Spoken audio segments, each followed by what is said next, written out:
Come and have a good look yourself. Traditional spices of the highest quality, made with pride and experience. You've got a deal. I can't thank you enough for always looking after my business. Believe me, I'm not making this up. Several Eremite mercenary groups are nearly in open conflict, but does the core of 30 care? And that's not all. Did you know that... Wow! Talk about hurly-burly! This place is busy! Guess that's only to be expected for the largest port in Sumeru.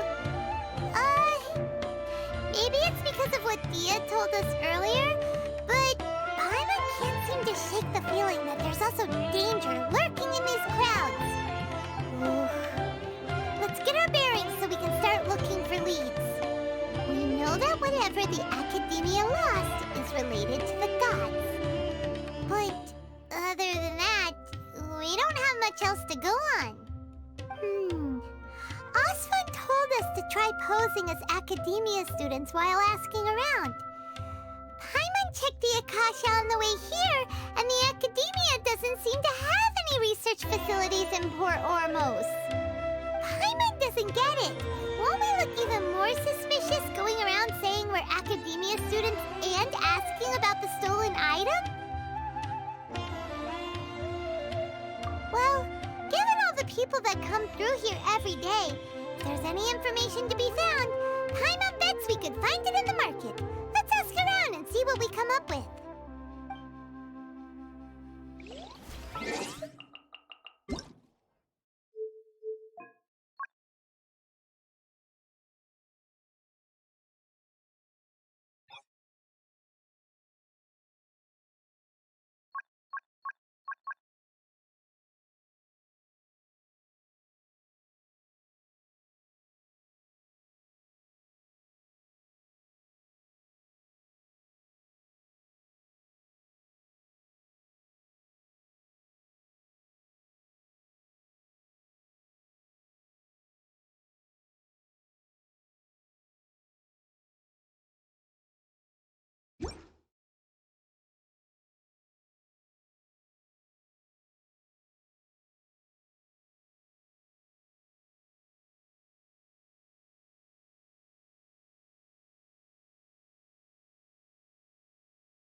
Welcome. How can I help you two? Hi there. We would like to ask you a question. Do students from the Academia ever come to Port Ormos? Of course. Especially around this time of year. Students from Sumeru City that are about to graduate often come to Port Ormos to cut loose a little. Many people often talk about how hard it is to get accepted into the Academia, let alone graduate. But those who finish their studies and go on to become full-time researchers at the Academia have it even harder. Sure, we may not be Sumeru City, but Port Ormos offers beautiful scenery and a stress-free environment. Some even say it's good luck to come to Port Ormos, so students and researchers come flocking here when things get to be too much at the Academia. Ah, you see over there? Those are students from the Academia. They've been looking worried and miserable ever since they got here a few days ago. If you ask me, the life of a merchant is better. So long as the Akasha teaches us what we need, then life is good. Those students seem to be discussing something. Let's see if we can listen in.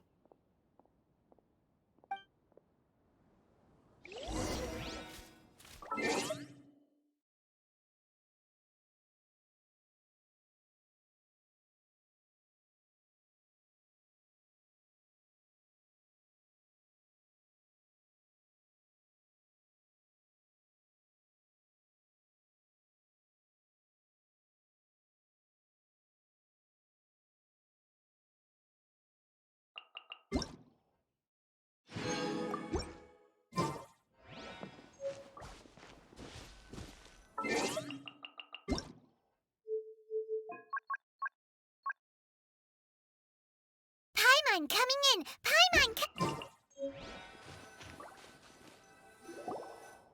It's no good. I've tried asking around, but I haven't been able to learn anything useful. Not to mention that a bunch of scary-looking Eremite mercenaries have been posted along the streets now. There's been a lot of fighting between the different Eremite factions in Port Ormos. If we choose to move on our own, then it would be wise to steer clear of them. Especially the group that's constantly shouting some stuff about the Scarlet King and some resurrection. I've even heard that the Citadel of Regzar is starting to get fed up with them. What was that group called again? Ein something or other? They're called Ein El Ahmar. Today, I heard that the thing we're after might be in their possession at the moment. Wait, come again? Don't you see? Many of the Eremites in Port Ormos deal with trading this kind of thing. They're usually pretty wary of outsiders, but not so with students of the academia.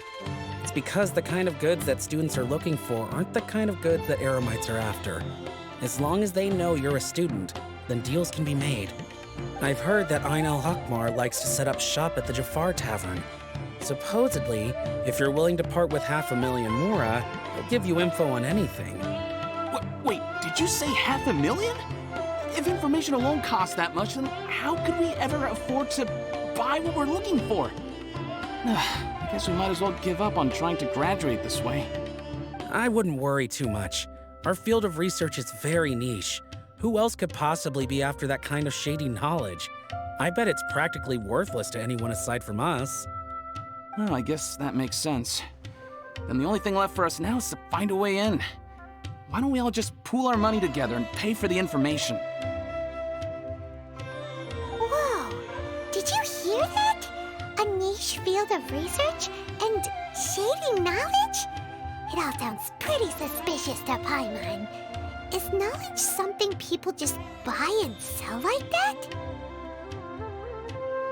So, what's our plan? Wait, didn't you hear what they just said? Buying information is going to cost us 500,000 Mora! Have you lost your mind?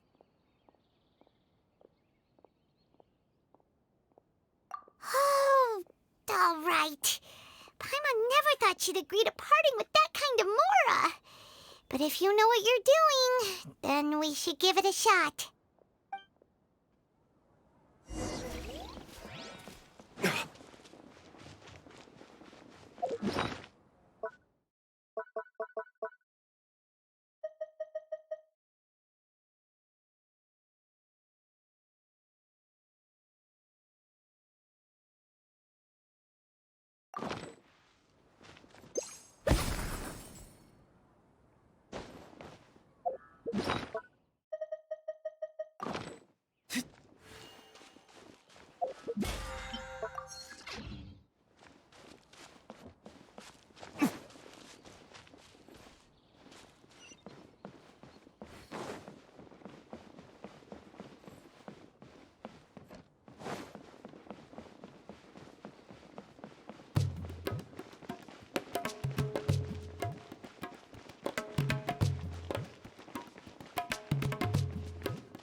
About.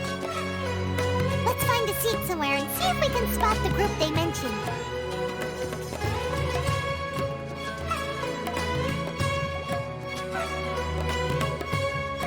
Oh, you've arrived.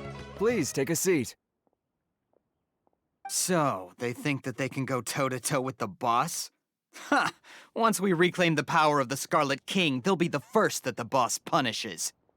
They're nothing to be afraid of. Our main rival now is the Caracal Battalion. They've also amassed a significant amount of Mora this time, so we mustn't underestimate them.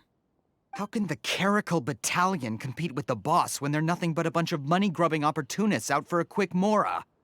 Yeah, with Boss's fervent devotion, he'll be able to use this power to bring our god back this time. Huh. All these guys talk about is the Scarlet King, so they're probably the ones we're looking for. Greater Lord Ruka Devata. That traitor and her followers must not be spared. The day will come when the Scarlet King exacts vengeance on Sumeru, and all of them shall be punished. Yeah, Paimon was wondering what they meant too. We should ask about that if we get the chance later.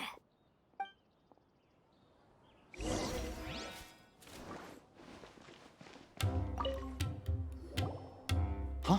Who are you? What do you want? A traveler? Now's probably not the time to talk about that. Didn't the students say Eremites are wary of outsiders?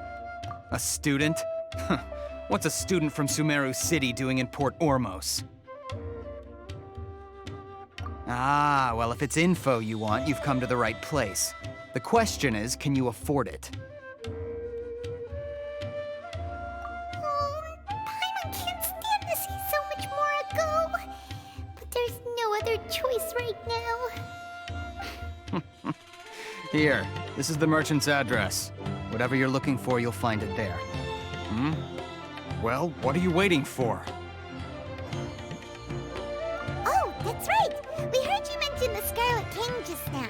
We're actually interested to know more because we're archaeology students. Fine. Since you've already handed over the Mora, I guess I can throw in a little extra info. As you can see, members of Ain al-Ahmar are devout believers of the Scarlet King. Years ago, the Scarlet King founded the great desert nation that was our homeland. It was an advanced civilization, far beyond anything you'll see in present-day Sumeru. The Scarlet King was the rightful god of wisdom, but he was betrayed by a companion he trusted. She even stripped him of his title, God of Wisdom. So, you mean the traitor was... Greater Lord Ruka Devata, yes. That shameless wretch destroyed the Scarlet King's civilization, and our ancestors were forced to flee to this land where we were made to suffer the tyranny of our enemies. Furthermore, she conspired with the academia to cover up the truth of her actions, and create the merciful and benevolent facade for which she is now known. Ugh, just thinking about it sickens me. But the story doesn't end there, oh no. The Scarlet King isn't truly dead. The voice of the Oracle has been heard in the desert, prophesying his resurrection. Mark my words, our god shall return. And when that day comes, all followers of the traitor and all the desert dwellers who have forgotten their true god will suffer retribution together. If what I'm saying makes you shiver with fear, it might not be too late for you to become a believer of the Scarlet King.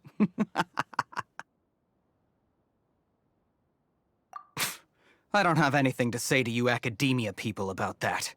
I think this conversation has reached its end. Not just yet. This man is a fraud. Huh? You again? Deranged academia lunatic. Yes, it's me again. I already warned you that if you weren't willing to sit and discuss things with me, I'd take measures to make things uncomfortable for you. Listen to me. That address he gave you is fake. Or at least, you won't find a merchant waiting for you there. This group has been boasting all around that they can provide information on a certain item as a means of luring people into their territory. Once you show up, they keep up the act until they have hard evidence that you want to purchase said item. Then they use that to squeeze you for all the Mora you're worth. Hey! Shut it all, Hatham! What are you playing at, trying to ruin our business like this, hmm? I told you the other day. I wish to discuss my terms with your boss. Ha! The boss made it perfectly clear that he won't negotiate with you. Yes, and in no uncertain terms. But that was then. it does not preclude him from changing his mind in the future. I'm warning you, don't push us, or this could get ugly. We don't usually get rough with people from the academia because it just complicates things. For a lunatic like you, though, we might just have to make an exception. If you're suggesting that we escalate this from a verbal exchange to a physical one, I accept. After all, even the Archons used war to negotiate the ownership of Teyvat. If, on the other hand, we can't agree on any means of negotiation at all, then I'm afraid my next course of action will sting a little more than the mere falling through of a few business deals. I will jeopardize the Eremite's reputation, which I know you value above all else. I am quite confident that if I began to take such action, your boss would willingly approach me himself. However, I fear that by then, some things will have happened that cannot be undone. Also, a word of advice. I suggest you tell your boss exactly what happened here today.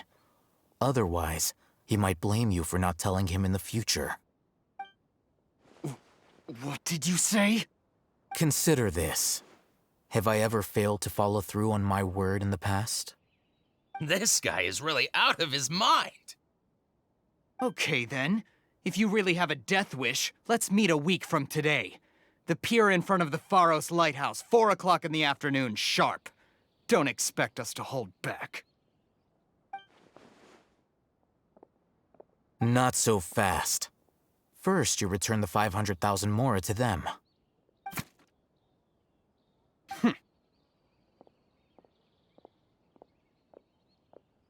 Please, I beg you, don't provoke them. We can't afford any trouble with this crowd. They haven't even paid for their food yet.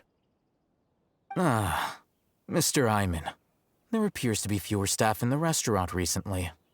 This wouldn't happen to be because they're all busy spreading the word to the students, would it? Well... Someone who chooses to do business with a group like that really can't afford to get so flustered the instant someone confronts them about it. Consider the meal compensation for our silence. I'd say you're getting an excellent deal. Whoa, did you see that? He not only got us our Mora back, but sent the Emirites running too! Plus, he seems to know a lot about what's going on around here. Let's catch up with him and ask some questions. He went that way! After him!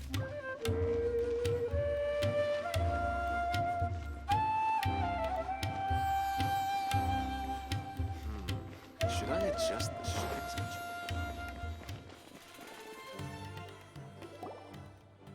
Wait up!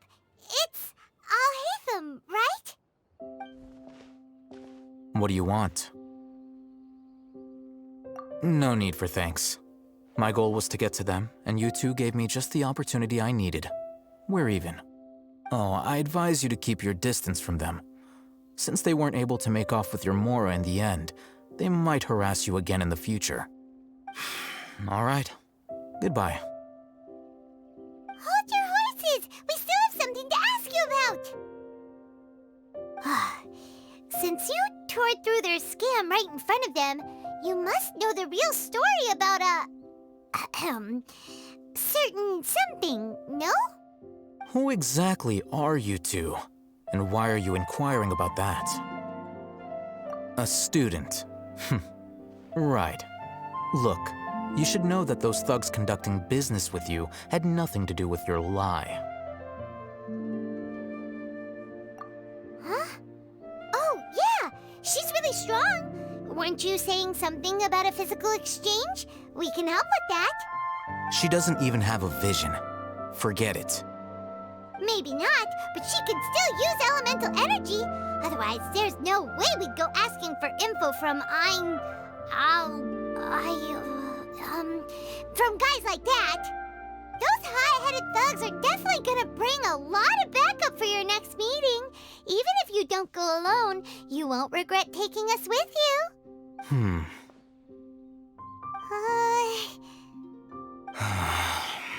All right, I accept. Got a pen and paper? If you're searching for someone who sells that kind of merchandise, I'll give you one of their addresses, and you can try your luck. We'll reconvene at the appointed time by the pier. It doesn't matter if you show up or not. So, since you were happy to give us this merchant's information, does that mean you can tell us exactly what we're after?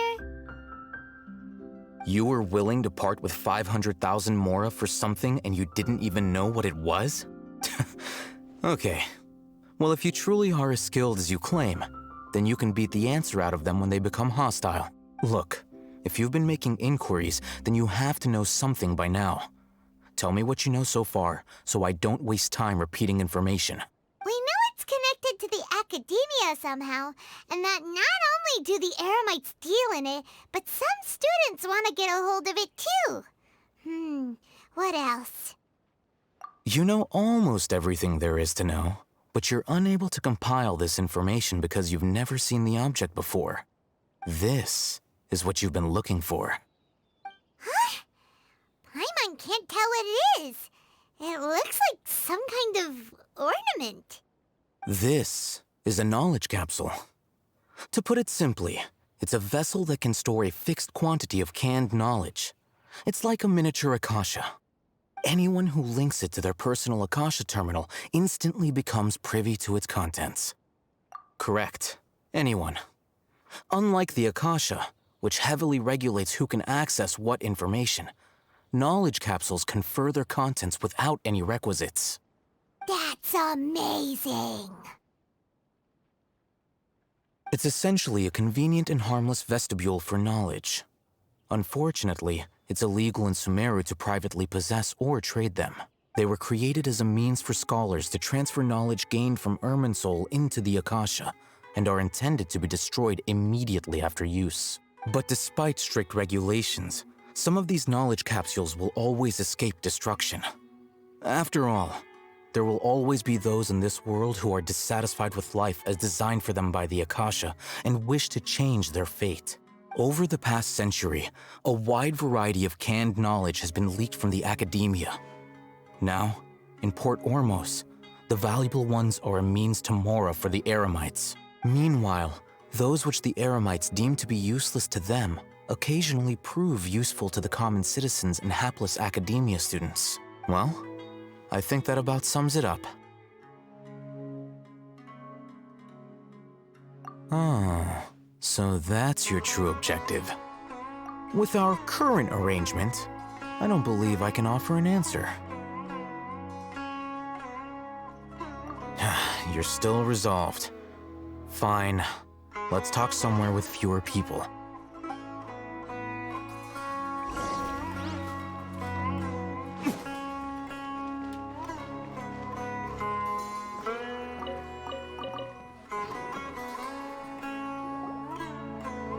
Let's continue our conversation here. If you wish to learn more about the knowledge capsule that the Academia lost, then you must help me with something. I need you to find someone named Dory, a traveling merchant. Unlike the peddlers who hawk inferior knowledge capsules, she often has quality goods in stock. Some say that as long as there is profit to be made, there is nothing she won't dare to sell. She's guarded against people from the Academia because most of her wares don't comply with Academia regulations. I think she blacklisted me. I met with her informant, but it soon became clear that they had no intention of letting me get any further. Become one of Dory's customers and earn her trust. This is my condition for further collaboration. Why do you want us to meet with her? Until you complete this task, you don't have question privileges. Fine. So how do we go about doing this? You two are outlanders who haven't been here for long, so Dory should view you as safe clients. I'll give you the informant's address and their contact password. Beyond the password, though, I have no way of knowing what other tricks she might have up her sleeve. You'll have to improvise. This is kind of nerve-wracking. The true challenge begins after you meet her. She has a keen nose for mora and a shrewd eye for wares, and she only likes customers who she deems to have good taste. I'll prepare some funds for you. Buy her highest quality wares and earn her approval. But we only just saw a knowledge capsule for the first time. We don't know how to tell which ones are good and which ones are bad. Is that something we can learn quickly? That's true. Have you two heard of elemental sight? Oh? That's a surprise.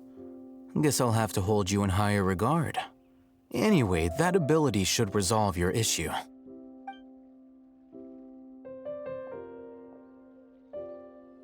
Here are 2 knowledge capsules. Tell me, can you detect any difference in their quality?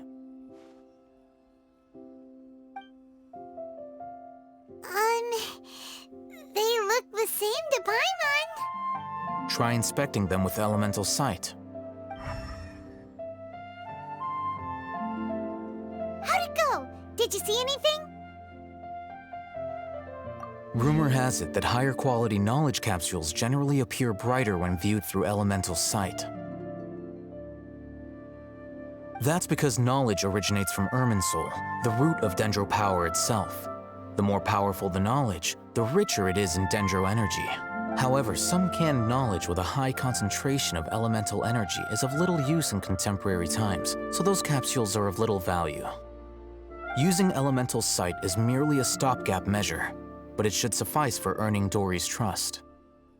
That sounds pretty impressive. Here's a sheet with the informant's location and contact password, and here is the Mora for purchasing canned knowledge. Don't be cheap. You'll need to spend to catch Dory's eye. If there's any Mora left over, just keep it. Oh, and be sure to exercise some caution. There have been Matra present in Port Ormos lately. Your efforts will be for naught if they catch you. Matra? They belong to the Academia's regulatory body. They also handle cases of illegal canned knowledge transactions. Like I said, the Academia has banned both their trade and possession. The Matra are razor sharp. You're in for nothing good if they lock their sights onto you. If you two want to back out, now's the time. Okay, then we have a deal. If you succeed in your dealings with Dory, come find me at the Wikela Funduk. We'll have an open discussion then. Looking at what Al-Haytham wrote, Dory's informant is a traitor near Old Ormos. Let's follow these instructions and try to get in contact with him.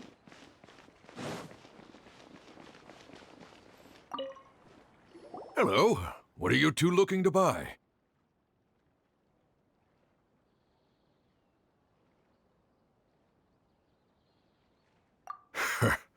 What a unique palate. We have unripe horror fruits, but we usually keep them in the back. I'll have someone escort you. Following the paper got us past the first round. Ronak, these two want to buy unripe horror fruits. Show them to the warehouse. Got it. You two, please follow me. You two have a fascinating fashion sense.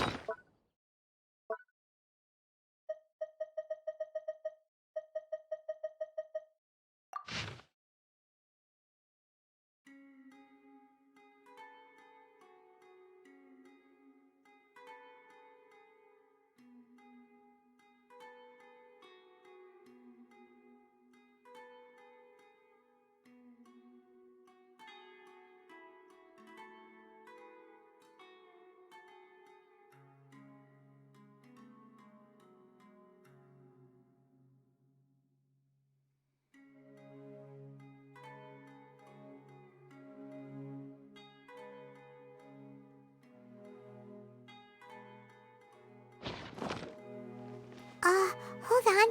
Let me think. Sumeru Rose means common merch. No, look again. We're obviously wearing morning flowers. Ah, my mistake. I do apologize. Whew.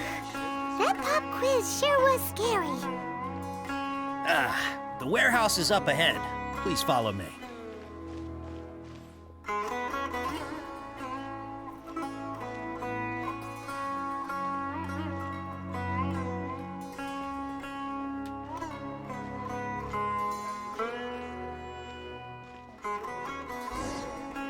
Before I retrieve your products, I need to confirm a few things.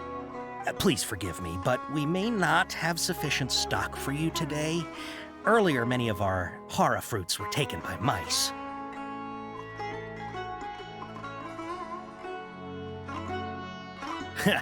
Thanks. If better goods come in, you'll be the first to know. You look like you have some skill. Why don't I pick out some fruits that'll make you dizzy?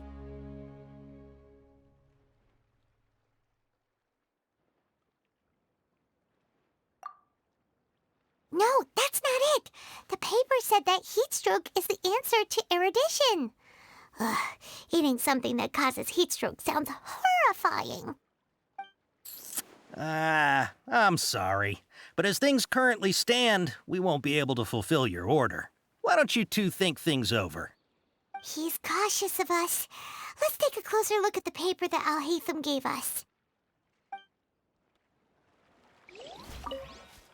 Before I retrieve your... Please forgive me, but we may not have sufficient stock for you today. Earlier, many of our hara fruits were taken by mice. You look like you have some skill. Why don't I pick out some fruits that'll make you dizzy? Yep, that's the right answer. But eating hara fruit that makes your head and ears ring sounds like a bad life decision. Would you like your hara fruits to be packaged in the Sumeru City or Port Ormos style? I'm guessing that you're going for a more traditional packaging since this is your first time here. Wait a sec. Sumeru City style means we're only buying a few things. He won't take us to see Dory if we do that. He's cautious of us. Let's take a close... Before I retrieve your products, please forgive me, but we may not have sufficient stock for you today. Earlier, many of our hara fruits were taken by mice. You look like you have some skill. Why don't I pick out some fruits that'll make you Yep, that's the right answer. But eating hara fruit... Would you like your hara fruits to be packaged in the Sumeru City or Port Ormos style? Wow, you two sure are generous customers. We'll be sure to package your products beautifully. Okay, everything has been confirmed. Miss Dory is waiting for you up at... Shoot, it's the Matra! Run! What? The matcha? Where? Al-Haytham said we're done for if they catch us. We gotta get out of here.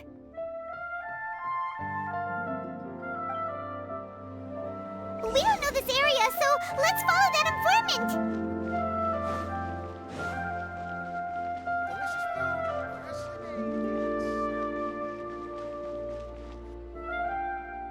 He ran that way!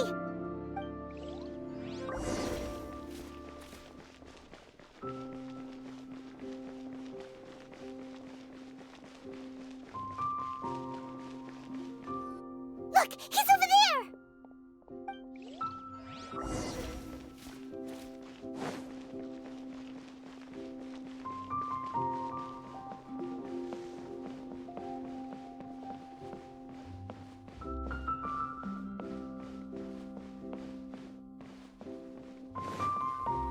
Hey! If you're hiding from the Rishbaland tiger, come this way! Another password! Huh? Oh, that voice came from behind the building on the right! Here, over here. You can stop running now.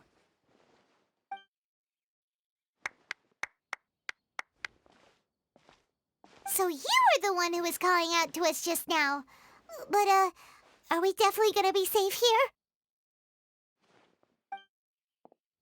These two good customers wish to buy some hara fruit, Miss Dory.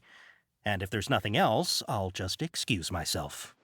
Oh, very good. Thank you. Huh?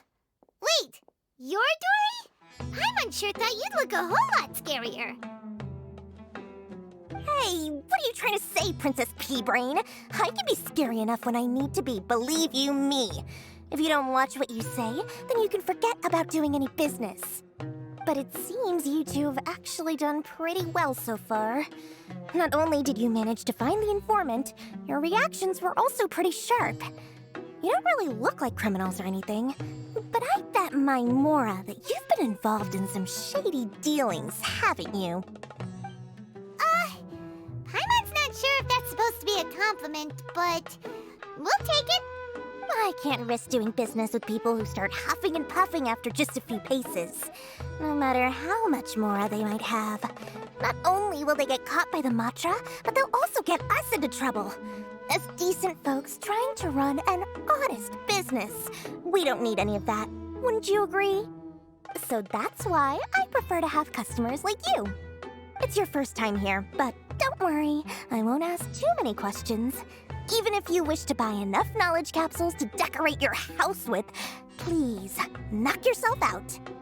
As long as you have lots of round, shiny Mora, then we're all good. Ah, yes, of course, of course. Go ahead, help yourselves. Voila! Wow, she has a trove of canned knowledge. Whew. She'd probably be in serious trouble if the Matra caught her with all this. What kind of products do you seek, my dear customers? Don't worry, I'm not interested in your reasons for buying. I can, however, offer some suggestions. Take this one, for example. An analysis of the sociological ideology and dialectics of the Hilichurls. Only 3 people in all of Teyvat have ever studied it, making it extremely rare. It's on sale now for 350,000 Mora. Yeesh!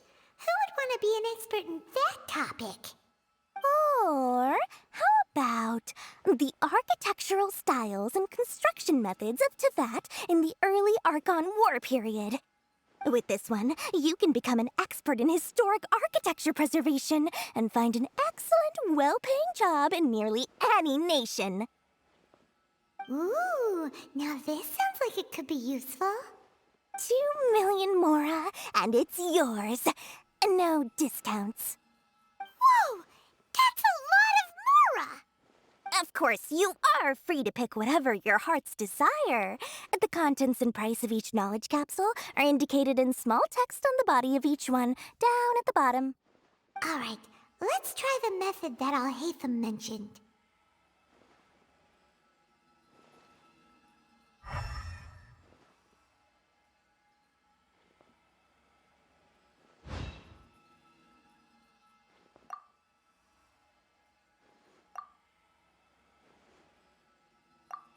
Ah, you've really got a good head on your shoulders, and quite the eye for quality. We'll take these, please and thank you. My, oh my, you are blessed with a taste for both the exquisite and the extravagant. Customers like you are a rare breed, 1 in 100. No, 1 in 1,000 even. Listen, I have a special offer for you two. If you spend just 100,000 more, you can pick any knowledge capsule of your choice up to a value of 1 million Mora. Say what now? Hey, did you hear that? Spend another 100K and we get a capsule worth a whole million! But all the canned knowledge we just bought is easily worth 500,000 Mora. If we spend just a little more, we can get something worth 1 million Mora. Isn't that a fantastic deal? Think about it. We've gone to all this trouble to get this canned knowledge. And so far, everything we bought belongs to Alhaitham. Aren't you even the least bit curious about how this whole canned knowledge thing works? We're talking instant knowledge here. Don't you want to try it yourself?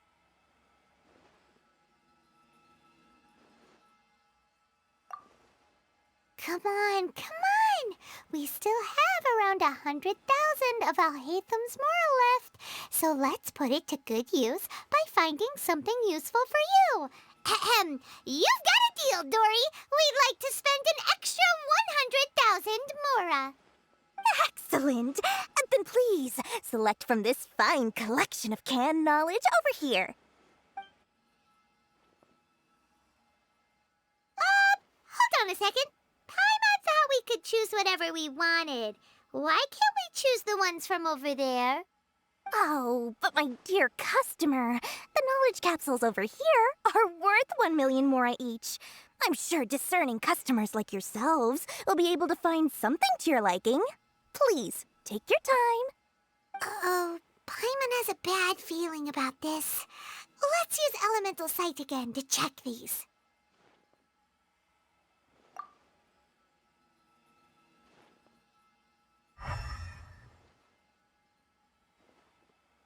So, what did you see? So, they're all worth about the same amount? Well, anyway, the mora's already been spent, so let's at least try to find something useful. Let Paimon take a look here.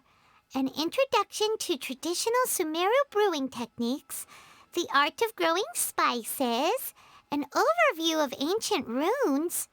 Oh, how about this one? Sword Fighting Techniques 8. Not sure we'd ever find volumes 1 through 7, but at least this knowledge should be useful, right? Let's go with this one. Dory, we'll take this one. All right, very good. I'm expecting some new goods in the next couple days, so be sure to check back again soon. Whether it's canned knowledge or anything else you need, bring your Mora to Dory and doors will open. Our dealings with Dory went smoothly enough. Let's head to Wakala Funduk and meet up with Alhaitham. Hopefully now he'll finally tell us about what the Academia lost. Perfect color. Makes sense to you, Cece?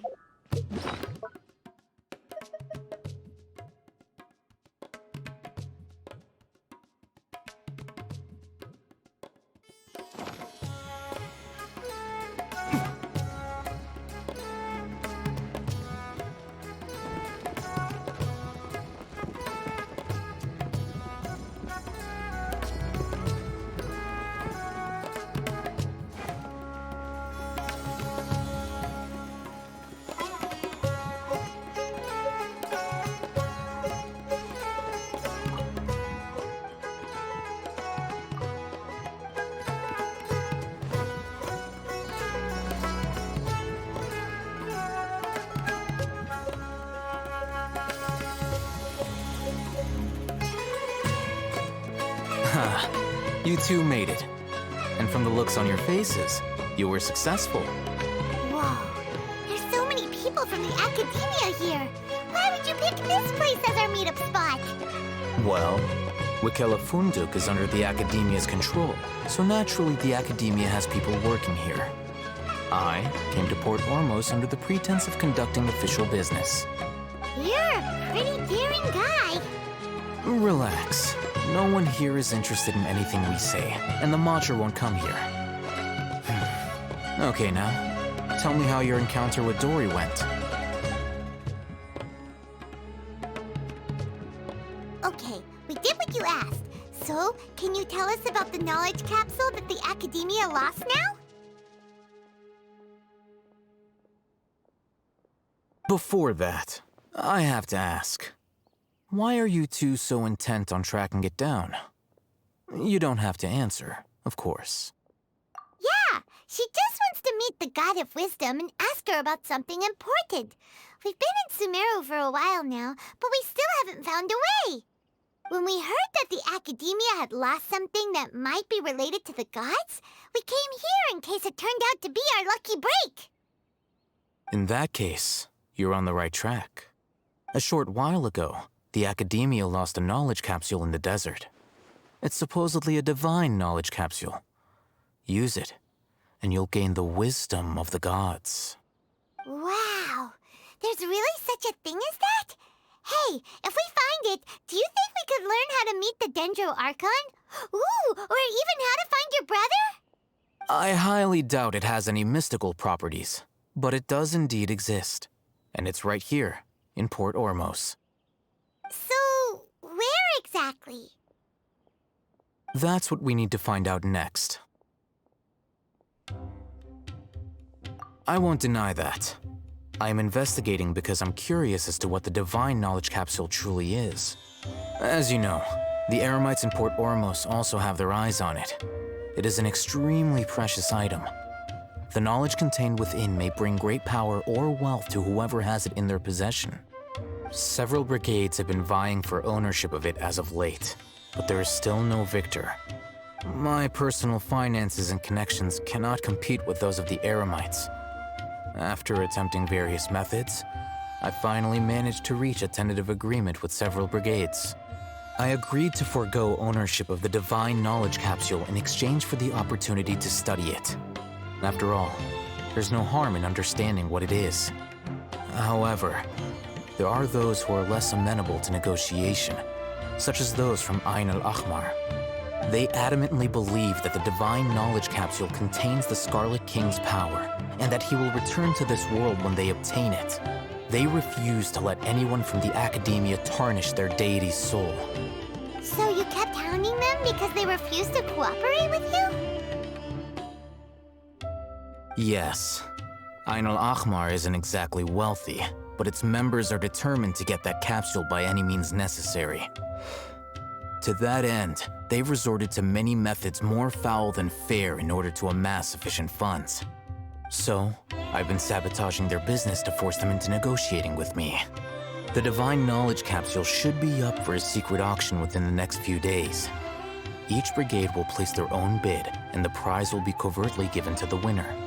To ensure the capsule's security and to evade the Mantra's notice, the winning brigade will not publicly disclose their victory. Unless I know whose hands the Divine Knowledge Capsule ends up in, my agreements with them will fall through. Dory is the most reliable source of information, but that avenue was previously closed to me. With you on board now, the situation is different. In other words, you wanted us to befriend Dory so you could find out where the Divine Knowledge Capsule is. Yes, you can say that. But this arrangement harms none of us. The day after tomorrow, go back to Dory and try to purchase information on the Divine Knowledge Capsule's whereabouts. If she has no information, wait 2 days and approach her again. If I get the opportunity to study the Divine Knowledge Capsule, I will relay my findings to you. Will that suffice as compensation? Okay, then we'll meet up in 2 days. Alhaitham, before you go, we actually bought a knowledge capsule for ourselves, but we're not sure how to use it. You two want to try using a knowledge capsule? Sure, I can teach you. Doing so right under the Academia's nose is a bit problematic, though. What do you say we head to the outskirts of town?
This place works. Show me the capsule you purchased. Here. Sword Fighting Techniques 8. Huh. A combat class knowledge capsule.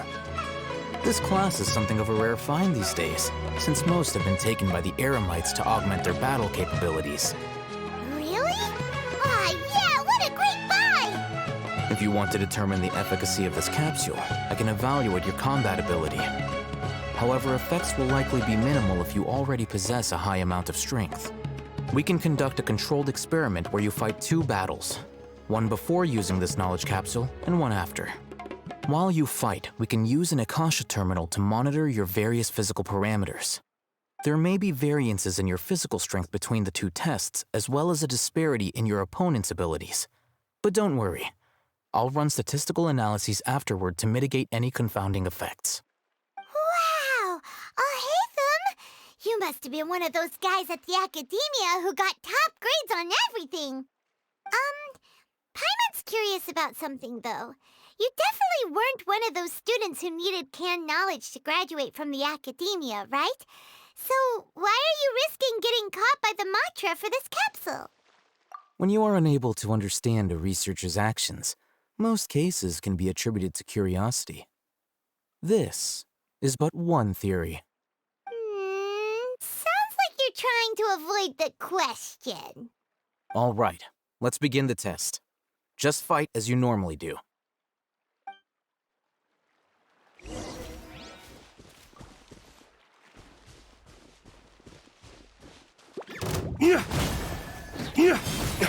Enshroud!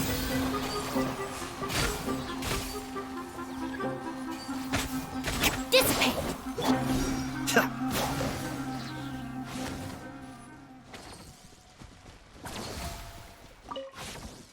All right. I'll link your Akasha terminal to record data. The next step is to use this knowledge capsule. Hold it in your hand. I'll help you establish a connection with it so you can activate its power.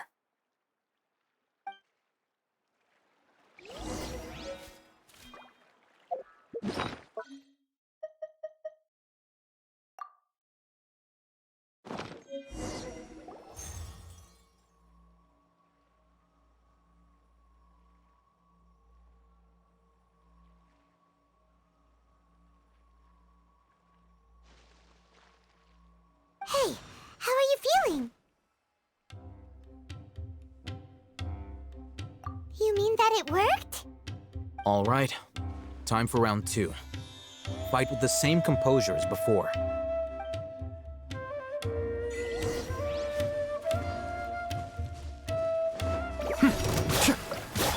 Can't see?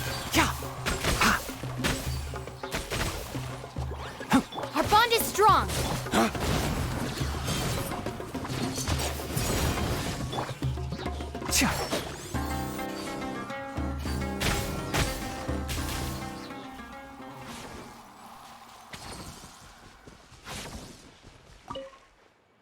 Now, I'll start recording data again.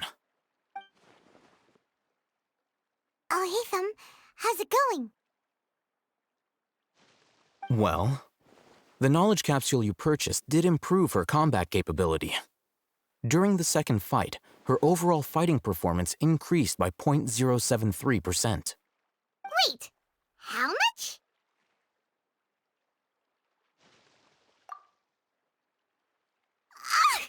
Dory's such a jerk! She totally scammed us! 1 million mora? This thing isn't worth a tenth of that amount! Of course, this could be because she is so powerful that the capsule's contents were unable to produce a substantial increase. At the very least, this test allowed me to gain more insight into you two. Our deal seems increasingly worth my investment. I'm heading back to Akela Funduk. I await your response in 2 days' time. This is Mora for when you ask Dory for information. Pay her as much as she requests.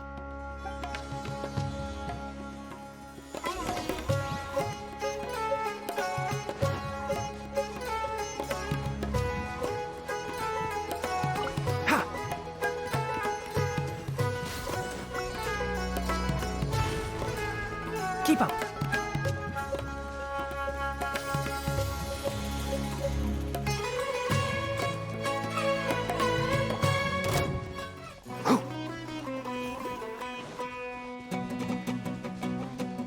Enshroud!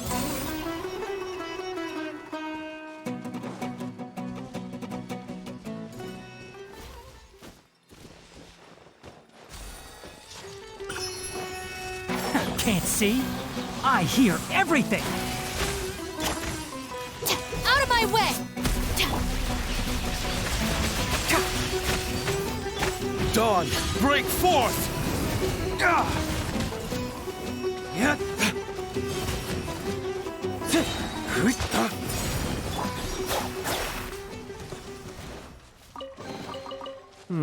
Yes.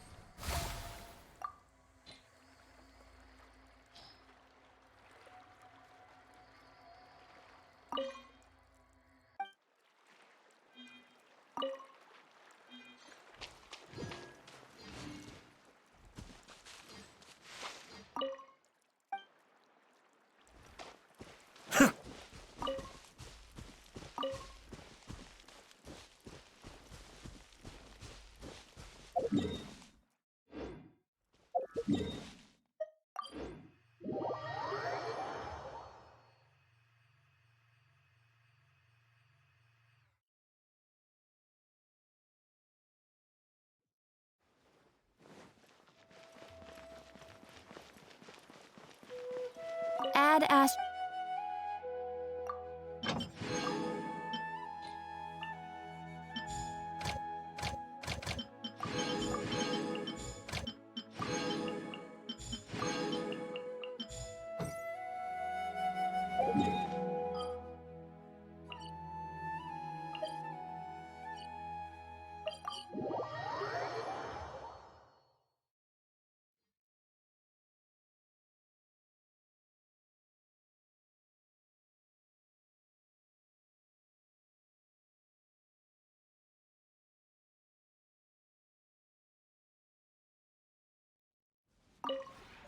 This realm...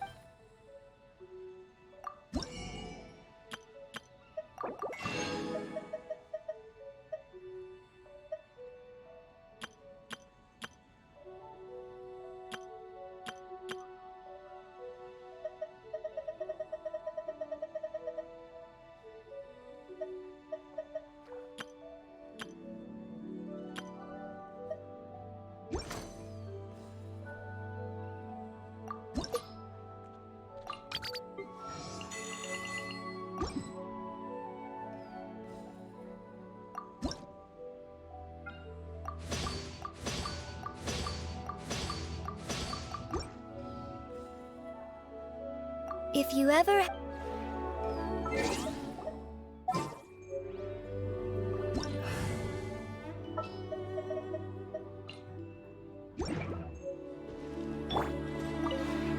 This realm is...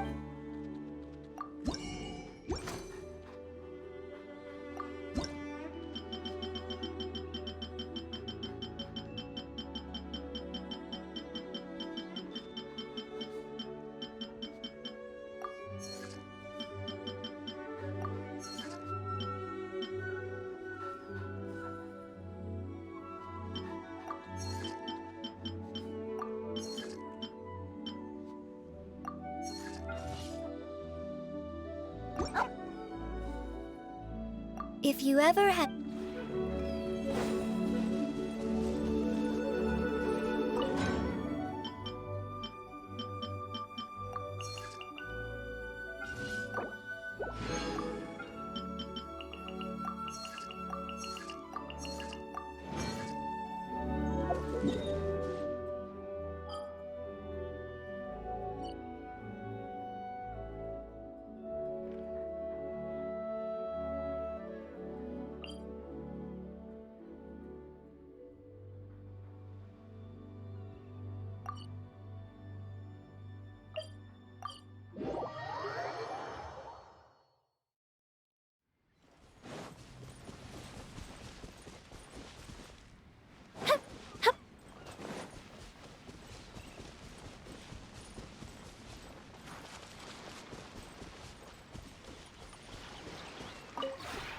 The one before...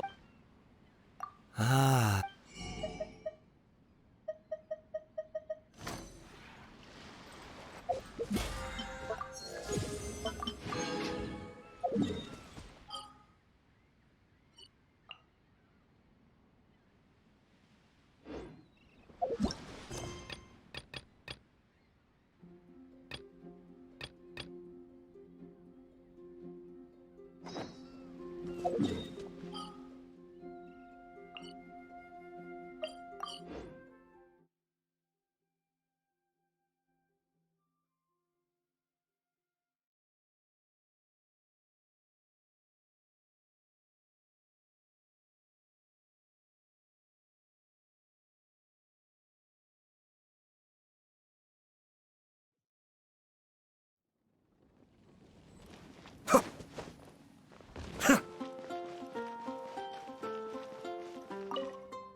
Let me just confirm.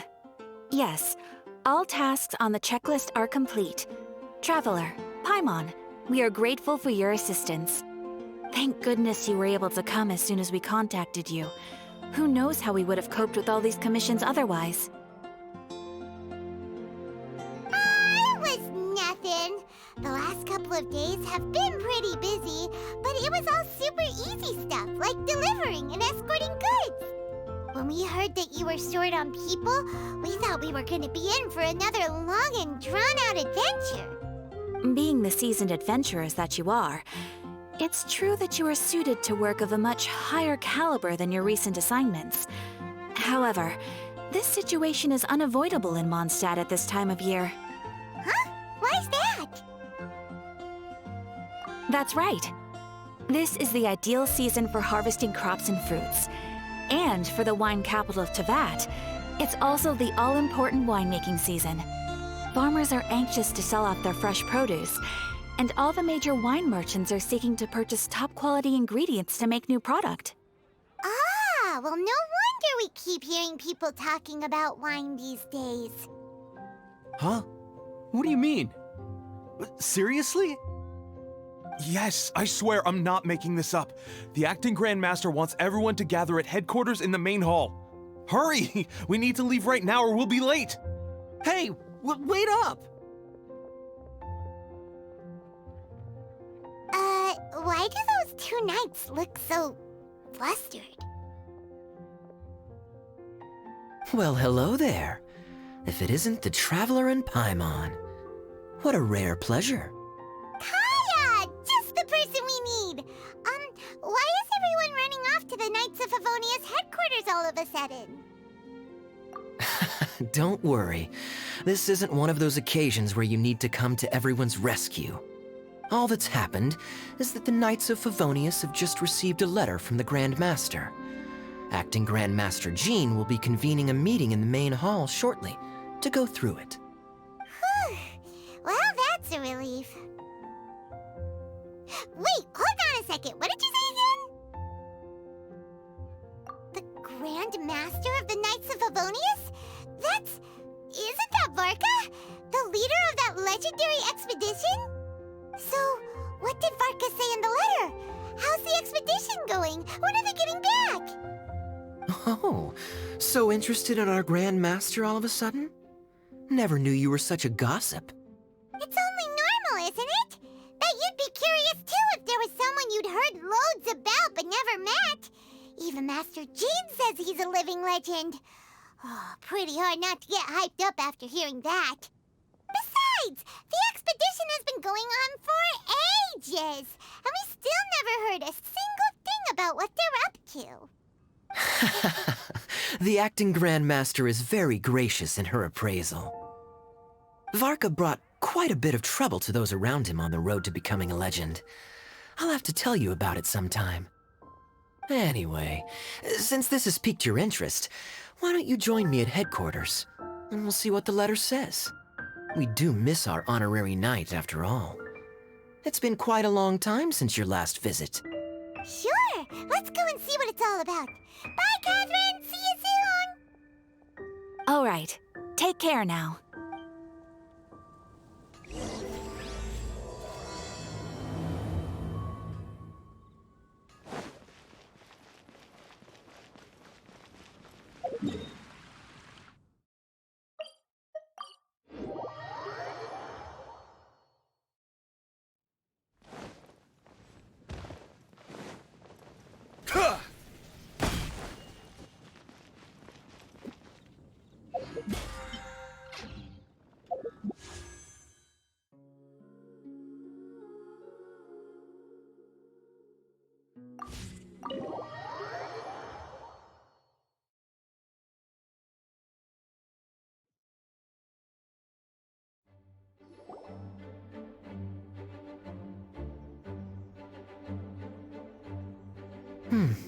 It looks like just about everyone's here. Hey there, cutie. Paimon. I didn't know you two would be coming. So you heard about the letter? Yep, we ran into Kaya near the Adventurers Guild. Oh, wow. Paimon's never seen so many people in the main hall at once before. Oh, Paimon's getting kinda nervous now. Don't get too carried away, all right? If I know the Grand Master, the fact that he has the time to be writing letters means it's probably nothing serious. It certainly won't be bad news. Kaya's exaggerating a little, but otherwise I agree. After all, Mika's not the kind of person who'd be able to keep it hidden if something were the matter. The truth would be written all over his face. Over there, look. The kid standing next to Jean in front of the staircase? He used to be a land surveyor in Eula's team. He's very talented in what he does, and a very reliable person. When the expedition team set out, the Grand Master appointed him to be the core member of the frontline team. He's the one that brought back the letter. Please, may I have your attention, everyone? Now that we're all here, let's begin reading out the letter from the Grand Master. Mika, please, go ahead. Yes, Master Jean. Right. Hello, everybody. I am Mika, surveyor of the Reconnaissance Company. Recently, I have been taking part in an assignment with the expedition team. I will now be reading Grandmaster Varka's letter aloud for you all. To the Knights of Favonius. Greetings, everyone. This is Varka. The first thing I want to say to you all is please put your minds at ease. The expedition is safe, and all of its members are accounted for. Oh, that's fantastic news. My palms are sweating. May I continue? Go ahead, Mika. All right. Now that your fears are allayed, I trust you'll be ready to listen to the rest of my letter. I'm writing to you from the northernmost reaches of Tevat by the light of a stove. The expedition forces are stationed here while we restock. I once told you that the purpose of this expedition was related to a dangerous secret from days long past. I am still unable to disclose more than this, but suffice to say that you needn't worry about how our mission is progressing. In the past couple of months, we received an unexpected visitor. The Fatui Harbinger known as the Captain. The Captain? I am fully aware of the Fatui's outrageous actions in Mondstadt in recent history. Nevertheless, the Captain was not hostile towards us on this occasion. Open parenthesis. I rather suspect that's because this time, Snezhnaya and we are in the same boat. Close parenthesis. The man hides everything under the mask he wears, so no one can know his past or his origins. However, one thing is for sure. He is as hard as iron for having the courage to challenge gods as an ordinary mortal. I don't doubt that he could even take out a ruin guard by stabbing it in its big, glowing eye with one of Klee's crayons. Open parenthesis, don't get any ideas. Close parenthesis. Our scouts have confirmed that the Captain received orders to head for Natlon 3 days ago. We'll be able to sleep much better now that we don't need to worry about him anymore. I will admit that some of his actions have helped us, but even then, he owed us at least that much. This year's Weinlesefest must be kicking off in Mondstadt any day now. What a great pity that this year, once again, we will be unable to spend the festival together. Everyone here is always thinking back fondly upon the fine wines of Mondstadt, as well as the happy times we have spent with each and every one of you. I hope that you and all the citizens of Mondstadt enjoy the festival to the fullest. Have a few drinks on our behalf. The Dawn Winery's limited edition Weinlesefest seasonal special will do nicely. May Lord Barbados bless Mondstadt, and may the wind carry our sentiments back to your side. Varka. P.S. If you're wondering who's tougher between me and the Captain, well, I'm the Grand Master. There are 10 captains in the Knights of Favonius, but only one Grand Master. Ah ha ha ha ha. His left, not mine. The letter ends here. Thank you, everyone, for your attention. Thank you, Mika. Master Jean, I just noticed that there's something else written on the back of the last page.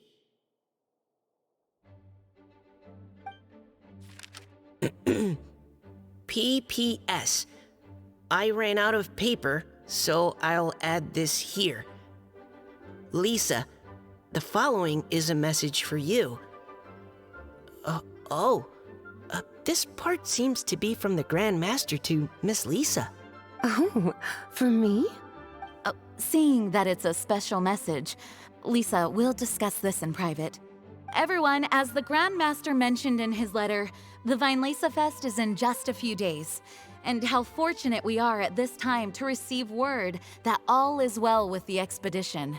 Though they are unable to return to Mondstadt and spend the festival with us, the Vinelesa Fest will nonetheless be a major event that all of Mondstadt is looking forward to. I hope that everyone will guard your stations and perform your duties, both for our far-flung colleagues involved in the expedition and also for the hardworking people of Mondstadt. And of course, during your time off, I hope you will be able to rest, relax, and enjoy this long-awaited festival. That brings our meeting to a close. Dismissed. Did Paimon hear that right? They ran into the Fatui's captain? Who knows what that was about? But it must have been important. But, Fatui Schmatui! The real big deal here is the Vinelesa Fest. Sounds like there'll be loads of free food and drink. Paimon wants to hear more. Hey, cuties. How about we go and chat with Jean? You didn't get a chance to say a proper hello with so many people here. Sounds good. All right, let's go.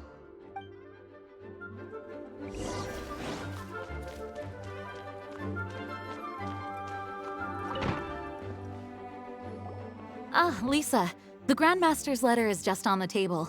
Traveler, Paimon, it's been a long time. Apologies, I didn't get the chance to talk with you during the meeting just now. If you don't have any plans in the immediate future, why not stay in Mondstadt for a while? We'll be celebrating the Vinelesa Fest very soon.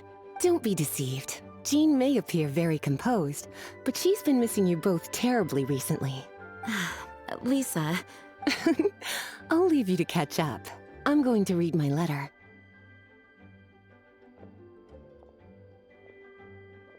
Yeah, Mondstadt's where our journey began after all.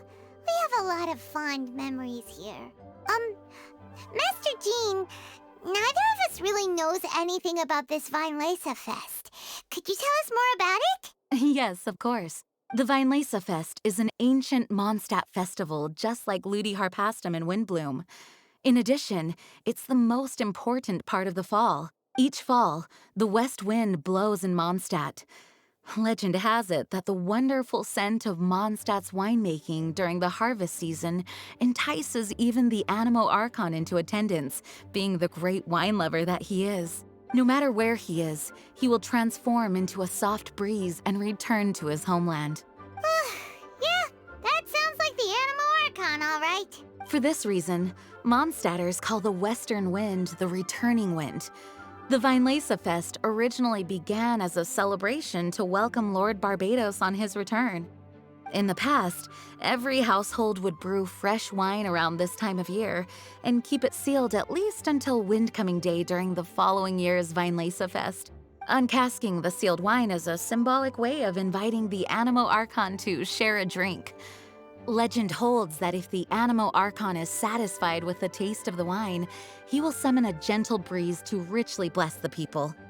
Knowing him, it was probably blessing them with more good wine the next year. That's a good question. But there's really no way of knowing. These are very old stories. Many of the details have been lost to time. Yep, that'll happen. Some stories change completely as they get passed down. Hence why these days, Mondstadters will get into endless arguments over what kind of flower a windbloom is. All part of how cultural heritage is created. Indeed. But for the time being, at least, the tradition of paying tribute to the Animo Archon on Windcoming Day is still alive and well, and the Weinlese Fest remains a time for Mondstadters to share the joy of the harvest with one another as they partake of fine wines. This is a time of the year when many Mondstadters living away from Mondstadt return to their hometown. For those unable to return, Weinlese Fest is the period when they miss their family and friends most keenly. Oh, so that's why the Grandmaster wrote, "May the wind carry our sentiments back to your side." For this year, we've joined forces with the Church of Favonius and the Adventurers Guild to host a celebration on the banks of Cider Lake, just outside of Springvale. There will also be a traditional wine market during the festival period. Wine market? Well, originally, it was simply a place where winemakers and farmers would come to trade in raw ingredients for winemaking. These days, it is a much grander affair. Not only will you find a range of choice wines, but seasonal fruit beverages and food items for everyone to enjoy too. A lot of people also sell secondhand goods and handicrafts at the market. The Knights of Favonius plan to use this as an opportunity to do some fundraising for needy children and elderly people in the city. Wow, sounds pretty cool! If you have the time, I encourage you to take a look around. I hope you'll find it a worthwhile experience. Now, Lisa, what was the Grand Master's message to you about? I was just about to bring that up. The Grand Master says he wants me to handle something for him. Something to do with Razor's past. Razor told us that he was raised by a pack of wolves in Wolvendom. He never knew his parents. In his own words, the wolf pack is his lupico, which means family. Yes, that was as much as I knew as well. But in his letter, the Grand Master says that in the cabinet above the third bookshelf, to the right of the grandfather clock in Jean's office, there's a wooden box containing some items that Razor's parents left for him. He says it's time to give the box to Razor. Does this mean the Grand Master knew Razor's parents? It would seem so. The Grand Master didn't simply run into Razor one day in Wolvendom and teach him how to use a sword. No, the connection between them goes back much further. Wow! Well, come on! Let's go find Razor! He'll be pretty excited to find out something about his true parents! Oh, cutie. Nothing escapes your eyes, does it? For the child who never met their biological parents, this kind of conversation is always a difficult one, even for the most well-adjusted. By contrast, Razor grew up in Wolvendom and has had very limited contact with human society. Who knows whether he's ready for this or not? I'm sure the Grand Master will have given due consideration to Razor's circumstances. Perhaps he felt that now would be the most appropriate time. That's a good point. Okay, cuties, can I leave you to break the news to Razor? He thinks of me as his teacher, so he might not open up to me if he gets upset. But you are his trusted friends. I think it makes more sense for him to hear about this from you. Thank you, sweetie. Try to be as encouraging as you can. Someone his age needs all the love and support they can get.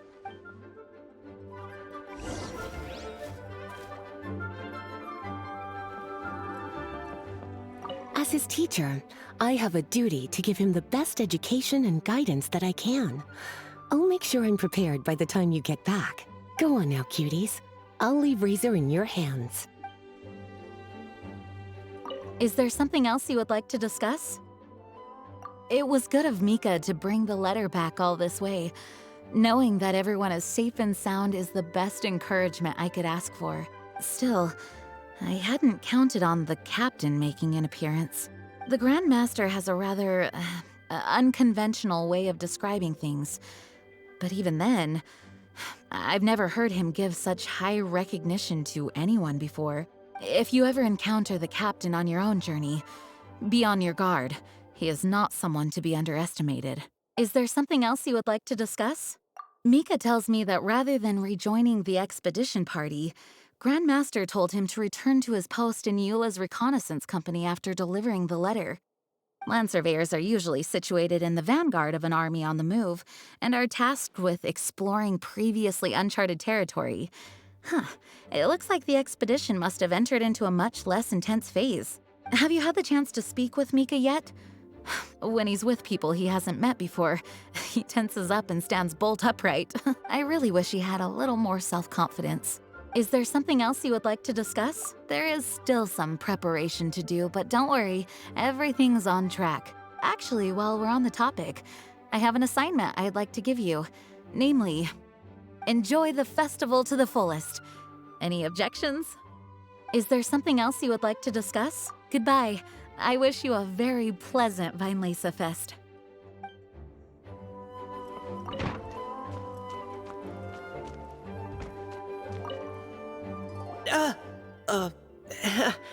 Hi there. You must be looking for Captain Kaya? Please, don't mind me. Oh, wait, but what? Oh, jeez, Captain Kaya, what should I say? Oh, Mika. How have you not changed one bit after being on the front line this long? You were just asking me about the Storm Terror incident, weren't you? Well, allow me to introduce you to the legendary Honorary Knight. That's right! And also the legendary Paimon! Hi there. You guys are so strong. I'm in awe. I have to go and report in with Captain Eula now. Please excuse me. Aw, he just left. Well, that's too bad. Paimon was gonna ask him all about the expedition. That is a pity, it really is. But don't take it the wrong way. The way he sees it, every pair of eyes in Mondstadt is focused squarely on you. Give it some time, and this will all sort itself out. Next time you see him, I'm sure you'll get along just fine. In fact, let me share a little secret with you. Try talking to him about exploring the wild.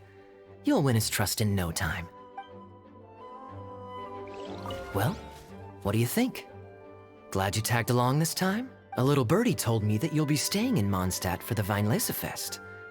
Hope you enjoy yourselves.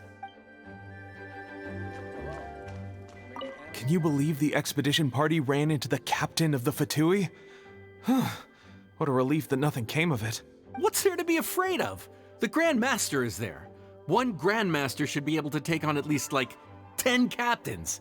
Wait, forget that. You shouldn't be worrying about the expedition when you've got the Knights of Favonia's charity fundraising booth that you're supposed to be organizing.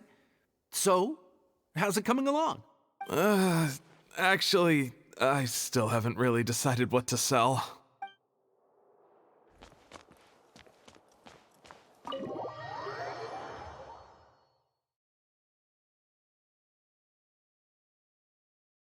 Razor's usually around Wolvendom, right? How do you think he'll react after hearing about this?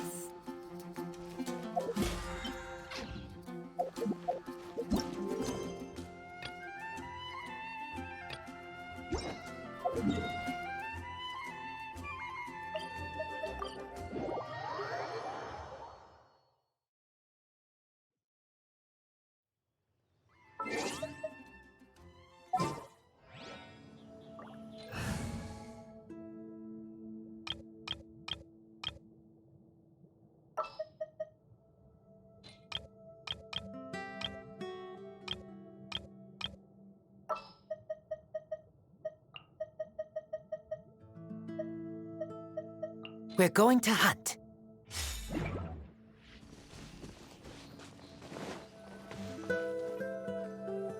Hey, look! It's a hunting trap. It looks like the ones that the hunters from Springvale use. Huh? What is it? Electro-energy? Paimon wonders if it could be Razor. But Paimon thought he was pretty good at avoiding the hunters. Well, anyway, let's follow the traces of Electro and see where they lead.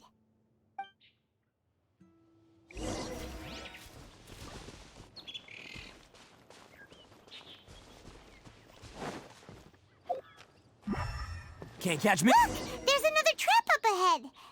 And can you feel that electro energy too?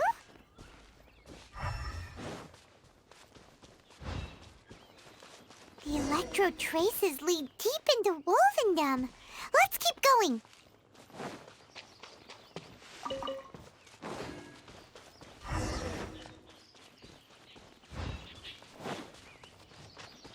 Razor!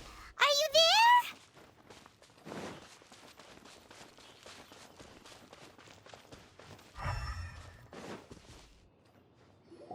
All right. The last trap has been set. Razor, thanks for coming with me all this way. It's okay. My legs are strong. What is it, Razor? It smells familiar. Friend, from far away. Razor! Oh, and it's Draft too! Are you two hunting together? Yes, it's almost harvest season, and the boars are venturing into the towns and wineries looking for food. They're trampling crops and destroying the vineyards. Someone could get seriously hurt. The Knights of Favonius came to us asking for help keeping the boars a safe distance away from the population. I and Uncle Brown Cat catch boars, protect everyone. Wow, Razor! This is a big step for you. Paimon remembers you used to hide away from the hunters. You can say that again. Razor was the star of the show this time. He let the wolves know we'd be coming, so we were able to get through Wolvendom without anyone getting hurt. Helping everyone, helping Lupercal, makes me happy. But much talking.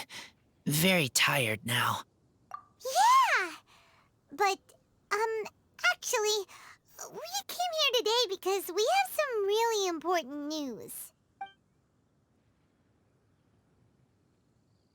Oh, I don't know. Razor, do you mean you don't want to know about your real parents? I want to know, but don't want to know. So you do want to know, but at the same time you don't want to know? Sounds complicated. Traveler, come and take a look at the trap I just placed. Let's give Razor some space to process things. Yes, I have some thoughts about this after seeing how Razor reacted. We've been hunting together a lot recently. The kid might not talk much, but still, I feel like I've come to understand him a little over the time we've spent together. Here's what I think. He definitely wants to find out about his parents. It's just that his fear of the unknown is overwhelming everything else he's feeling. I'm a father myself, so I know a thing or two about kids. You know, when Diona was little, if I got back late from a hunt one night, she'd be watching me like a hawk for days afterwards, as if she was worried that I might abandon her. Do you mean Razor's worried that he was abandoned by his own parents? Exactly. I think that's the heart of it. And if it turns out they did, well, I don't think there's anything we could say to console him. That's not my only concern, though. Razor is developing at his own pace. There are lots of issues that can't be solved all in one go, but he's making progress, one step at a time. But now this thing with his parents is added into the mix. It might push him to want to figure out once and for all where he comes from and where he's going. Seems like a similar take to Lisa's. Maybe all mature adults think like this, huh? Wait, but then again, Master Jean had a different view. She said it's more about trusting other people and in your own instincts. What do you think? Gotcha. Well, knowing that he's got a friend like you to rely on makes me feel much better about this whole thing. Okay, got it. Right, let's head back. We don't want to keep him waiting.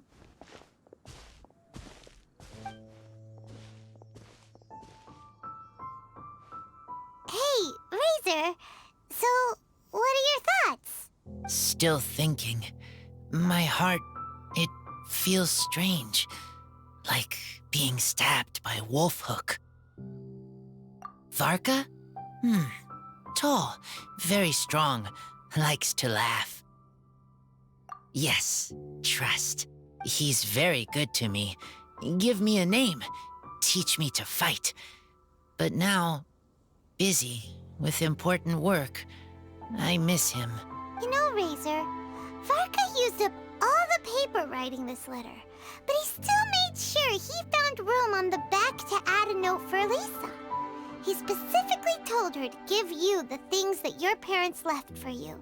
That means that he thinks the items have a special meaning for you.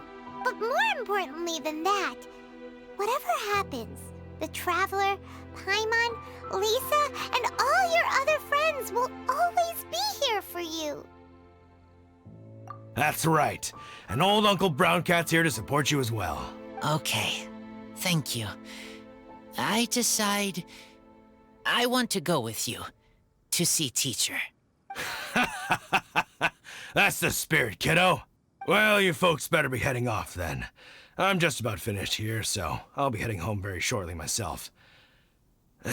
I'd better try and get plenty of father-daughter time in before the Fine Laser Fest starts. Bye, Draf. See you again next time.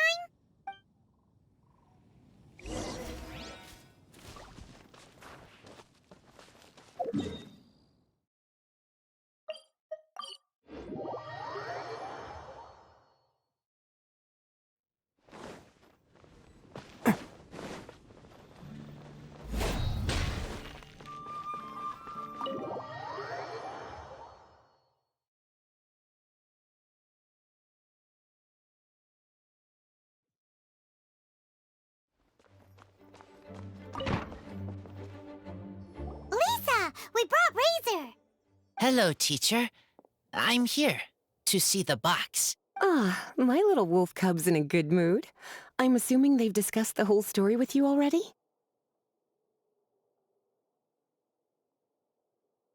Here, this is it. The wooden box. I haven't touched it, except for taking it out of the cabinet. When you're sure you're ready, you can open it yourself. Yes, I am sure.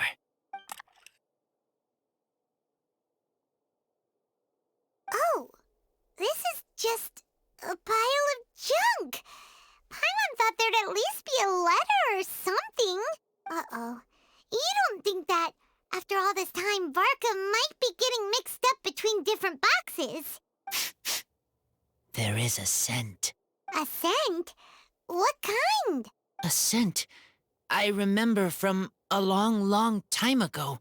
It's their scent. Human scent. Father and mother's scent. Oh, incredible. You still remember scents from all the way back in your childhood. Wow. You have a really good sense of smell, Razor. Guess being wild by nature has its advantages. Oh, let's see what other leads we can find. This woolen hand puppet looks kinda wonky. Guess it must be handmade, huh? Is this a part from a ruin guard? Wait! Hey, look! This wine bottle is still half full! And there's a note stuck on it. 1,000 Wind Wine. Oh, so it's a bottle of 1,000 Wind Wine? Teacher, you know? Of course. 1,000 Wind Wine was the first kind of wine that Mondstadters ever learned to make, or so they say. As to how it got its name, some say it's a reference to the numerous ingredients used to make it, while others say it's because every bottle tastes slightly different. I remember reading somewhere that there are all sorts of weird and wonderful ways of brewing it, and that it's very difficult to ensure it comes out tasting the same each time. This all makes it impractical to commercialize. Wine merchants are much more comfortable working with reliable, consistent-tasting products. That's why you'll almost never see 1,000 Wind Wine in the markets or taverns. Huh. In fact, it looks like your parents brewed this bottle themselves. That must mean there's something pretty important about it. Oh, Paimon has an idea! Razor, you got a good nose. Why don't you open it up and take a whiff? Maybe it'll tell you something. Okay.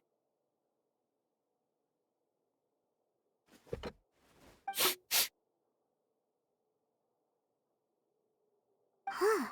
He seems really in the zone. And is that a smile? Find anything? Sweet, cold, a little bitter. I like many things all mixed together. But things in wine smell different.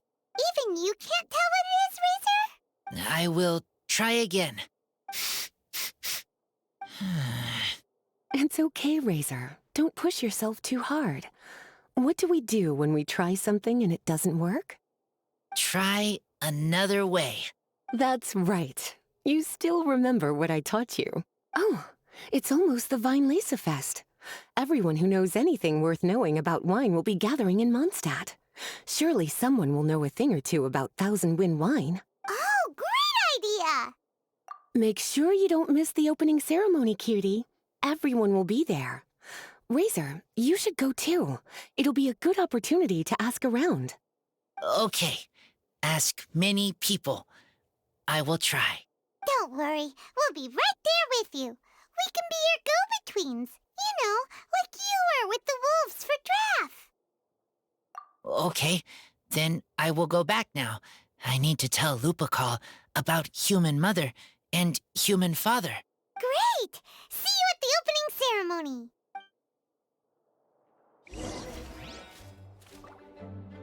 As Razor's teacher, I'm so happy to see him taking this first step. And you must be tired from running around trying to find Razor. Why don't you rest here a while? I'll make you a nice cup of tea.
One with the forest. Tcha. Be still. Dissipate.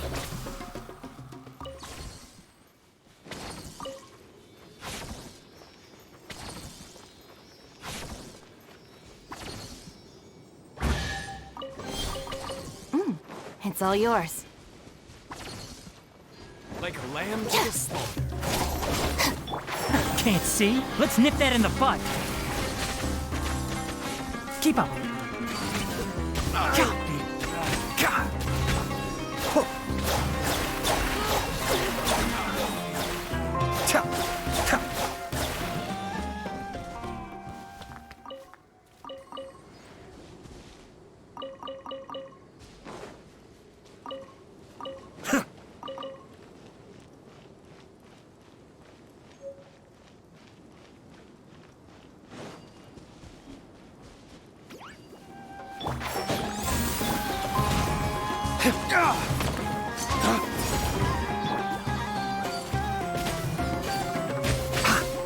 Stand with me.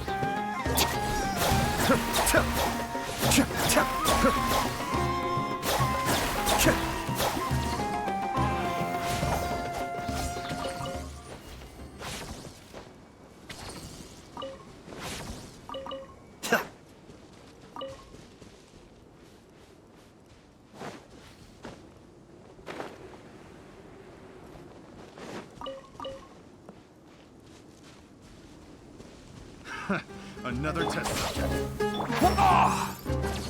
Can't see? I'll uproot you! Cascade!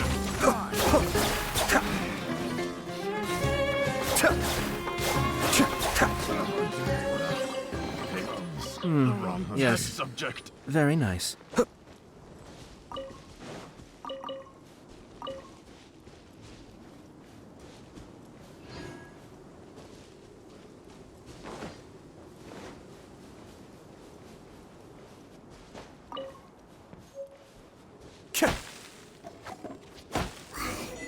Let's see Dory today and ask her about where the Divine Knowledge Capsule is.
Welcome back, my loyal patrons.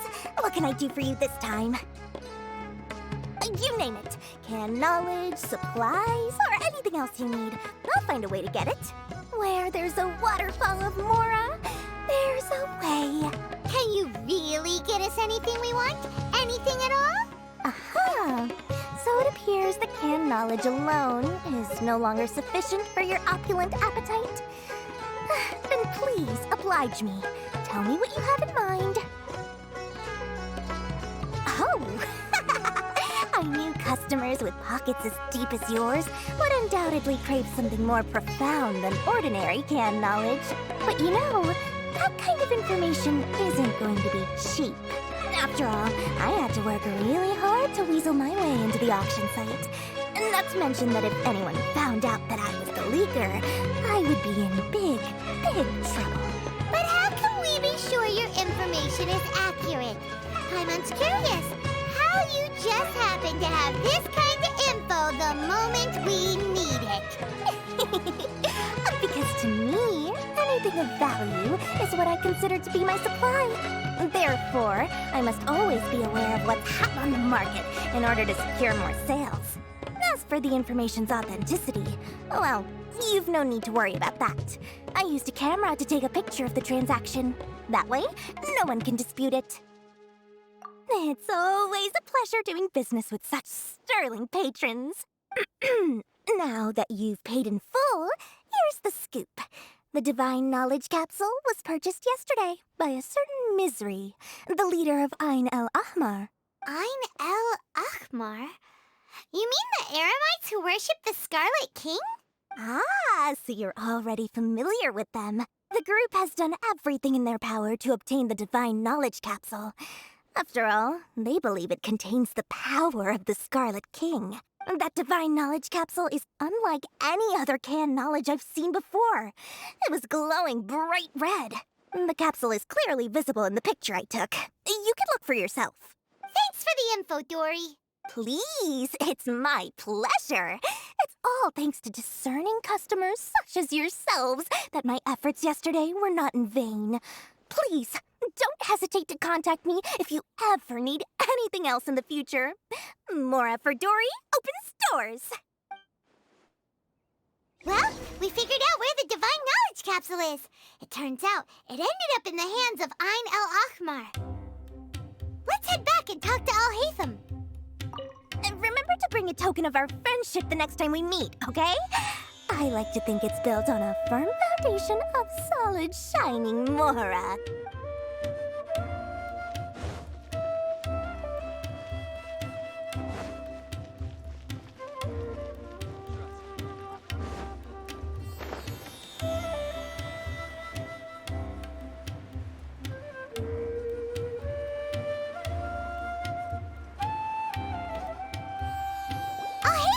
We got the info you wanted! Really? All right. Let's hear it. Dory even gave us evidence to verify the intel. Have a look. Huh, look at that. Clear as day. It must have taken some guts just to infiltrate the scene of the Eremites transaction. But then, to get close enough to take a picture like this. Bold move, Dory. Very bold move. All right. The person in this picture is indeed Misery, the leader of Ain el-Ahmar, and the glowing red capsule he's holding appears to be the Divine Knowledge Capsule. In which case, if we play our cards right, when we confront them next week, we should be able to force them to show their hand. At first, Paimon didn't get why you were provoking these Ain el-Ahmar guys. But now, it sort of makes sense. Everything's playing right into your hands. After we defeat them, we can finally have a serious talk with their boss and get them to lend us the Divine Knowledge Capsule. Thank you for your time and efforts. Take a few days off while I make some preparations. Let's meet up again on the afternoon of the arranged date, 3 o'clock sharp. See you then.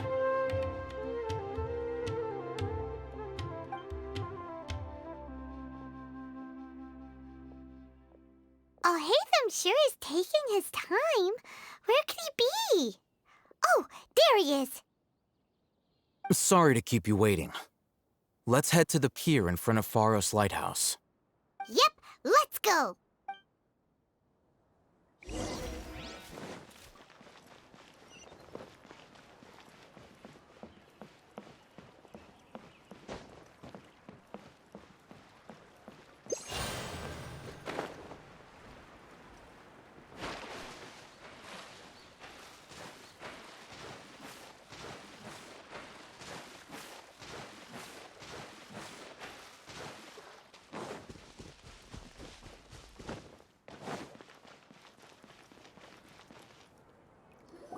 Al-Haytham. I knew you were crazy, but I didn't know you were crazy enough to actually show up. It was I who demanded that these negotiations take place. I was more worried that you might go back on your promise. But to your credit, it appears that you're sticking to your word. This is turning into quite an occasion. I also brought some backup. I assume you don't mind. Backup? Aren't you the brat from the restaurant the other day? You've come to support this lunatic because he helped you out? Fine. Your funeral. I'm not going to mince my words. Once we're done with you, you'll be nothing more than fish food. Get 'em, boys! Uh-oh, here they come. Good luck, you two.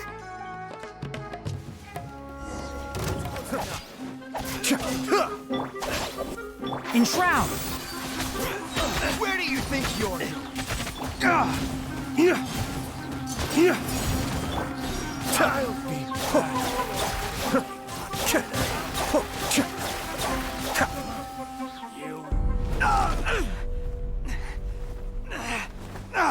Academia scum!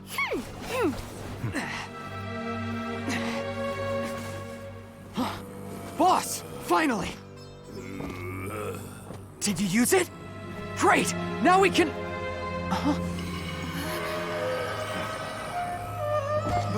Boss?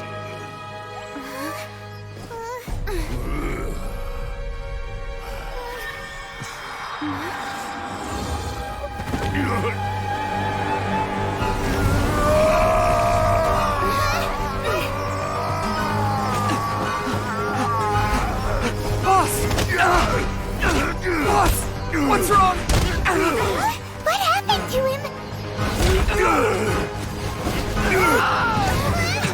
have to cut his Akasha connection, now.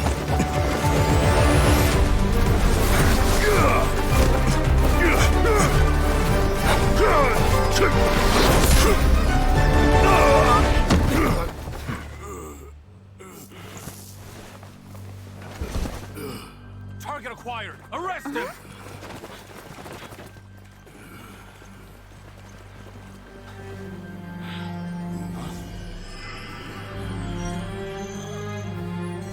Do not impede our work. Is that understood, Al-Haytham? Of course. I was only trying to help. Take him away!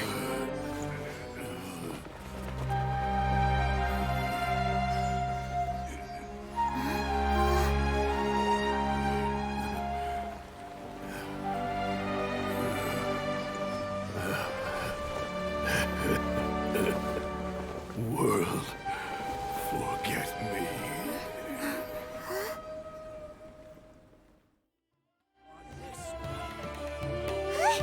What in Tibet just happened? It's like that big guy suddenly lost his mind. It looks like he used the Divine Knowledge Capsule. You mean the Divine Knowledge Capsule did that to him? Oh, yeah. You mean how some researchers go insane after getting knowledge from Irminsul? I've heard of numerous incidents of researchers in Satyavada life going insane. The state that man is now in suggests that this is a similar situation. This Divine Knowledge Capsule does appear to be linked to the gods, but beyond that, it doesn't seem anything like the rumors suggest. Possessing it doesn't grant you divine wisdom or power. Did you hear what he said? World, forget me. What could that possibly mean?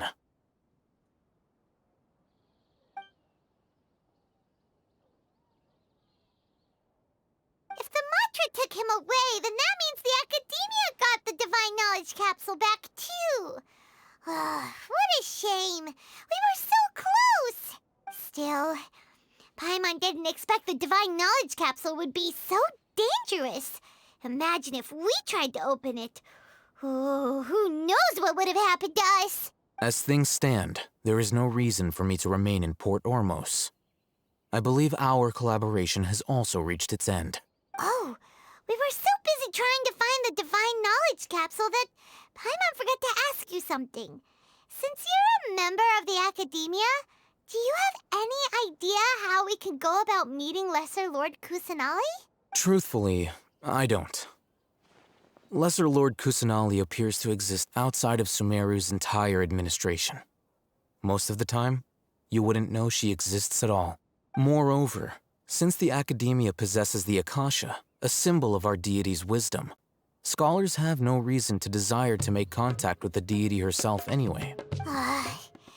Everything about Lesser Lord Kusanali is such a mystery! I'm heading back to the Academia. How about you two? It's almost the day of the Sub-Zero's festival. Maybe we should head back too. We've been rushed off our feet over the past few days, so maybe a little rest and relaxation will do us good. Then we'll part ways here, Al-Haytham, until we meet again.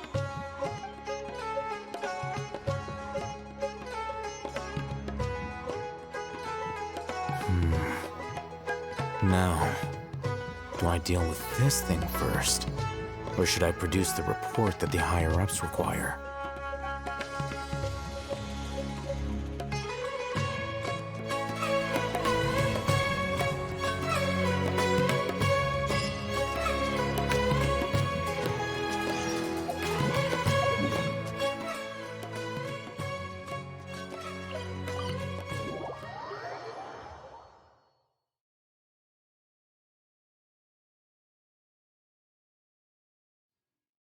Miss the Sub-Zero's festival, right? Let's hurry and find Dunyarzad. Paimon thinks she must be around the Grand Bazaar, since she showed us around there last time.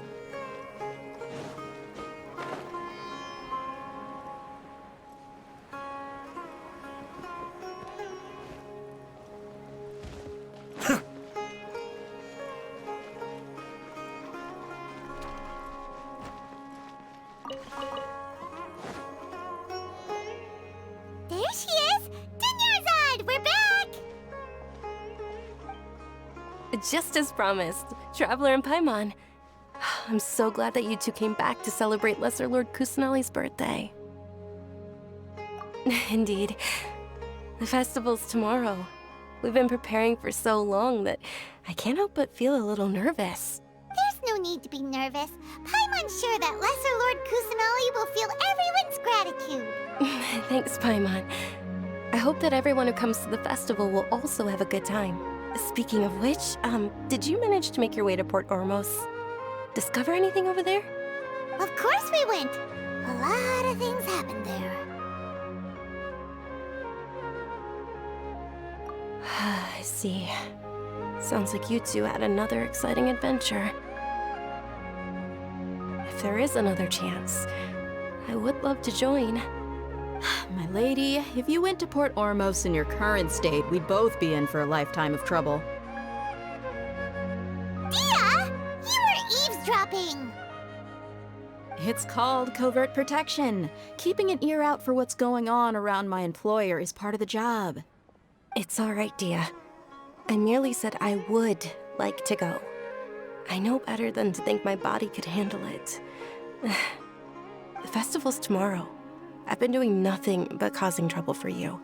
So Dia, please take some time to relax. I'll be fine. Even when you put it that way, it still doesn't feel right. Don't worry, my guardian knight. Okay, fine, but only tonight.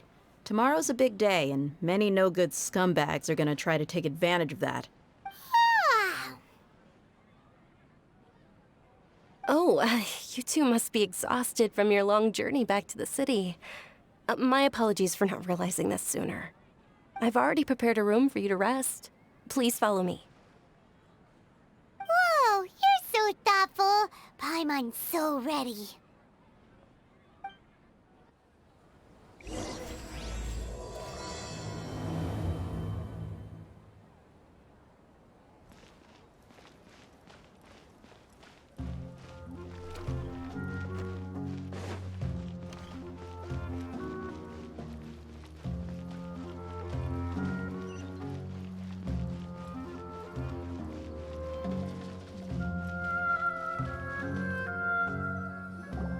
Here we are. It's also fairly close to where I've been staying. It looks really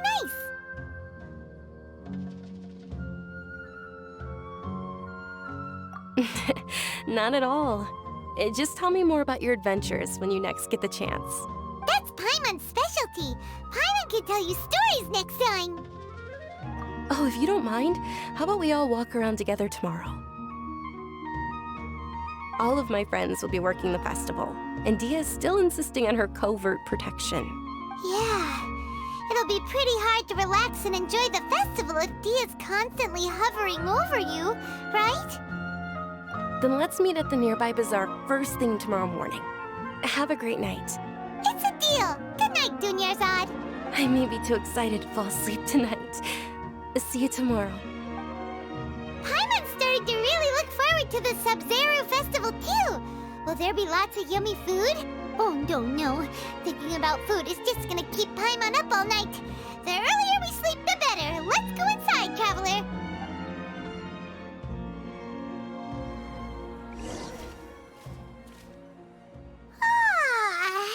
Did we oversleep? We should go meet Dunyarzad right away.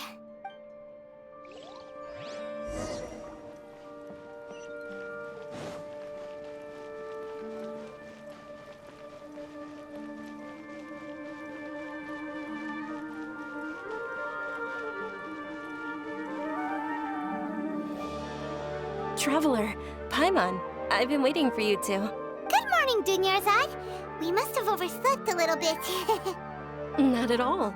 I arrived early. Today is finally here. I must cherish every moment as if it were gold. You've worked so hard for this day. You gotta enjoy it to the fullest. You know it. It's just that, as expected, I had some trouble falling asleep last night. I'm hoping my body won't be too much of an issue today. Well, shall we? Let's start with the stalls over there. Many vendors came out of the blue to support the event, and they insisted on covering costs themselves. Let's go give them some business. They paid for everything out of pocket? Oh, sounds like they're not in this just for the Mora. They all said that contributing to a lively festival atmosphere is more important than money. Especially since we don't often get to celebrate Lesser Lord Kusanali's birthday. Ooh, they're selling food over that way! Let's go take a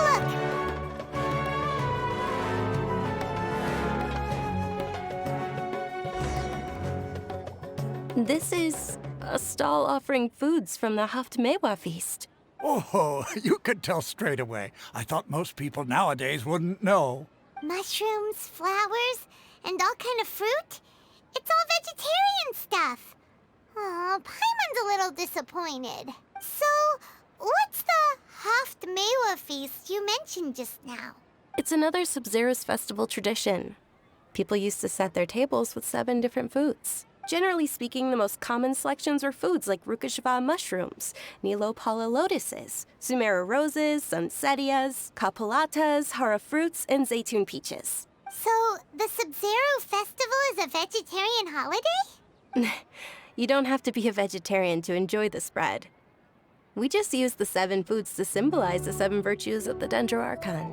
Wait, but if that's the case, if Sumeru uses vegetarian food to represent the Dendro Archon, then wouldn't the Pyro Archon's festival be full of food like roasted fowl, juicy meatballs, grilled steak? Oh, Traveler, we have to go to Natlan as soon as possible! I hope your wish comes true one day, Paimon. Thanks! Alright, how about we also check out some of these other stalls?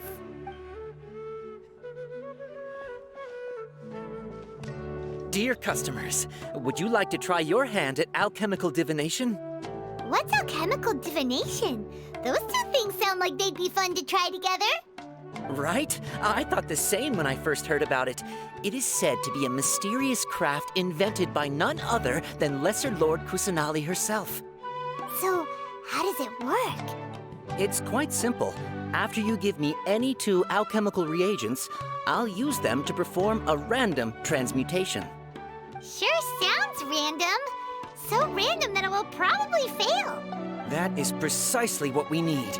After the transmutation fails, your one and only diviner here will interpret the remnants. Well, according to Lesser Lord Kusanali, everything is interconnected, and all that occurs can be traced back to fate. You could say this is a pearl of old wisdom. Why does everything sound so much more credible when Dunyarzad says it? Are you guys working together? So that's the true wisdom behind it. This young lady sure knows her stuff. So, how about it? Want to give it a try?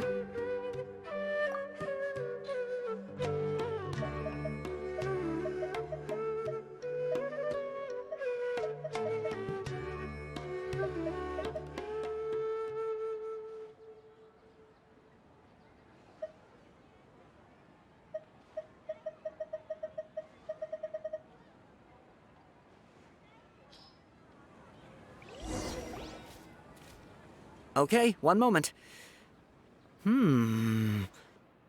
It's the moon. Paimon wants to take a look too! Is it? It looks more like a pie that Paimon bit into. Generally speaking, the moon signifies... It means... Wait a moment. Is he really looking it up in a book? Oh, I remember now. It means illusions and lies. Illusions and lies?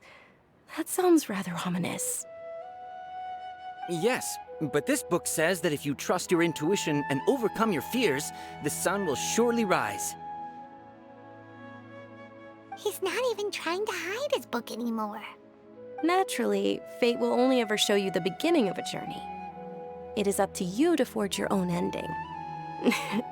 Oh, thank you so much. I'll keep that in mind. Oh, it's nothing. I'm just learning as I go. Guess that was still pretty interesting. Okay, on to the next stall.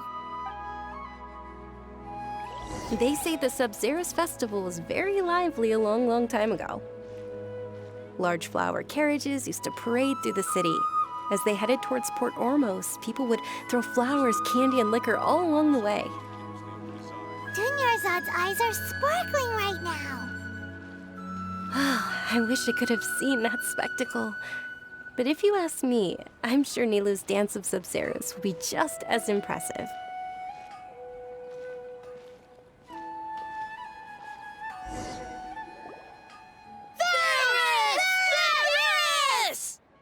Attention! Soldiers, fall into formation if you want any Yalda candies.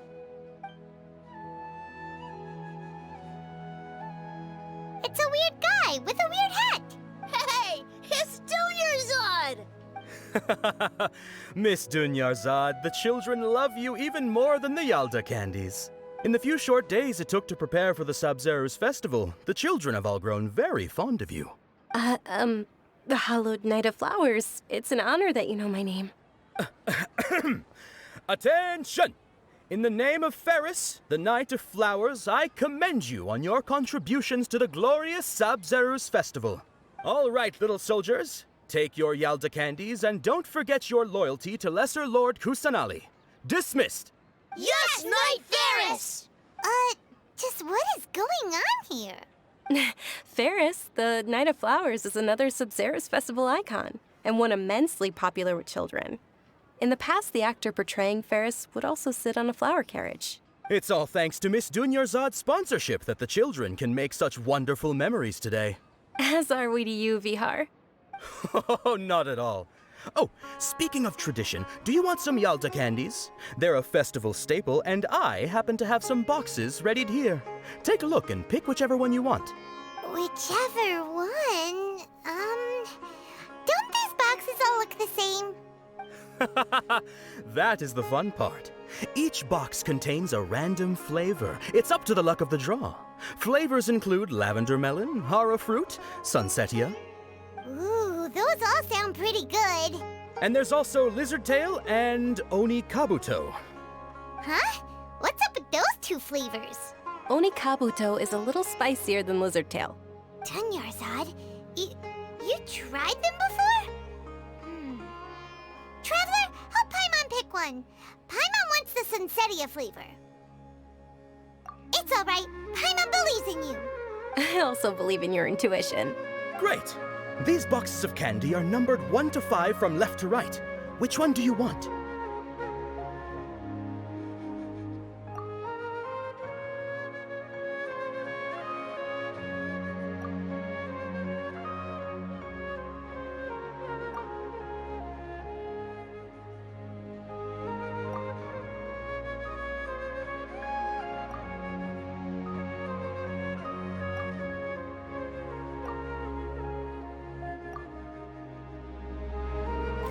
Attention!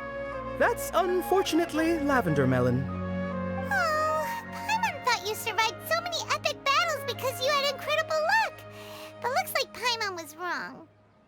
The sunsetia flavored candy was in box number 4. How about this? The most important thing is that everyone has a good time at the festival. So please, take both boxes. Really? Thanks a lot, Knight of Candies! It's Knight of Flowers, not Knight of Candies. Paimon really wilted the carriageless Knight of Flowers. They all basically sound the same. We got our candy, so let's keep going. Oh, actually, I just remembered that I left something behind. Since you're here, can you come with me to get it? Dunyarzad, you probably forgot because you're so excited about the Sub-Zerus festival. How embarrassing.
We're too late.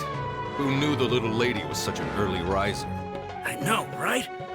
Hey, wait a minute. Boss, isn't that her?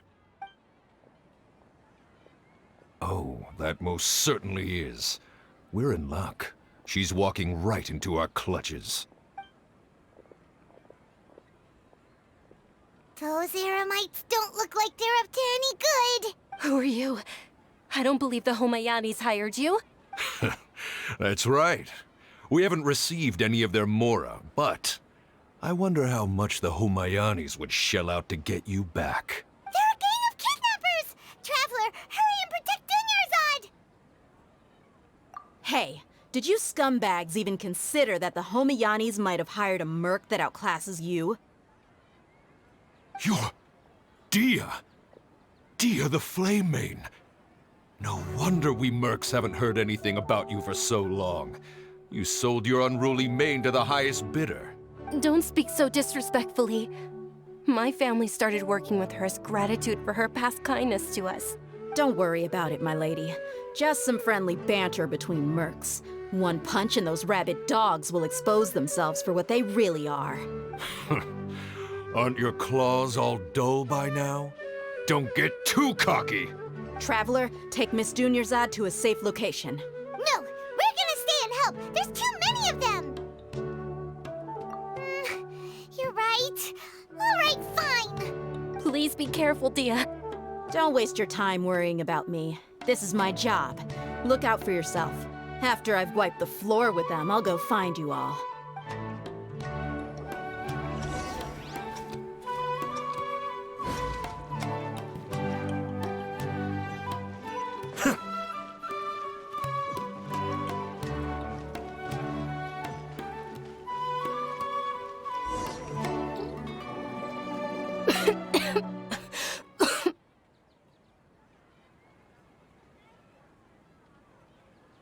Dunyarzad, are you okay? You look a little pale. Are you in shock? I'm fine. My body always reacts like this whenever I exert myself too much. You sure you're okay? I'll be fine after some rest. I'm more worried about Dia. After all, none of this would have happened if I hadn't insisted on coming out today. Yeah, don't worry.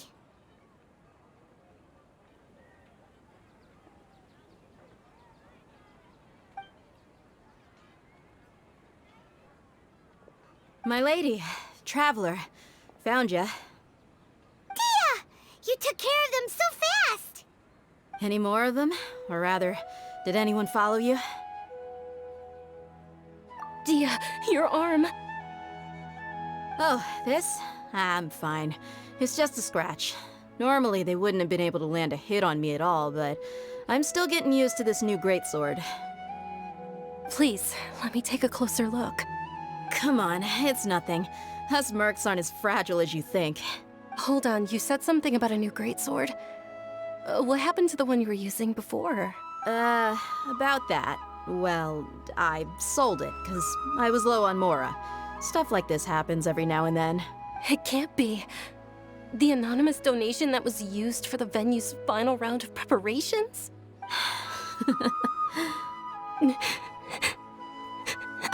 Hey, Miss Dunyarzad, I wasn't trying to make you cry, and I'm not gonna lose my commission because I made my employer cry, am I?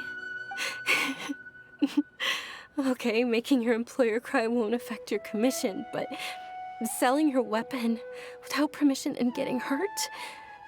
I'll have to reevaluate your performance. You're so unreasonable, my lady. Thank you very much, Dia. Don't be like that. I get embarrassed really easily.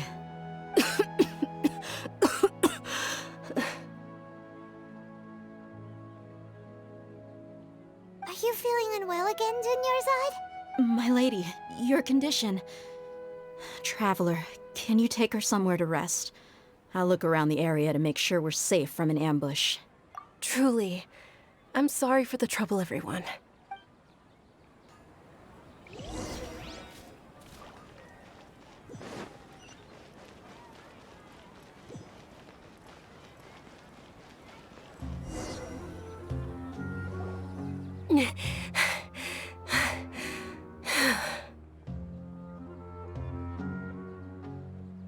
Are you feeling better, Dunyarzad? Yes, much better. Just give me a few moments and I'll be good to go. I didn't realize you were concerned about it. I guess I shouldn't continue to keep it a secret. I was actually born with Elazar. It's terminal now. Can't believe it's Elazar! Oh, you've already heard of Elazar. In that case, you probably know about its severity. Sumeru's current medical advancements still haven't been able to find a cure. The disease's progression can only be delayed through environmental therapy. Dunyarzad. There's no need to be sad. I've always lived with Elazar and I came to terms with it a long time ago. Compared to the simple fact that I'm afflicted with this, its effects on my life have been much more painful. I know that my family loves me dearly. They've done all they can to provide the best environment for me so that I can live for that much longer. However, I know I will one day succumb to this. Did you know? Before I ran away from home this time, the world outside of my home didn't even know that I existed. Since I was a child, all I could do was sit on my bed and stare at everything outside of my window. I'm sure my family's worried and disappointed in me for running away, but I just didn't want to have any regrets. I wanted to meet other people. To me, there's nothing more beautiful than being able to meet and speak with others. Not to mention the incredible time spent preparing for the festival. The joy on everyone's faces here, and all the support I've received from friends like Dia. This way, when my final day does arrive, it will be less sorrowful. At the very least, many people will remember that I once existed in this world, right? As long as you don't forget Paimon. Paimon also won't forget about you. No, even if you forget Paimon, Paimon will still remember you. Thank you two so much. I apologize for the depressing conversation. This is out of character for me. To be honest, Lesser Lord Kusanali gave me the courage to do all of this. If it weren't for her encouragement, I wouldn't have taken that first step.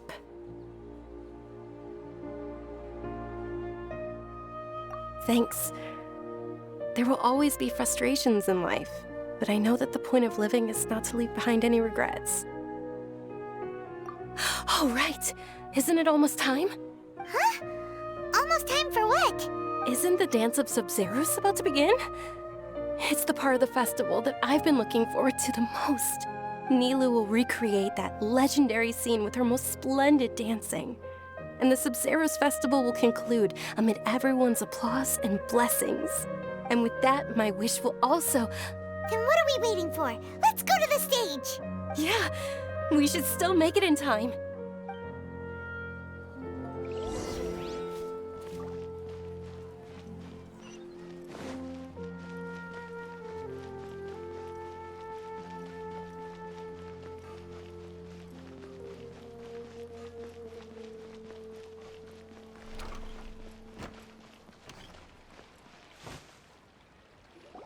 Were you not aware that the law prohibits this type of performance from taking place without prior permission?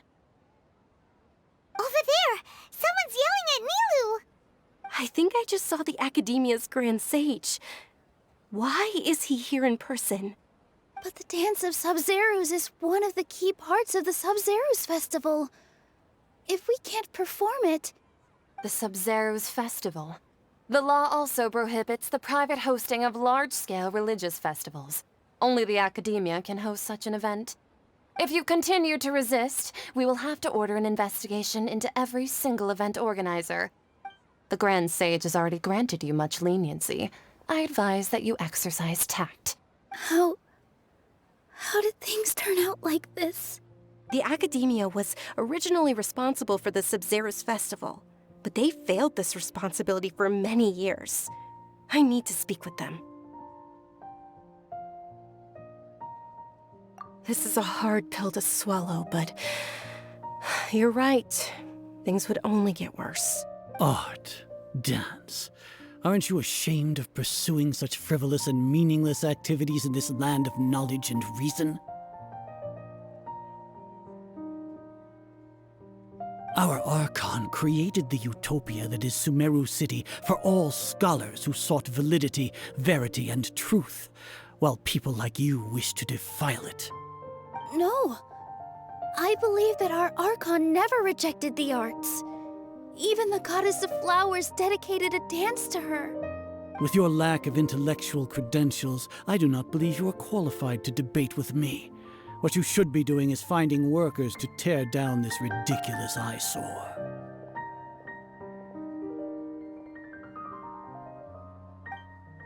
When we return, have the scribe draft an ordinance before the next Nyargarbaha Day that prohibits public art performances.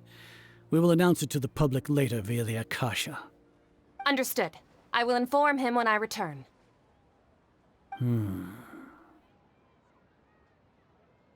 The Sub-Zeru's festival.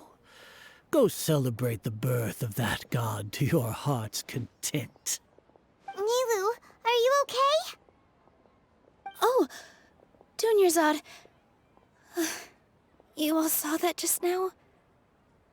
The Grand Sage ordered us to stop the performance. Yeah. Let's go somewhere the Academia can't find us and perform there.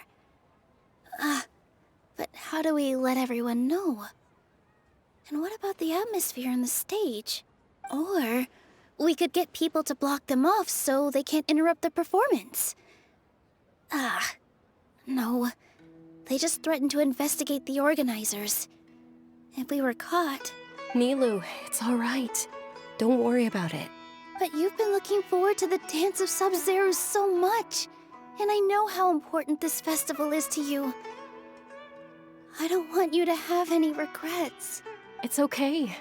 Seeing you care this much about my feelings is more than enough. It would be too risky to continue the Sub-Zero's festival at this point. I don't want to get everyone in trouble. If you say so. But you can sneak out for the next Sub-Zero's festival, right? We'll make sure the next one is a smashing success. The next one. Yes. Okay, it's a promise. It will be a smashing success. Paimon can't believe this is how things turned out. Those heartless geezers. It really is okay. There's nothing we can do about it. Still, I'd be lying if I said I had no regrets. I would have loved to see Milu's dance.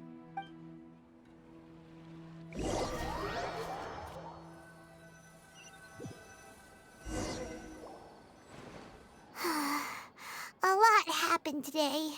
It's a shame the festival ended the way it did. Nilou and Dunyarzad promised to make the next Sub-Zero's festival a success, but Dunyarzad is running out of time. Yeah.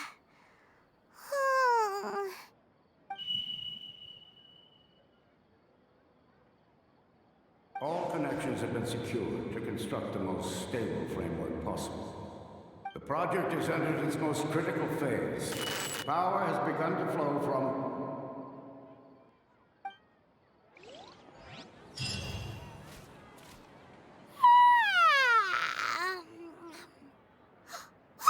We're gonna be late! It's all because you wouldn't get out of bed! We should go meet Dunyarzad right away!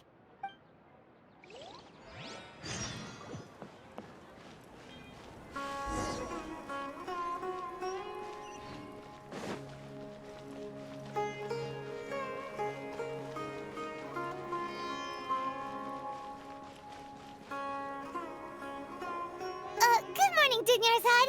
Sorry we're late. Not at all. I arrived early. You seem kinda tired. Did you not get enough sleep? I'm doing well. There's no need to worry. Shall we go? Let's start with the stalls over there. Sure! Traveler? Why are you just standing there? Let's get going!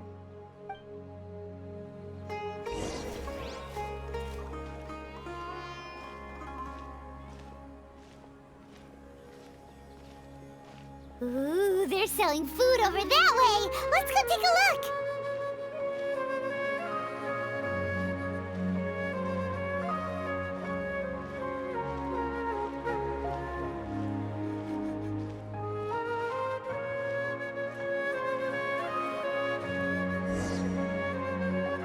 This is a stall offering foods from the Haftmewa feast. You are quite well informed, miss. I thought most people nowadays wouldn't know. They're all plants! Oh, Paimon's a little disappointed. Actually, what is the Haftmewa feast you mentioned just now? It's one of the Sabzerus festival's traditions. People used to set their tables with 7 different foods to symbolize the 7 virtues of the Dendroarchon. Remnants appear to be in the form of the moon. Really? Paimon thought it looked like some kind of food. The moon signifies... It's escaping me for now. Wait a moment. Is he really looking it up in a book? Oh, right. It means illusions and lies. But if you trust your intuition and overcome your fears, the sun will surely rise. Understood. I'll keep that in mind. Oh, it's nothing. I'm just learning as I go. Guess that was still pretty interesting. Okay, on to the next stall. So, where to next?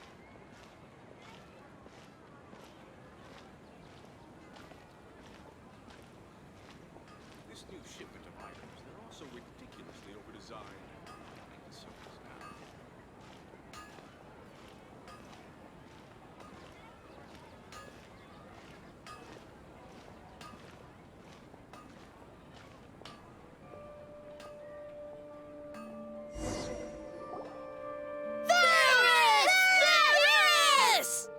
All right, soldiers. Now that you have your Yalda candies, don't forget your loyalty to Lesser Lord Kusanali.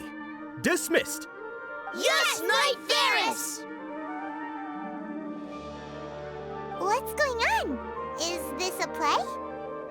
Ferris, the Knight of Flowers, is another Sabzerus festival icon and one immensely popular with children. It's all thanks to Miss Dunyarzad's sponsorship that the children can meet the Knight of Flowers. Oh, do you want some Yalda candies? I happen to have some boxes readied here. Take a look and pick whichever one you want. What's to pick? Don't these boxes all look the same? It's not that simple. Each box contains a random flavor. It's up to the luck of the draw. Flavors include lavender melon, hara fruit, sunsetia. Ooh, how interesting! And there's also lizard tail and oni kabuto. Ugh, why do those flavors even exist? Traveler, help Paimon pick one. Paimon wants to eat the Sunsetia flavor. Great! These boxes of candy are numbered 1 to 5 from left to right. Which one do you want?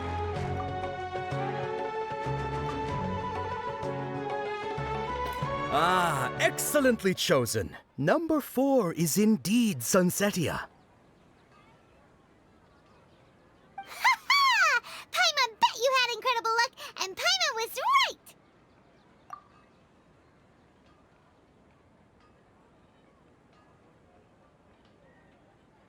Huh? How's that possible? It's obviously random. Maybe we didn't sleep very well last night. Or maybe we slept too much.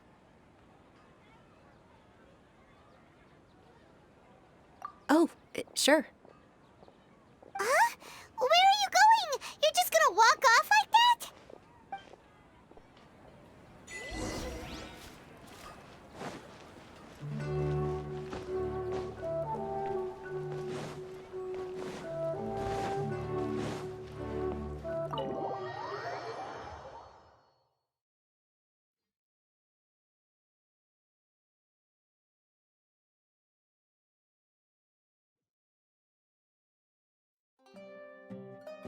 feeling of deja vu? Oh, Paimon knows what that is. It's when you feel like you've already experienced whatever is going on. In that case, Paimon also felt something like that today. But that's just our brains playing tricks on us, isn't it? So why'd you run here in such a hurry? So that's it! You're intentionally doing things you usually wouldn't and seeing if you still get that same feeling of deja vu. Welcome, you two. Are you here for lunch? What would you like to eat? Got it. You don't look like you're from these parts, but I gotta say, you've got good taste. I'll give this order to the kitchen. Coconut charcoal cake? Isn't it that burnt thing that didn't look tasty at all? Oh, Paimon understands what you're trying to do now. You'd never normally order something like this.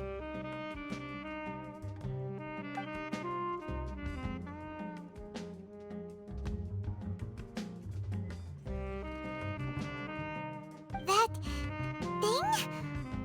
Are you really gonna eat it? Isn't this going a bit too far?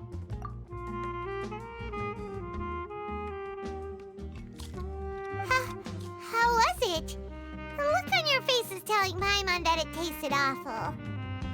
Then, you mean... That's impossible! We were just talking about how gross it looked! So, would this be a case of taste bud deja vu?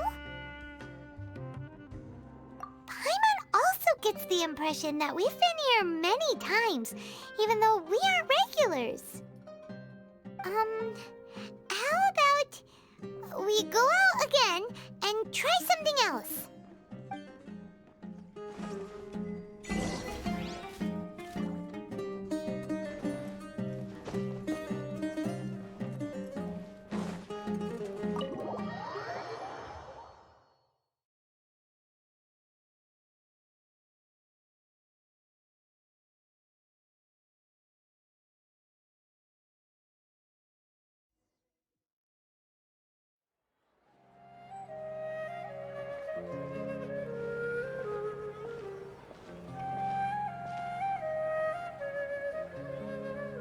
Hey, Dunyarzad is sitting by herself on that bench over there.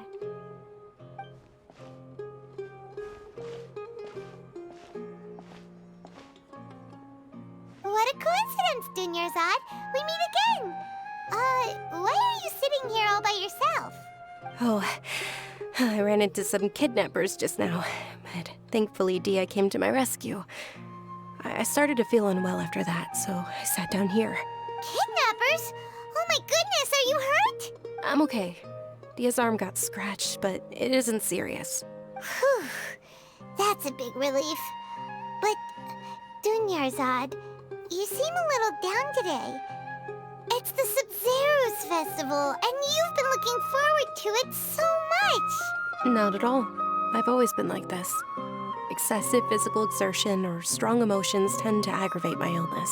Besides, no matter how amazing today may be, it is but a single day. After however many more days, my time will come to an end. Paimon doesn't quite follow you, and Paimon feels like something's really got you down right now.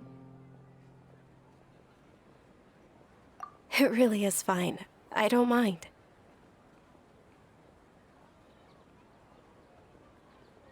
Huh? Did something happen? Dunyarzad, have you ever felt deja vu? You know, like when you've already experienced something that's happening right now? Deja vu? No. But my days have been the same for years now. Even if I were feeling deja vu, I suppose I would already be used to it. Oh, Paimon sees. Then, is it only the two of us? It's almost time. Huh? Time for what? Nilou's Dance of Subzerus is about to begin. Let's go.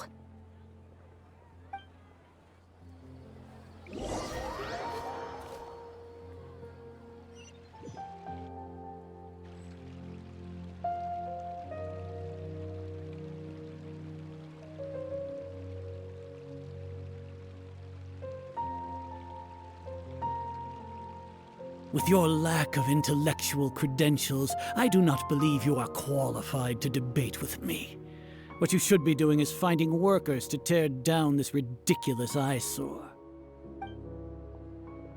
When we return, have the scribe draft an ordinance before the next Nyargarbaha Day that prohibits public art performances.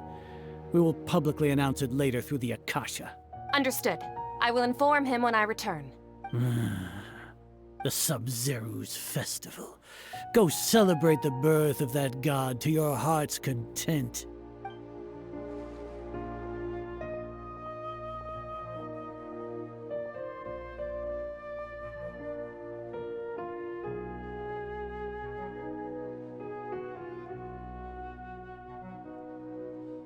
Milu, are you okay? Oh, Dunyarzad. The Grand Sage ordered us to stop the performance. It's okay. There's nothing we can do about it. But you've been really looking forward to this. I don't want you to have any regrets. It truly is unfortunate, but I don't want to cause trouble for anyone. Didn't the Grand Sage say that he might investigate the organizers? True, but... well, okay. I'll just have to try again next year. The next festival. I probably won't be around by then. Wait, what did you just say? No, nothing. I'll be heading back to rest. Thank you for your help, everyone. Paimon can't believe what those heartless geezers did!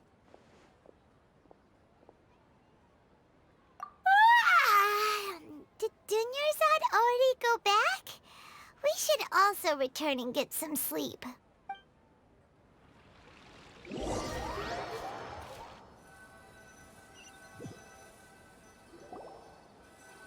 So, in the end, you still couldn't figure out what that deja vu feeling was all about? Maybe it really was because of exhaustion. Same here. That's why Paimon stopped thinking about it halfway through the day. Then, how about we settle in and get a good night's sleep? For now, we can chalk things up to exhaustion. We can do more thinking tomorrow. Observing a modest drop in the output of Jnana energy, but values still remain within normal parameters. Continue to monitor the variances in the data and find the cause as soon as possible.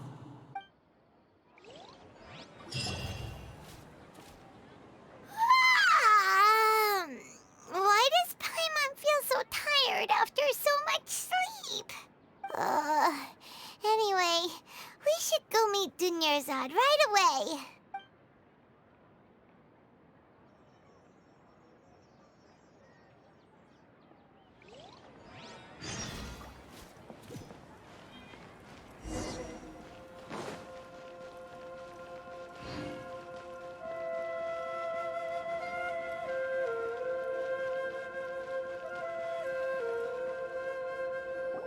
Good morning, Dunyarzad. Sorry to keep you waiting. Not at all. I arrived early. Huh? Paimon thinks you sound kinda tired. Did you not get enough sleep? I'm doing well. There's no need to worry. Shall we go? Let's start with the stalls over there. Great idea! Let's get going! Traveler? Hey.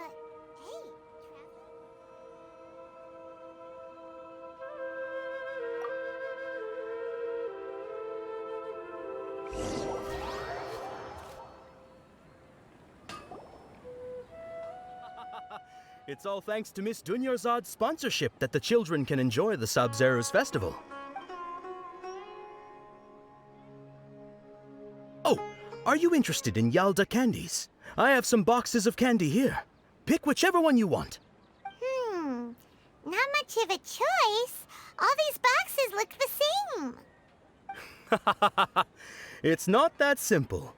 Each box contains a random flavor. It's up to the luck of the draw. Flavors include lavender melon, hara fruit, sunsetia. They all sound pretty tasty. And there's also lizard tail and oni kabuto. Huh? What were those last two? choose. Paimon wants to eat the Sunsetia flavor. No problem. These boxes of candy are numbered 1 to 5 from left to right. Which one do you want?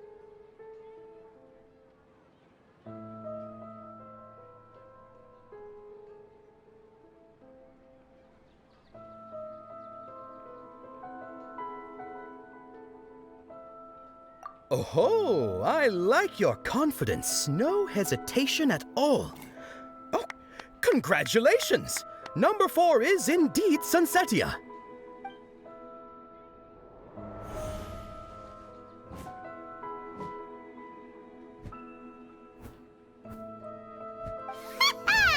Paimon knew she always had incredible luck.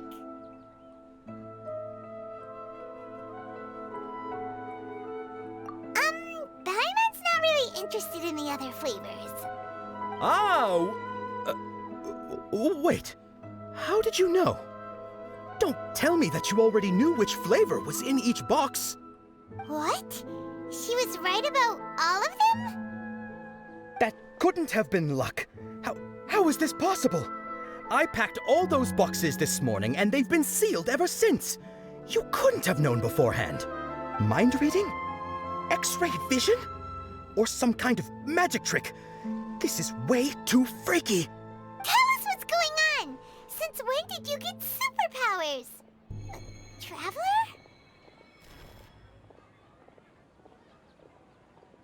Hey, where are you going?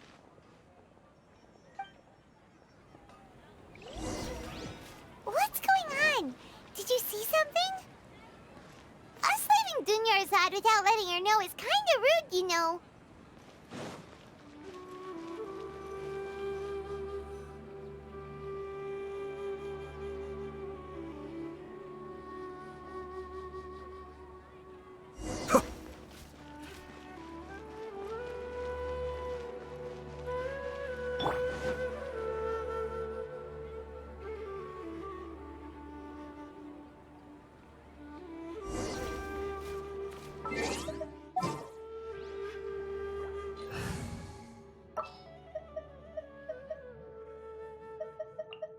There's still a long road ahead.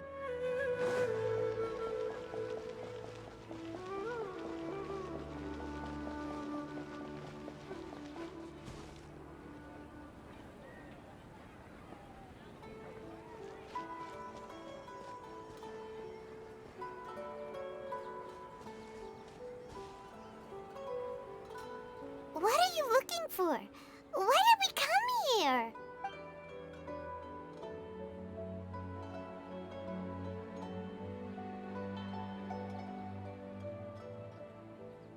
Traveler?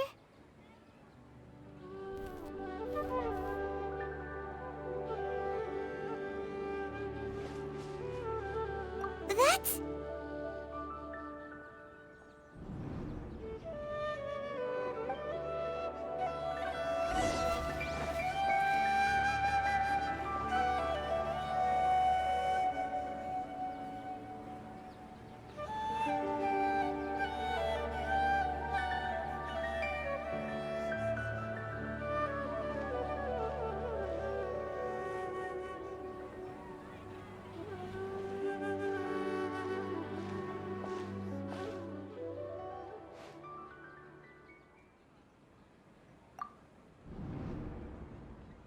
Look! That's... Isn't that Dunyarzad? What's happening here? Why are there 2 Dunyarzads? You already know that this isn't your first Sub-Zero's festival, don't you? I'm sure you already know how to use this. A knowledge capsule? Where did you get it? What's inside? You should use it too, Paimon. You know Paimon? Well, this seems kinda sketchy, but Paimon feels like this is what we should do.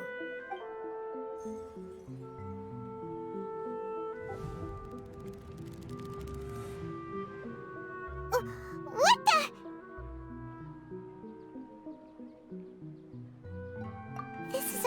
20th time at the Sub-Zero's festival? Huh? No. The 30th? 40th? Just how many times have we been to the Sub-Zero's festival? Have we been trapped in a single day? If it weren't for you, we wouldn't have even realized. What the heck was inside that knowledge capsule? Your memories are still scrambled? Try your best to remember.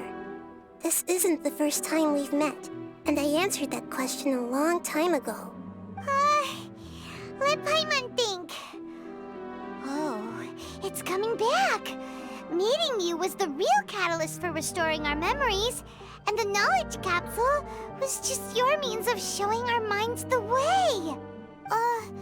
What about everyone else? Why are you only helping the two of us? Your sense of deja vu is stronger than everyone else's, yes? As for an explanation, you two received the blessing of Dendro, and you also have special, sensitive constitutions. It was as if a single sheet of paper was separating those memories from your consciousness. A familiar question. I think this is the 7th time you asked that. As you can see, she isn't doing well. You probably sensed it too.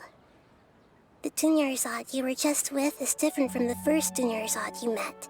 That first Dunyarzad is in front of you right now, and she doesn't have a lot of time left.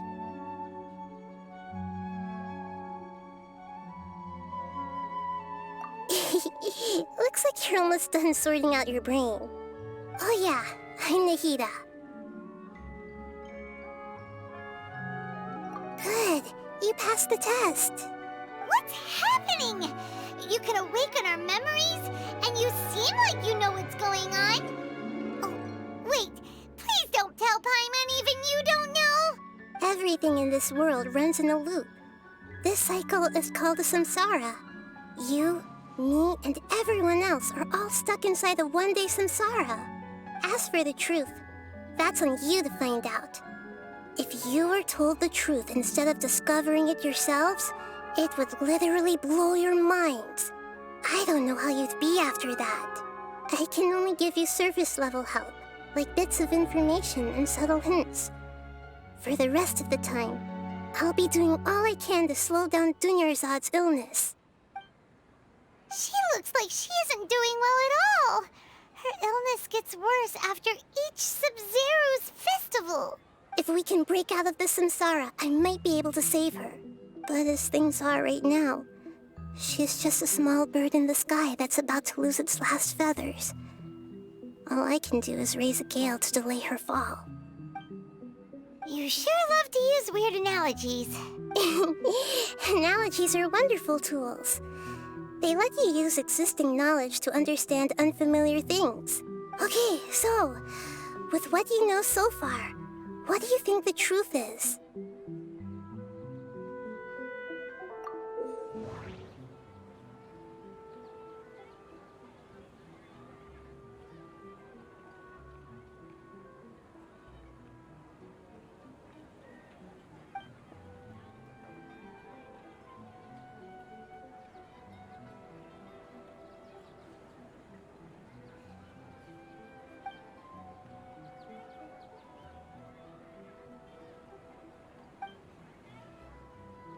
We've already experienced the Sub-Zero's festival many times, and the day of the festival seems to be in a perpetual samsara.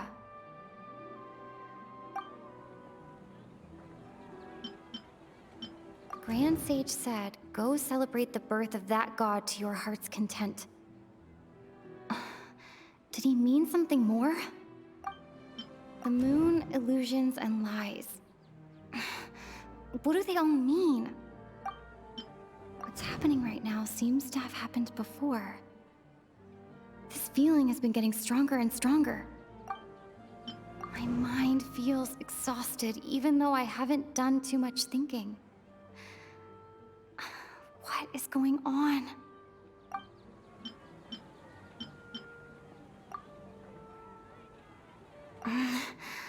I can't seem to cohesively piece everything together.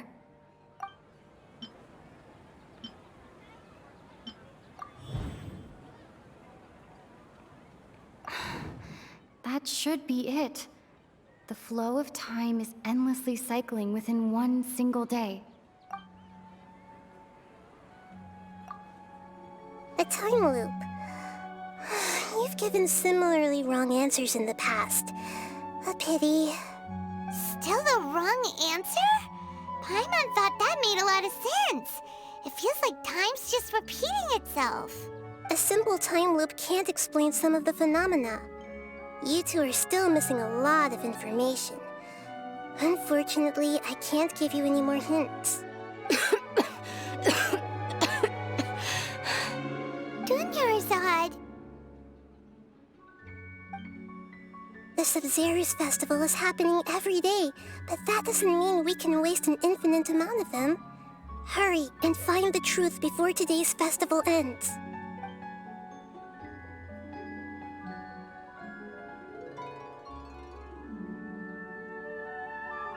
Let's think about our current situation.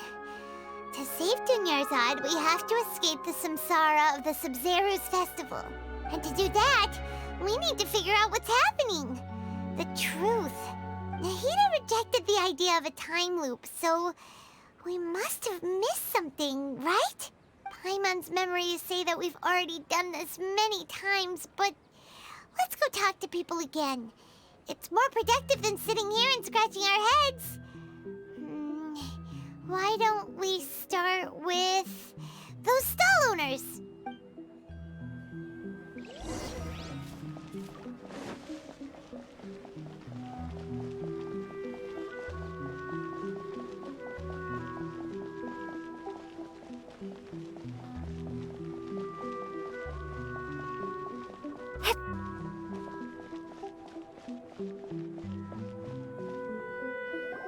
Hey there!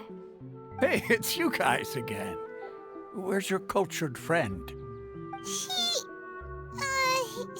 feeling a little unwell. I see. Did you come back to buy something?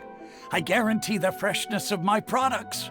I harvested them from the forest just yesterday. Huh?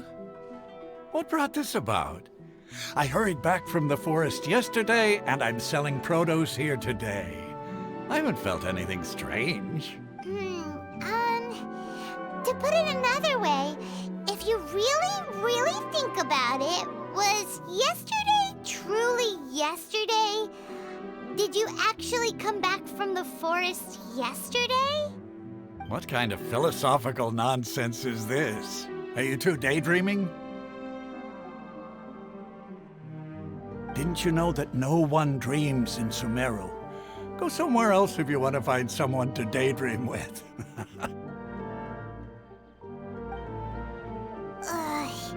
He actually has a point. Is this a dream? Is everyone dreaming?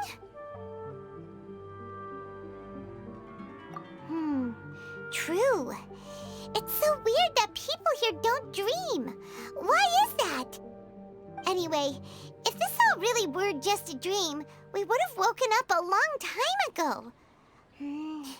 Let's keep asking around.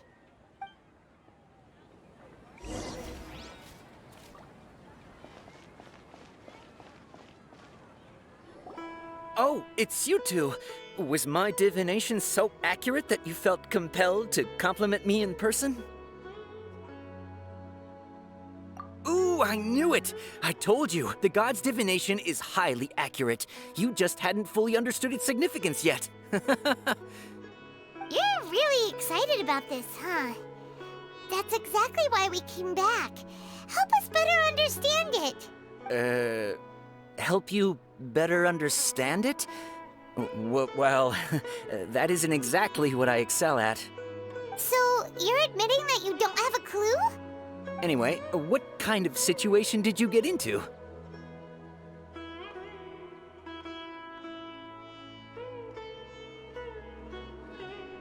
Huh?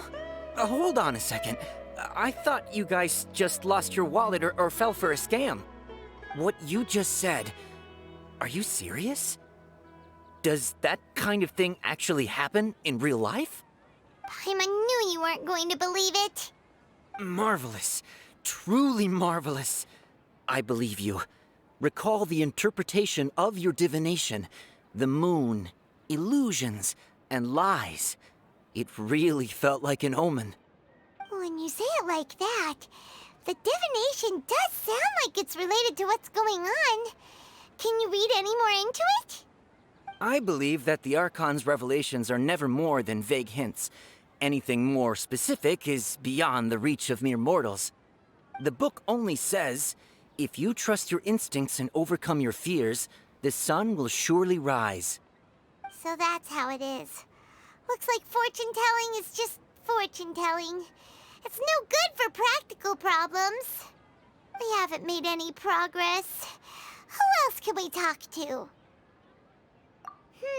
Paimon remembers that we tried talking to her a couple of times, but she always thinks we're playing pranks on her. You think she'll brush us off again?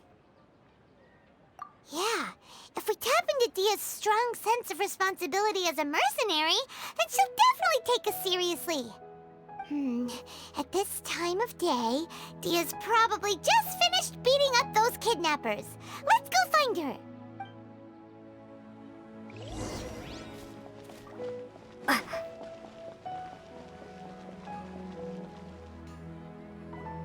I'm fine, my lady. It's just a scratch.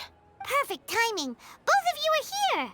Paimon, Traveler, you came at just the right time. Listen, there was a dangerous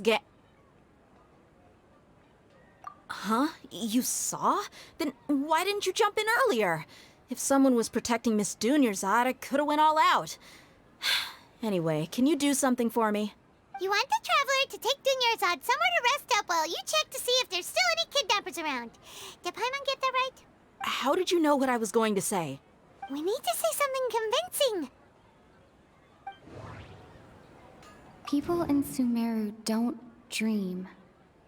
What a strange phenomenon. Dia sold her greatsword to raise additional funds. And then she was injured because she wasn't used to her new weapon. The moon, illusions, and lies. What do they all mean? My mind feels exhausted, even though I haven't done too much.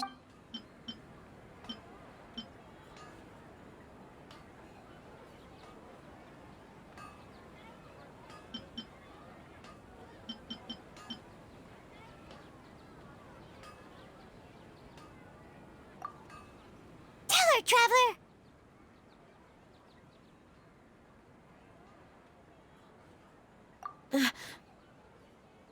I didn't tell anyone about that. Including Miss Dunyarzad. You couldn't have known. And just now, you literally took the words right out of my mouth. What's going on? All right, so this is the situation. It's kinda hard to believe what you just told me. First, let me make something clear. Most of us desert dwellers might not be the scholarly type, but we do have basic common sense. She's quieter than usual, uninterested in anything, and really gloomy. Yeah, she isn't the same as before, but her parents said that this is how she was like at first. Huh? At first? I don't quite understand what you're all talking about. I'll go rest on the bench over there. My lady, are you angry? All right, I'll give you the benefit of the doubt since you knew about my greatsword. Let's make this a quick trip. Miss Dunyarzad isn't completely safe here.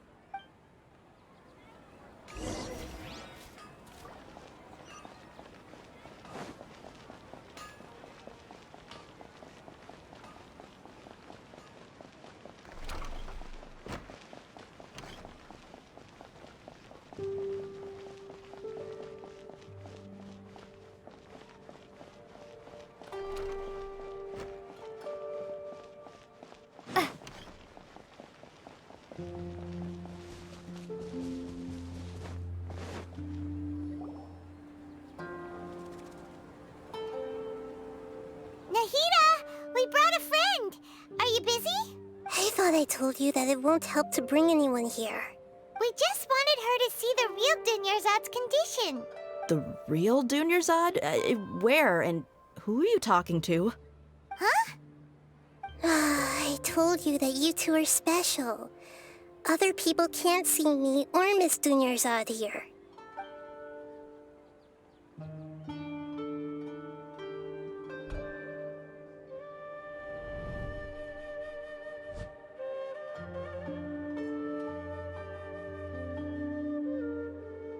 Hold on. Over there.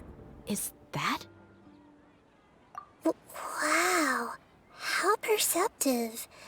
Does she have invisible antennae? Miss Dunyarzad, she's lying down here, isn't she? How's she doing? Her condition's really bad, and she's basically in a coma. How did you know she was here? I can sense her aura. There are also lingering feelings of something like regret or disappointment. What happened? Do you believe us now? The Sub-Zero's festival has been repeating itself. So, you think the sages are behind this? Yeah, they've always been against us. Wouldn't surprise me if they're using the Akasha to intentionally repeat the Sub-Zero's festival as a sick joke. You have a point.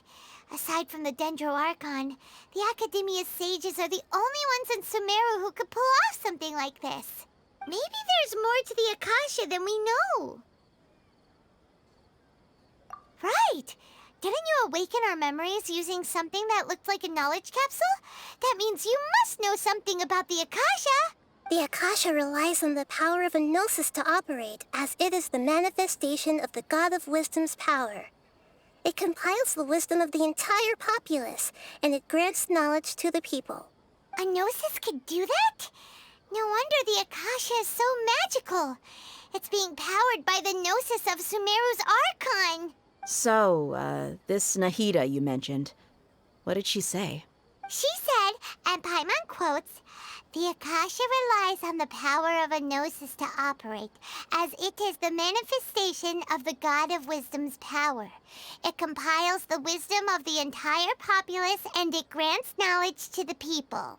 Compiles the wisdom of the entire populace and grants knowledge to the people. Wait. I get the grants knowledge part. That's what people have always used the Akasha for. But compiling the entire populace's wisdom? How does that work? Did she mean that the sages enter new knowledge into the Akasha?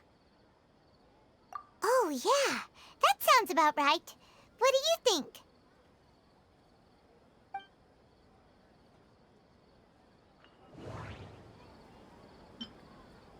Okay, Nahida said, the Akasha relies on the power of a gnosis to operate, as it is the manifestation of the God of Wisdom's power. It compiles the wisdom of the entire populace, and it grants knowledge to the people. My mind feels exhausted. People in Sumeru don't dream. What's happening right now seems to have happened before.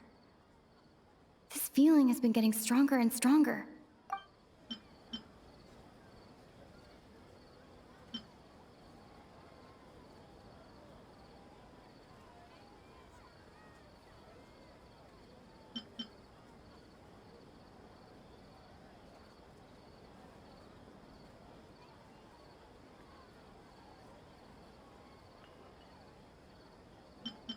My mind feels exhausted. You mean the Akasha is causing our mental fatigue? Now that I think about it, my head's been feeling unusually heavy. When the desert dwellers set off on their quest for knowledge, a sage once said, knowledge always comes at a price. Compiling the entire country's knowledge. You think the Akasha pulled a 180 and is extracting information from us? Who knows? The Akasha can put knowledge into our heads, so who's to say that it can't also poke around in there? We don't know any specifics. What's the point of doing something like that?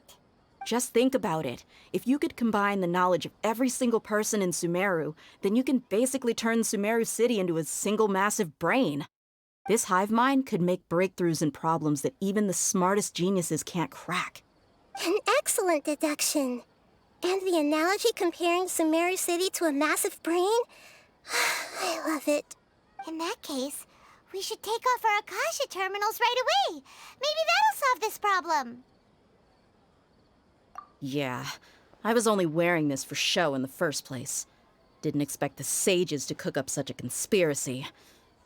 Mark my words, when this is over, I'm getting evidence and exposing this whole thing to the public. How does everyone feel? Huh? What is it? Oh, that! Paimon knows what you're talking about. It's a single soft beep that sounds like it's coming from the Akasha terminal. The sound of a beep. Could it be a prompt tone for when the Akasha is operating? That's probably an important clue. We weren't using our terminals, but we heard a beep anyway. Traveler, did you hear that? I heard it too. Our ears aren't messing with us. There was definitely a beep, but it sounded like it was coming from inside my head. We took off our Akasha terminals.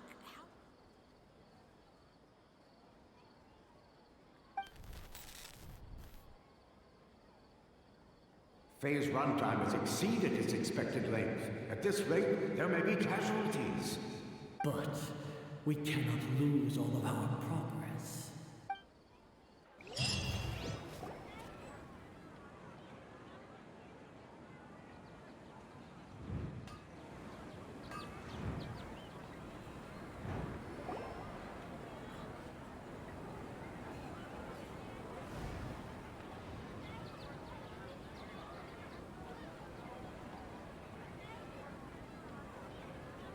Paimon remembers everything! Good. You adapted quickly this time. We definitely took off our Akasha terminals last night, but we still heard that beep. Why is that?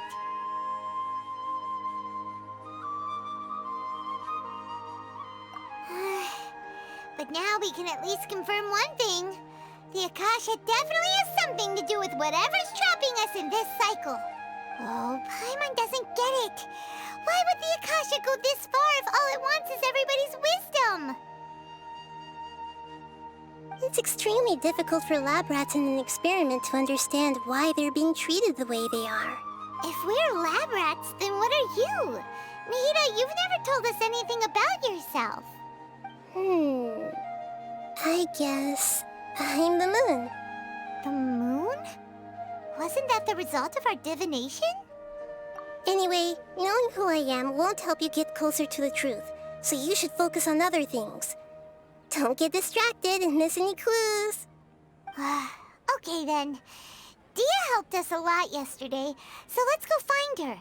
If Paimon's reading the time correctly, those kidnappers should be showing up soon.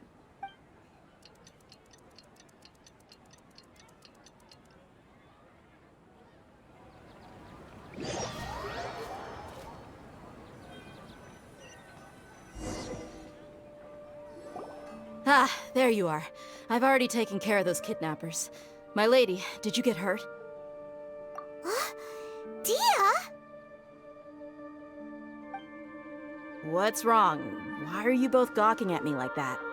You didn't get hurt this time. Huh? What do you mean this time? Why are you so surprised that I managed to get out unscathed? Those kids were amateurs.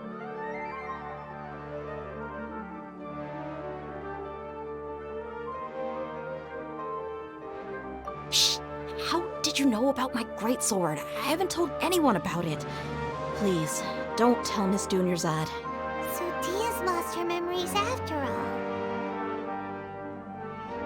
Anything strange? You already know that I got a new greatsword. If I had to say something, it's weird how such a new weapon could feel so familiar. It's as if I've already used it to fight a countless number of battles.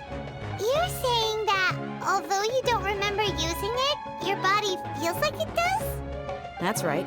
Both mercenaries and warriors heavily rely on muscle memory. Only knowing the theory of battle won't get you anywhere. Traveler, what do you think? Yeah, Paimon's feeling really hopeful. Oh, you're right! Earlier in the Samsara, something like this would have never happened. I have no clue what you two are talking about, but it's still dangerous here, so...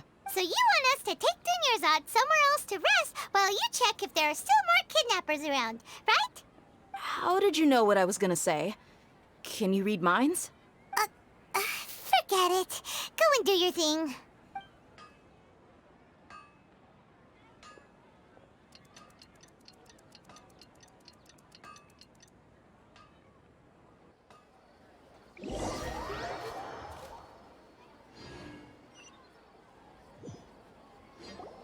Whew, it's finally nighttime. Aside from Dia not getting injured, everything seems to have stayed the same. Listen, Nahida, we found out that Dia got out just fine today, even though she got injured every other time she fought the kidnappers. Do you think the Samsara has been broken? Have we saved Dunyarzad? Really? Good job on all that progress. Get some good sleep tonight. Hey, what kind of an answer is that? Tomorrow will come. Everyone assumes this is common knowledge, but the only way you can know that for sure is if you experience tomorrow. How many todays has it been? Is it possible that today will be followed by yesterday? Does tomorrow truly exist as anything beyond a made-up concept? It's even possible that this entire world is a lie, and the history of the whole world has just been one endless Sub-Zero's festival. Okay, no more. Paimon's brain is already shut down. That's why it makes no sense to waste your energy thinking about things you will learn tomorrow.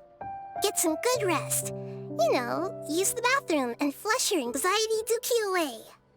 Huh? Hold on, what did you just say? Did Paimon hear you correctly? Huh? People always say they feel a sense of relief after they take a duk-duk. That's why I suggested you could try that. Is that so strange? It's so strange and so against common sense that Paimon's at a loss for words. You were sounding kind of smart just a minute ago. Yeah, even though it's happy and lively at the Sub-Zero's festival every day, it feels like it's been a long time since we've really gotten to relax. Let's go back to our room. Continue the harvest. Compared to what we stand to achieve, these sacrifices are trivial.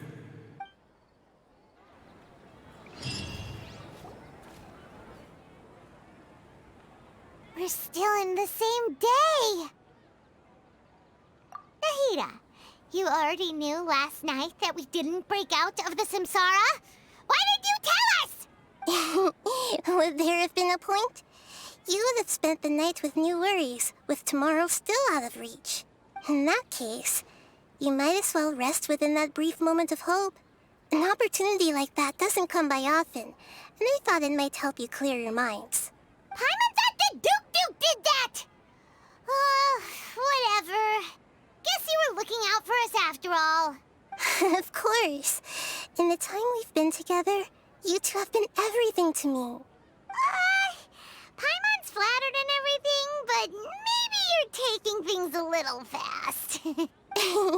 What I mean is, even though I had asked you to solve this puzzle, you two are still the only ones who can see me and sense my presence. In other words, if you weren't here, I may as well not exist. That's why you two have been everything to me. Get it? Nahida's talking about confusing stuff again. Anyway, that's enough chit-chat. So, Traveler, did the new clues yesterday help you gain a new understanding of the situation? Huh? Why are you scrapping your previous theory? Oh, yeah! You're right! Gosh, how did we not notice that? In a simple time loop, people's physical conditions should also reset. So, what's your new hypothesis? Mercenaries rely heavily on muscle memory. And Dia was able to use her experiences to avoid injury in later samsara cycles. The beep is a prompt tone for Akasha operations. We still hear it every night, even though we removed our Akasha terminals. The moon, illusions, and lies. What do they all mean? Okay, Nahida said we've already experienced the Sub-Zeru's festival many times.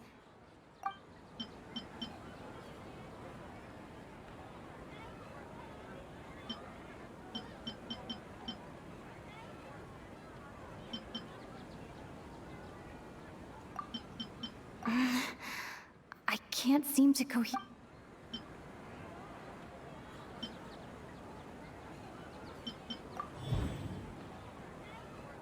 If all our memories of a day are erased at the end of that day, then we would unwittingly relive that same day again and again. Oh! Then the beep we hear every night could just be indicating the deletion of our memories! That's why, when we wake up, everyone thinks the Sub-Zeru's festival hasn't happened yet! It's already the next day, but everyone still thinks it's the day before! But muscle memory can't be erased. That's why Dia has been getting better at using her greatsword. Now everything makes sense! A brilliant deduction. Nahida, tell us if we're right or wrong. To put it simply, it's as if you've mistaken a pyro crystal fly for a firefly in the night. You lost sight of its true nature because you focused too much on your perception that it glows. That isn't simple at all! Why don't you go talk to Miss Dia again? You might learn something new. Right! She did help us find our latest clue after all. Let's go! We don't have many more festivals to waste. Hurry and find the truth.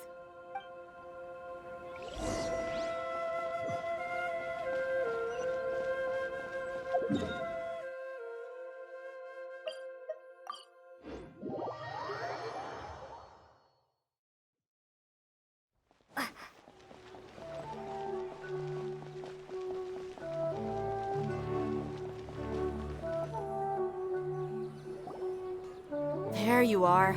Really took me a while to find you. As expected, Dia also didn't get hurt today. Get hurt? Why would I? Don't underestimate me. Well, you're still getting used to your new greatsword. Huh. Truth be told, I also think it's pretty strange. It just suddenly felt so familiar in my hands and... wait a second! How did you know I got a new greatsword to begin with? I didn't tell anyone about it. Traveler, could you explain the situation to her today?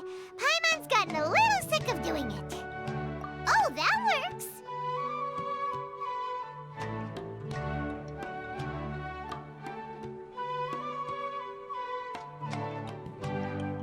What happened to you guys while I was gone?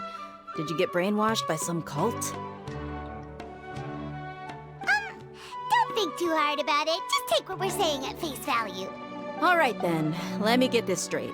You're telling me that my body's already gotten used to this greatsword, but my brain just doesn't remember it? Yes, your memory's being erased every day. Then I'd have to disagree. That's impossible. Oh? Why do you think that? If we've actually been reliving the Sub-Zeru's festival day after day, then what happened to the things we used, the money we spent, the food we ate? Common sense says my wallet should have emptied itself a long time ago. There's no way I wouldn't have noticed that.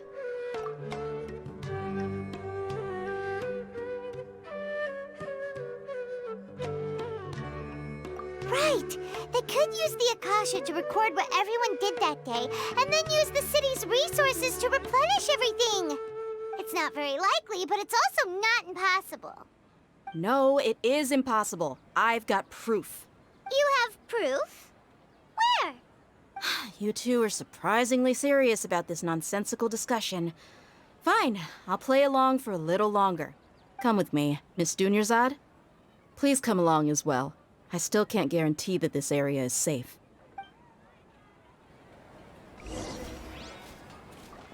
Paimon can't believe it's Dia who wants to show us something this time. 2 days ago, we were the ones taking her to see Dunyarzad.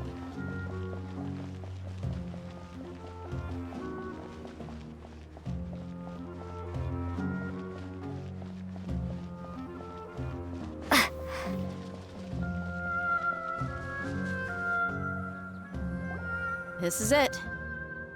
Huh? This is a wooden training dummy. What about it? See those marks on the dummy? Those are the result of several days' worth of practice. Let's say the sages didn't replace it every day. Shouldn't it be hacked to pieces by now? That's true, but what if they did? Then the sages would have had to reproduce every mark I left during previous training sessions. I'm a professional fighter. My martial school has always emphasized the importance of refined control. The force, angle, and entry point of each strike is calculated and deliberate. That's why I remember every mark on the dummy, as well as my state of mind as I made each strike. It's just as they say, each swordsman has their own unique style, and even the same swordsman can't make the same cut twice. It would be impossible to copy these marks. Is it really impossible? What if they used some fancy machine to carve every single mark? People often say that a camera's photo can never replace an artist's painting because the former has no spirit to it. The same thing applies here. At a mere glance, I can differentiate carved marks from the results of combat training. Whew, I hope that cleared things up for you. Hey, is this that new brain exercise game that's been super popular with the scholars lately? It's surprisingly fun. Anyway, it's getting late. I should escort Miss Dunyarzad to Nilu's stage. See you later. Well, back to square one. Is our memory deletion theory also wrong? But at least we've reached some other conclusions in the meantime. Yep, that's true. So, can we think of any new ideas right now? Strange? Paimon feels like everything's been strange lately. Huh? Leaving the city? You're right! It's really strange how we never thought of such a simple solution! Many things should become clear if we can confirm the flow of time outside of the city. Paimon can't believe it! Did we miss this because we're tunnel visioning too hard on our other theories? Or because we're just too tired? How about we go back and ask Nahida? Maybe we've forgotten something about leaving the city.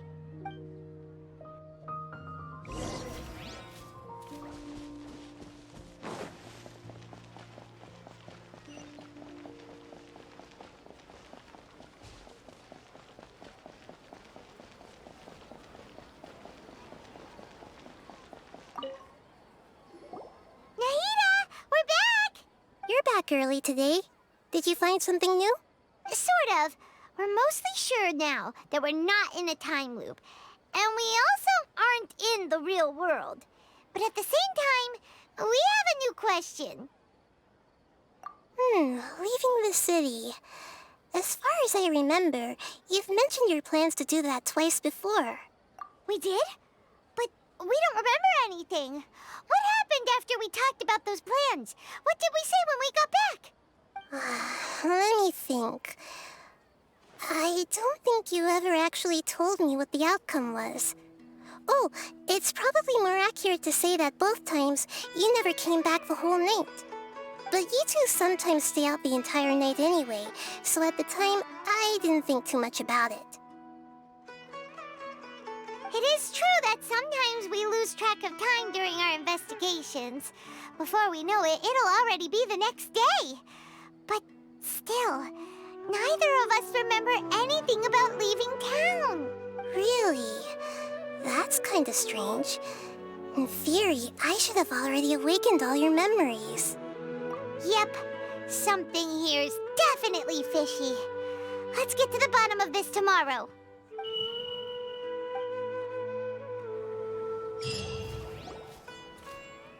Our memories are back! About that... Well, where should Paimon begin? Traveler, aside from your memories that were just restored, I have another message for you. Listen to it and you'll understand. Can't go back. There are countless spaces here. Our Sub-Zero's festival in Sumeru City is just one of them. Traveler, you should be missing 2 days' worth of memories. Paimon will fill you in. It's time to carry out our plan from yesterday. Okay, let's go!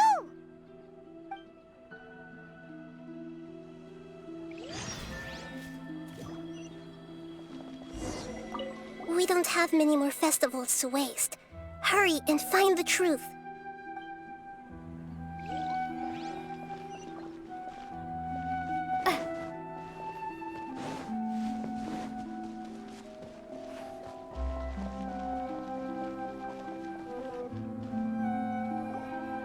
Why can't we leave the city?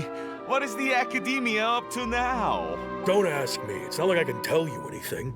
This is a direct order from the Grand Sage. Just wait until tomorrow. I have a real emergency. My goods have already arrived at Port Ormos. If I don't hurry, they'll be stolen. That's your problem. Make sure you make a request in advance next time. But it's not like you can just predict business matters in advance. It looks like the Academia already announced a lockdown for Sumeru City today. How completely unsurprising. Let's go and question them. Hello, sir. Why can't we leave the city today? Here we go again. Don't ask me. I don't know either. We just received an order that no one is allowed to enter or exit Sumeru today. They didn't tell us anything else.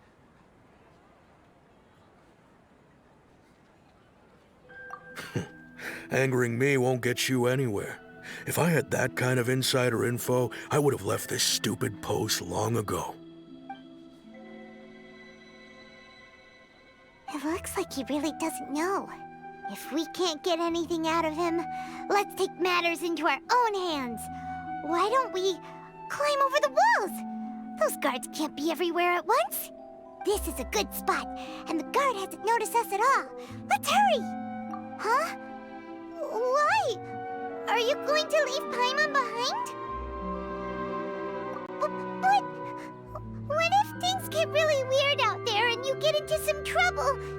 Then Paimon won't be able to help you. Oh, Paimon knows that Paimon can't do much, but we've always been together, haven't we? Okay.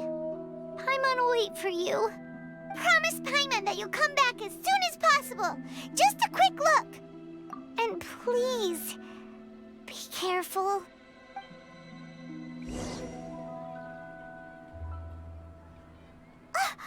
Memories!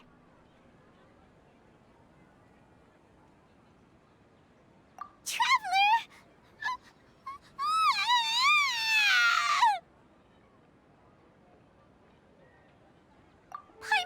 Paimon would never see you again! You just disappeared! Paimon waited for you for hours and hours at the city wall and you never came back! You promised Paimon that you were only taking a quick look! Paimon, calm down. She's here now. I don't think she understood what you were saying. Paimon doesn't care! Paimon wanted to go look for you, but you also said that Paimon should stay! Paimon was so worried and so scared the entire day!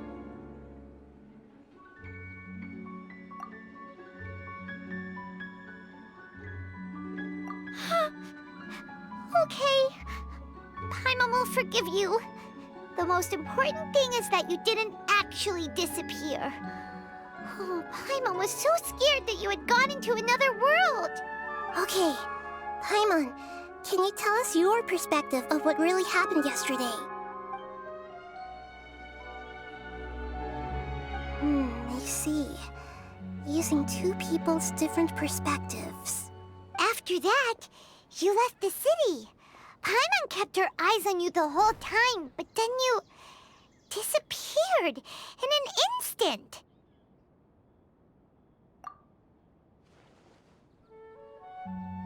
No way! Paimon was watching you with the fullest attention. What's your perspective, Traveler? You sure you don't have any memory of this? I guess that explains everything. You also lost your memories the last 2 times you tried to leave the city. Those days' memories can't be awoken. So, if we leave the city, our memories will be completely erased?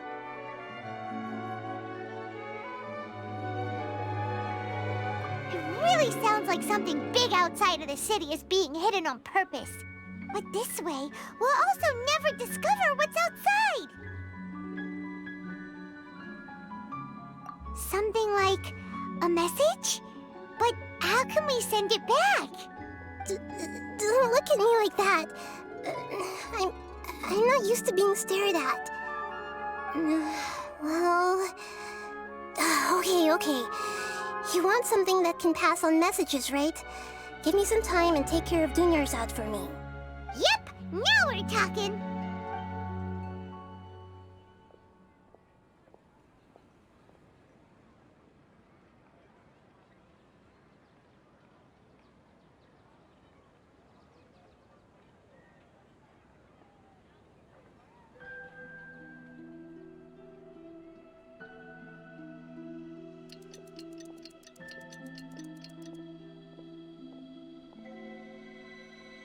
I'm done.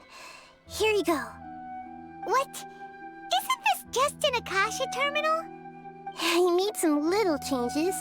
Akasha terminals are already capable of sending messages. I just tweaked it so that it could connect to any node. To make something like this? Nahida, you really know the Akasha like the back of your hand. Anyway, we can use this now to record a message, right? Yep. I'll help you save the messages. It should be pretty easy to use. I just can't guarantee the user's status and signal coverage when they're outside the city. We'll never know until we try. At least we're taking the initiative now. Let's go then. Let's expose those sages. All right. Paimon isn't as worried about being separated since it happened once yesterday. But Paimon still isn't happy about it. Okay, see you tomorrow, Traveler. That covers everything that's happened so far. Yes, although the signal was choppy and had some interference, we still managed to receive 2 messages from you when you were outside. Okay, now that you understand what's going on, let's hear the messages together.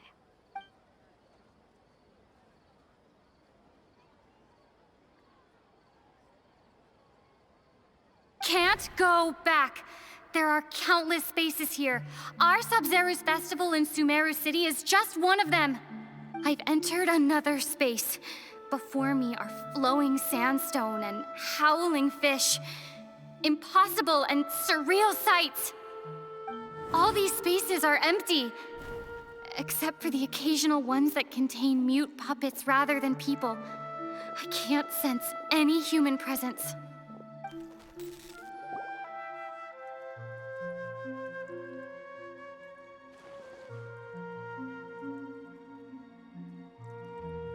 That's one heck of an info dump. It sounds like you left the Sumeru city space when you set foot outside of the walls. But everything looked completely normal when Paimon was looking out from the inside. That's unbelievable. And if we take your word for it, the other spaces all had very weird contents. There's another part here. I only received it last night. These spaces have been disappearing, one after the other, absorbed by something like a sun in the sky. And now, even the final space has also disappeared. Behind me, a lot of spaces just appeared again from thin air. I get it now. Those spaces are actually...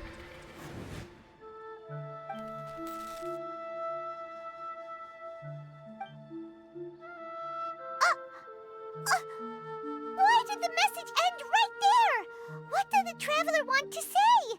What are those spaces? Probably because yesterday just happened to end at that moment. Oh, right.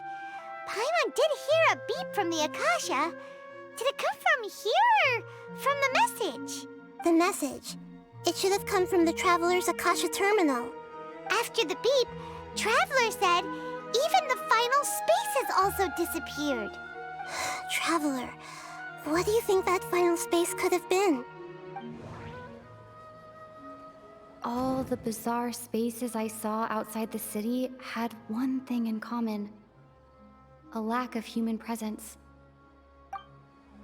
Was that space actually the real world? But wouldn't a real space just randomly disappearing like that be catastrophic?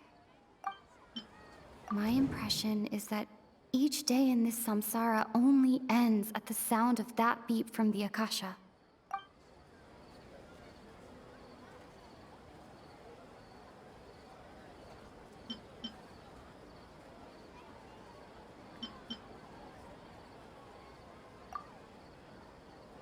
Oh, so that's what it is! After the sound of the beep, the final space, the Sub-Zero's festival, also disappears, and we're taken to the next day. Later on, Traveler also mentioned a bunch of new spaces materializing behind them. Do lots of new spaces appear every day? Paimon's head is spinning. Just what are these spaces anyhow? Well, consider this. For all the horrors of the Archon War, at its heart, it was just a game where a bunch of gods fought over 7 seats.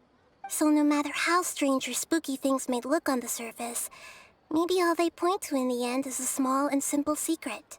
Wow, the Archon War, huh? That's an analogy and a half.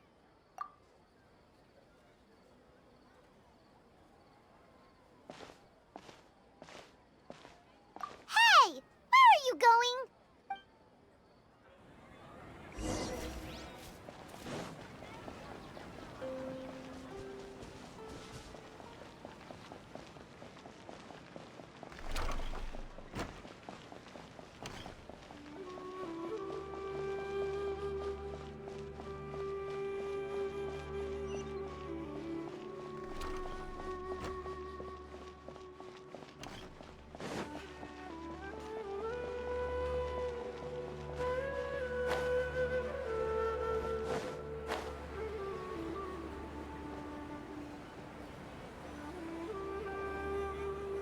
Do you want some alone time to think?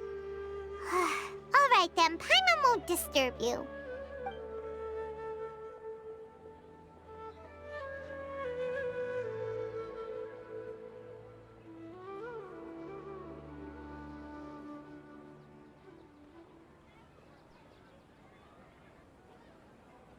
The dance of Sub-Zeros is about to begin. I'm going to go watch it. Okay. Why don't you go ahead, Dunyarzad? We still have some other stuff to do first. Okay then. See you later. Have you figured it out yet, Traveler? Time is ticking away. Awesome! What is it? Paimon wants to know. Oh, wait, no. Let's meet up with Nahida first. You can tell us both together. This time, we're gonna get to the truth.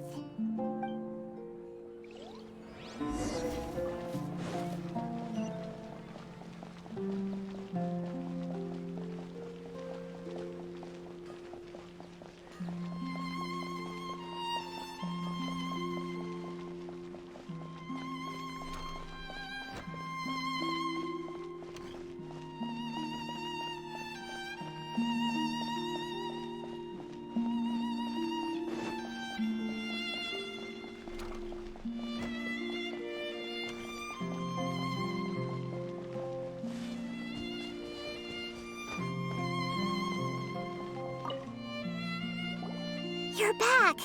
I've been waiting forever for you two. Judging by the looks on your faces, Are you ready to take your Sub-Zero's exam and graduate from the festival? Okay. First off, have you discovered the hidden truth? Okay. Nahida said, the Akasha relies on the power of a gnosis to operate. We've already experienced the Sub-Zero's All the bizarre spaces I saw outside the city had one thing in common. A lack of human presence. Those spaces remind me of dreams. Like the one I had in the Avidia Forest. Except these have no sign of human presence. The moon, illusions, and lies. What if people in Sumeru don't dream? What a strange phenomenon. We are all in a dream. It isn't that the people of Sumeru don't dream. Rather, the Akasha is taking their dreams from them. People in Sumeru think they don't dream, but the truth is the Akasha steals their dreams without them knowing it. And those spaces with no human presence are stolen dreams without their host. That would explain why they sounded so weird when she was trying to describe them. Huh. So people in Sumeru do dream after all. In fact, we're all in one big dream together right now. Correct answer. Now, how did you conclude that the Akasha is capable of this? The Akasha relies on the power of a gnosis to operate. It is the manifestation of the God of Wisdom's power. It compiles the wisdom of the entire populace, and it grants knowledge to the people.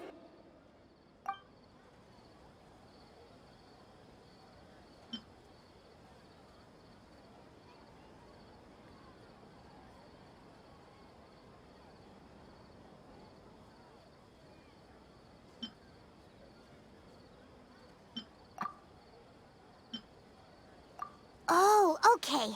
Those dream-controlling creatures in the forest also get their power from the Dendro Archon, right? That would explain why the Akasha has the ability to control people's dreams, too. But is stealing everyone's dreams really how the Akasha compiles their wisdom? Isn't there anything more to it than that? Dreams are fantastical, complex, and full of imagination. People's brains are the most active when they're dreaming. In other words, dreams are rich bundles of human wisdom. So in other words, the complete opposite of how Hypatia understood it. Paimon remembers her saying that the sages think dreams are foolish delusions, and the fact that no one dreams is a blessing from Greater Lord Rukkhadevata. So it was all a dirty trick? The real story is that the sages from the Academia are using the Akasha to steal people's dreams for their own use, huh? Oh? By the sounds of it, you understand the current situation pretty well. So then, what about the Samsara? The beep is a prompt tone for Akasha operations. We still hear it every night, even though we removed our Akasha terminals. Those spaces kept disappearing before my eyes. But as soon as that beep sounded, many more spaces materialized. Those dreamscapes kept vanishing. But as soon as that beep sounded, more new spaces appeared. The Grand Sage said, go celebrate the birth of that god to your heart's content. Did he mean something more? My mind feels... We've already experienced this...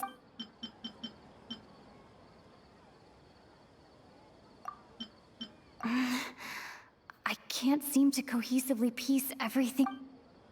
I can't...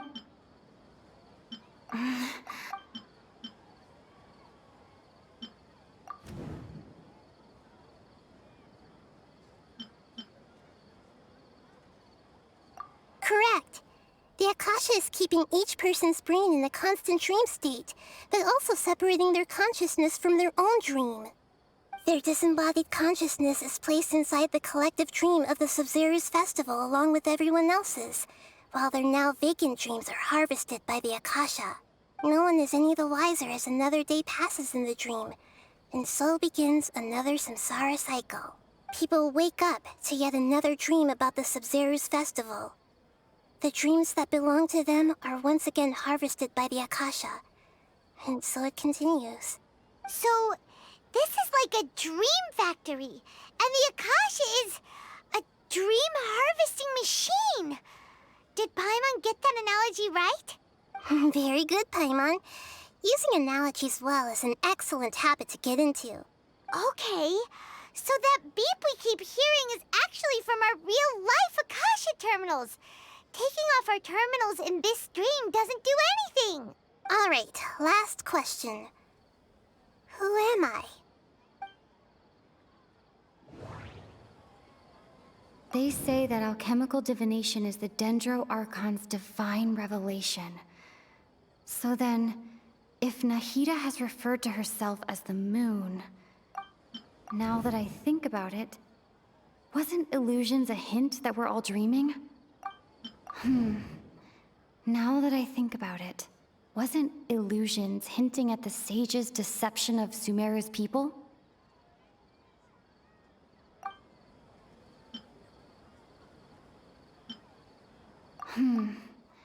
Now that I think about it, wasn't illusions hinting at the sage's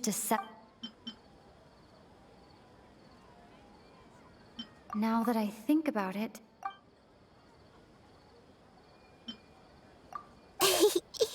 So you noticed. I thought that one would be the hardest question. That's why I put it last. That wasn't hard at all. Even Paimon guessed that. Everything about you is different. We just didn't want to expose you is all. Now that you mention it, Nahida, you've been hinting to us since the very beginning. It's funny. Thinking back to when we were asking all over the place for info about Lesser Lord Kusanali, Paimon didn't expect to meet you like this. Yes, those can wait until we're back in real life. On the other hand, I'd be happy to answer any more questions you have about here and now. You asked me this question before. My answer was, it would literally blow your minds. Now that you know this is all a dream, this answer should hopefully make more sense. Have you heard the saying, don't wake a sleepwalker? Likewise, if someone suddenly had told you all this instead of you learning it on your own, your notion of reality and dream would be thrown into irreversible confusion. I couldn't expose you to that kind of risk. That's why I could only give you very subtle hints and some suggestions. Long story short, I'm really sorry I had to keep you guessing.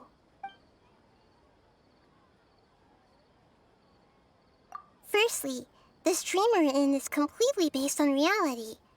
People have already experienced this Sub-Zero's festival, so it would be very difficult for them to find anything that strikes them as surreal. Secondly, you're probably wondering why people don't have any memories from earlier samsara, right? That's because people don't remember their dreams most of the time anyway. And in any case, their actual dreams are being taken away from them by the Akasha. So whenever they wake up in this dream of the Sub-Zero's festival, they don't remember anything from their previous identical dream. That reminds Paimon. Traveler had a dream when we were in the Avidia Forest, but couldn't see what it was about after waking up. Is that an example of what you mean? Yes. Only after receiving the blessing of Dendro can a person gain the Dendro element's dream-enhancing power. That explains the feelings of déjà vu. Meanwhile, everyone else has no idea that they are in the Sub-Zero's festival samsara, while their dreams are stolen from them over and over again.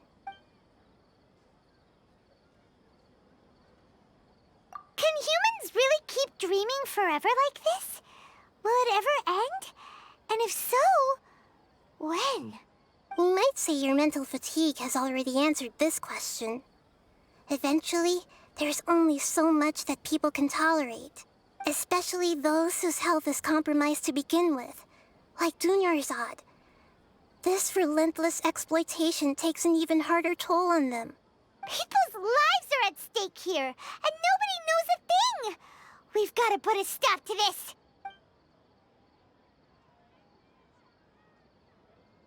I know, right? Why did they have to base this dream on my birthday? Could it really just be a coincidence? Even you don't know the reason? Wow, now that's strange. The Academia sages are determined to harvest lots of dreams in a short time, no matter the cost. They have to be up to no good. Unfortunately, I don't know anything about it. Traveler, do you have any information? Those spaces remind me of dreams. Like the one. Okay. Nahida, Grand Sage said, go celebrate the birth of that god to your heart's content. Okay. Nahida said, celebrate the birth of that god? Could it mean...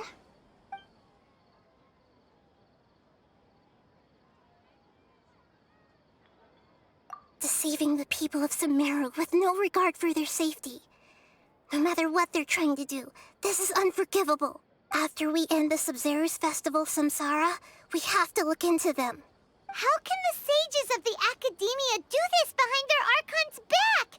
This is ridiculous! In the end, I'm just the moon. The real sun is long gone. A sun and a moon?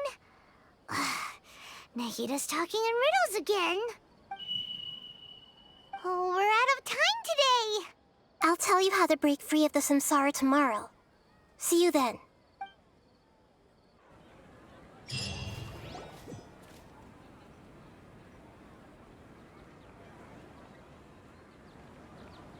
Good morning, Nahida. Wait. Now that Paimon remembers everything, should we instead say good morning, Lesser Lord Kusanali? Hey! What's wrong, Nahida? You don't look too good. I'm afraid that what you're thinking right now is correct. Did Dunyarzad already disappear? No way! Are we too late? The real Dunyarzad's consciousness has indeed disappeared. It can no longer endure the constant dream harvesting.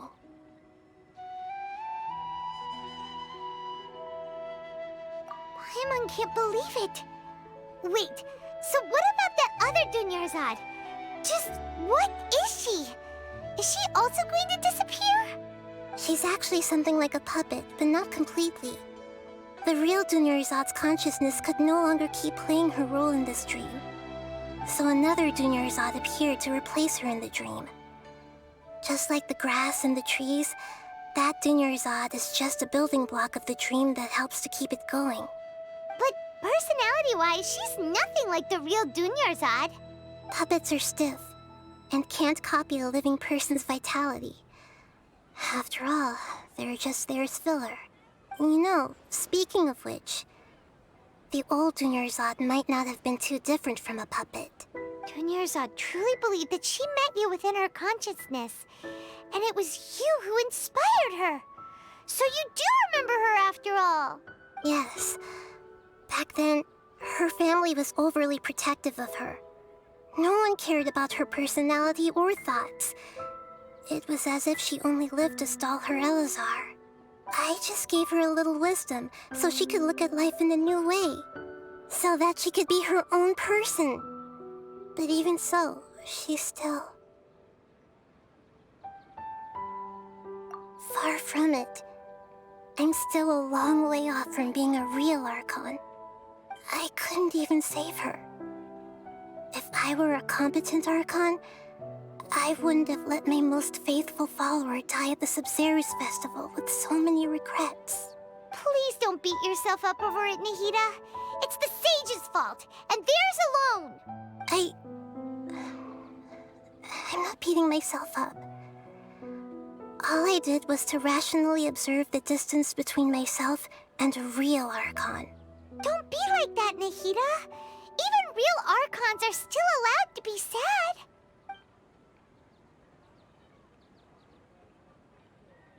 to prevent more tragedies like this.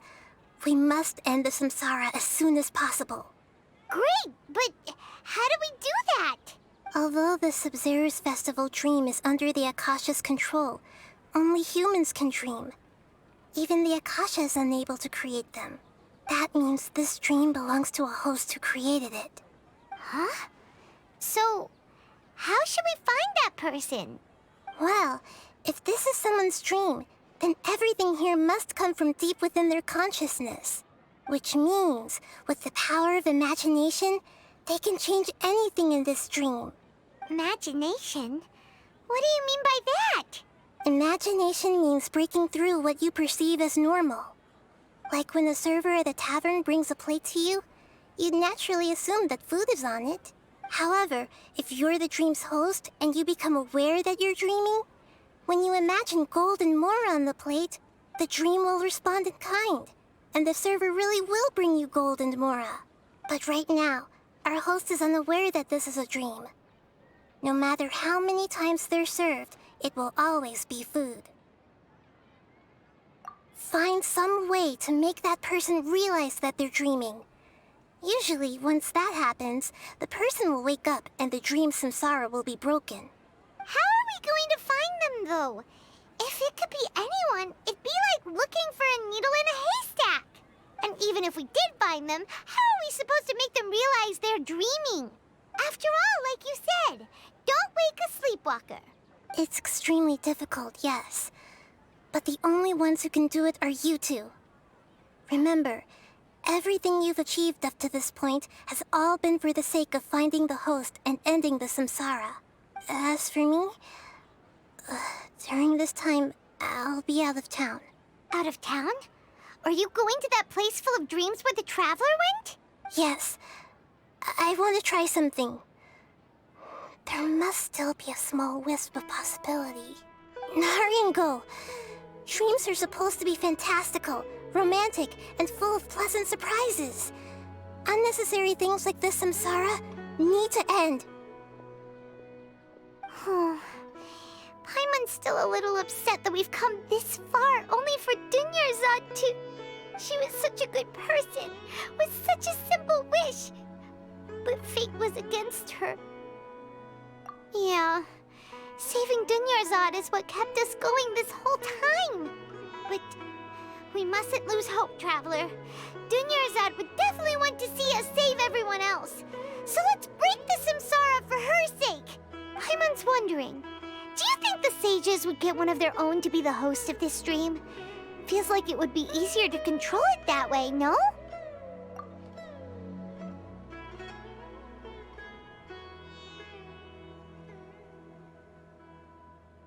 Huh. That's true. Plus, the sages probably weren't counting on there being other factors beyond their control, like Nahida and us.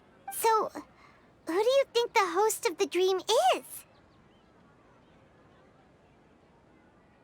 Oh, that would make sense. Ferris, the Knight of Flowers, is a symbol of the whole Sub-Zero's festival, right? Pretty core character. Let's go ask him some questions, shall we?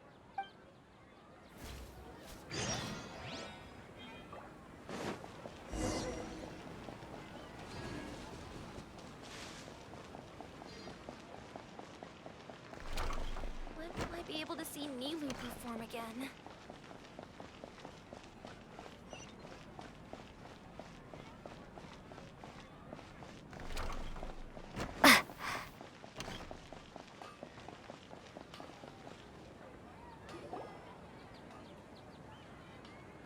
You're back. You left in a hurry last time. Is everything okay? Everything's fine. Just, it's a little hard to explain. Would you mind taking part in a little experiment with us? An experiment? That came out of nowhere. I'm listening, though. What do you need me to do? Could you make a wish? You want me to make a wish? Is that a new Sub-Zero's festival tradition or something? Less questions, more wishing! Okay. My wish. Okay. I'm a little nervous saying this out loud, but I want Miss Dunyarzad to be happy. Oh. I noticed earlier that she looked a bit down, and she wasn't really talking to anyone. She just doesn't seem like herself. She's always so gentle and kind, and all the kids love her. I've also wondered if the reason she asked me to be Fairest Knight of Flowers is because I'm special to her, or something. So, you have a crush on Dunyarzad? Oh, is it that obvious? After what I just said, I guess it is. When she placed the hat of the Knight of Flowers onto my head, she said to me, I want everyone to have a happy Sub-Zeru's festival. What she didn't realize was that I'm not that interested in how everyone else feels. In that moment, I just wanted to be her Knight of Flowers for the rest of my life. 50 years, 100 years, I'll serve her till the end of time. Okay, yeah, that was a bit much. Felt like the right moment to get it off my chest, but that was pretty embarrassing. Okay, I'm ready to make my wish. I would like Miss Dunyarzad to appear in front of me right now with a smile on her face. Here goes. Please come true. I'm gonna open my eyes. Oh, you're... What? Faki? Sorry, but only one portion of Yalda candies per person. Back home you go. Nice try, you two. Anyway, never mind. I don't need to see her appear right in front of me. As long as she's happy. Guess he isn't the host of this dream after all. Should have expected it wouldn't be this easy.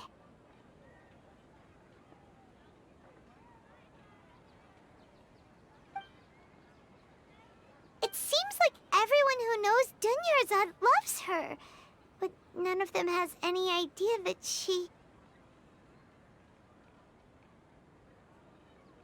My lady, step back. That sounds like Dia! Oh, right. This is when Dunyarzad bumps into the kidnappers. Huh? But Dia can handle them. Hey, Traveler! Ha!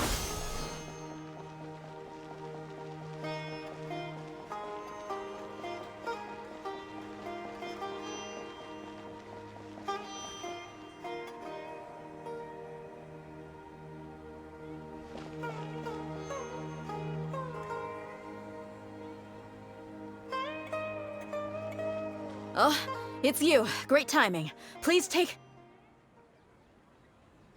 Hey, this is my job. The Homiyanis pay me, not you. You... fine, all right. Knock yourself out. Why are you so worked up anyway? It's not like I don't trust your fighting skills. Anyway, watch yourself.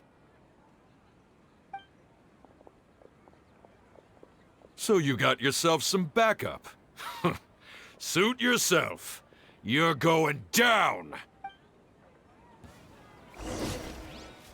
Propagate! Be still.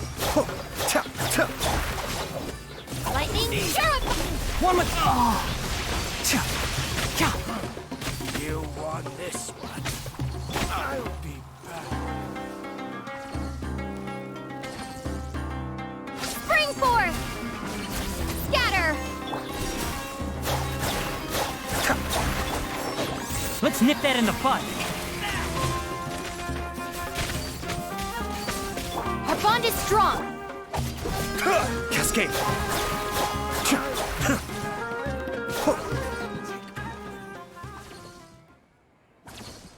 Traveler, were you just taking your anger out on those guys? You and Nahida both. Dunyarzad wouldn't want to see you two like this.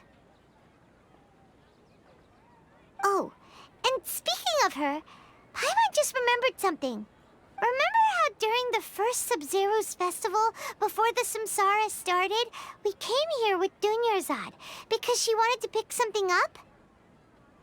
She said it was because she had forgotten something. Okay, so Paimon's memory is working so far. Anyway, Paimon also remembers that she is staying somewhere around here. She pointed it out to us the night before the Sub-Zero's festival. Yeah, even if it's only a tiny clue, it'll probably still help us more than this needle in a haystack search. This is the place! It's rude to enter other people's spaces without permission, but desperate times call for desperate measures!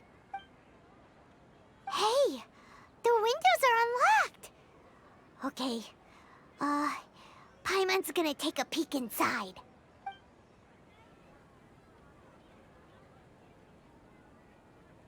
This was only a temporary residence, so there was pretty much nothing inside except this book on the table. Should we open it?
Wow, Dunyarzad wrote all of this.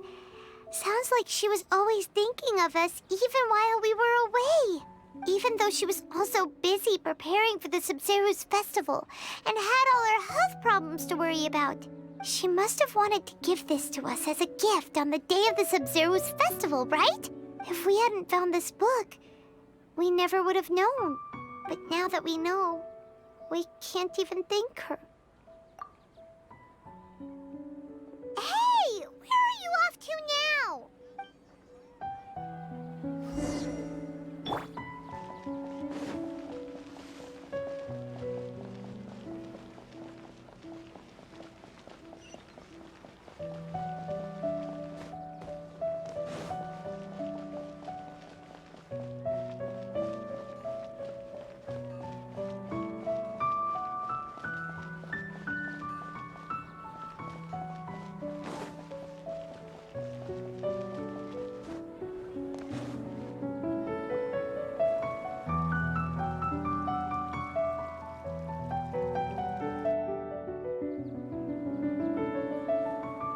It's Dunyarzad's puppet.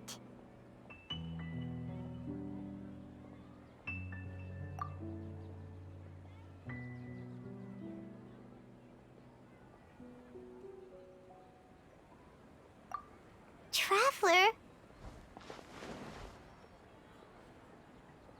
You must be exhausted. Come to think of it, we've been stuck in this place for a really long time. Heck, even the last time we were chatting happily with Dunyarzad feels like an eternity ago.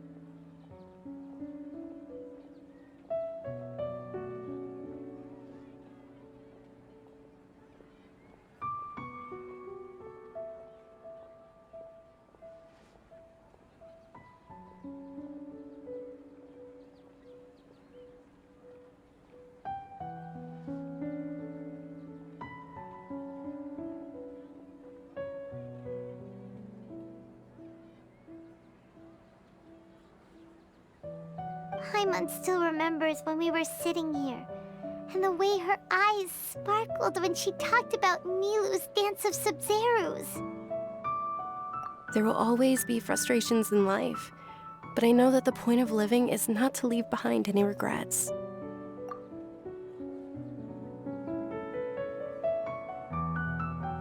That was what the real Dunyarzad said, wasn't it? Does that mean...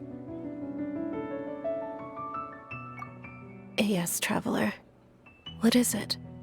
Oh, so she's still just a puppet. But just now, how come... What? Where are we going this time?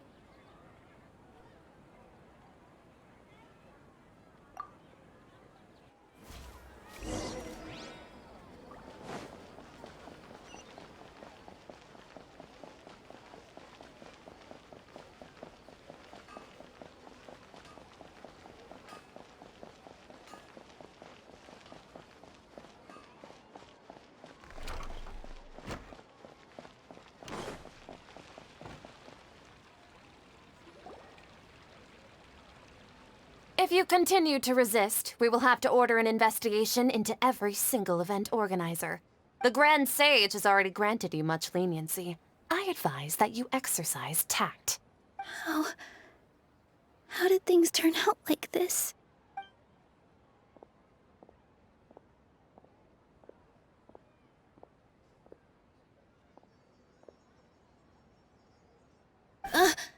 Traveler? You don't have to get involved. He's a sage from the Academia. I don't want to drag you into this. Traveler? Traveler? What the heck are you doing? If you get arrested by the Academia, that's another day gone to waste!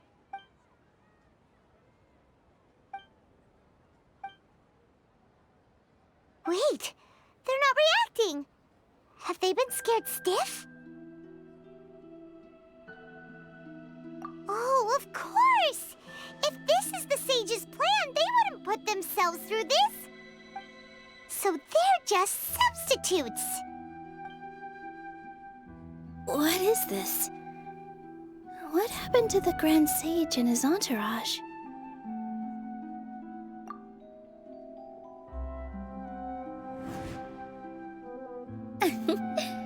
Like I said, they symbolize the goddess of flowers.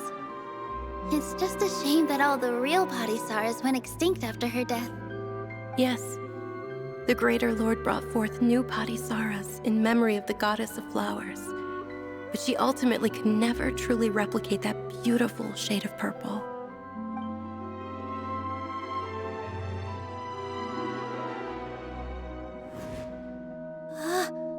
That beautiful shade of purple.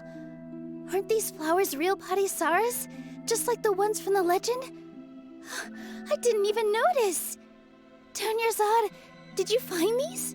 But didn't you just say all the real flowers went extinct after the goddess of flowers passed away? So, how? Yeah. What's going on here? Huh? You guys are acting weird. But okay, I'll try.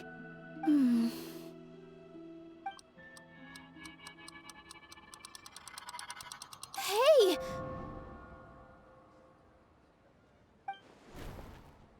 They disappeared! So Nilu's the host!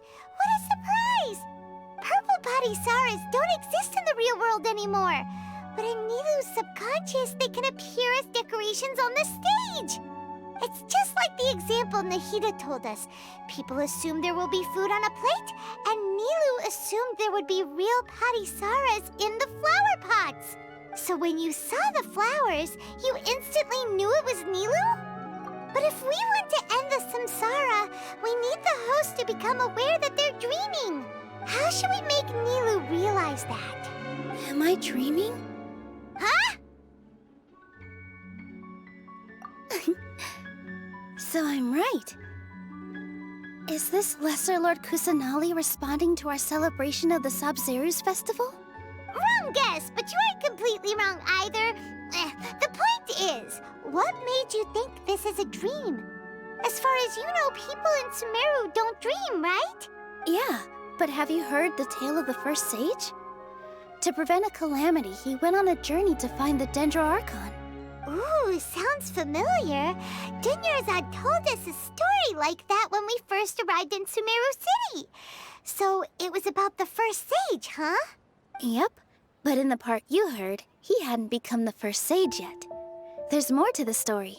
His piety and wisdom were acknowledged by the Dendro Archon, and she finally gave her blessing to him.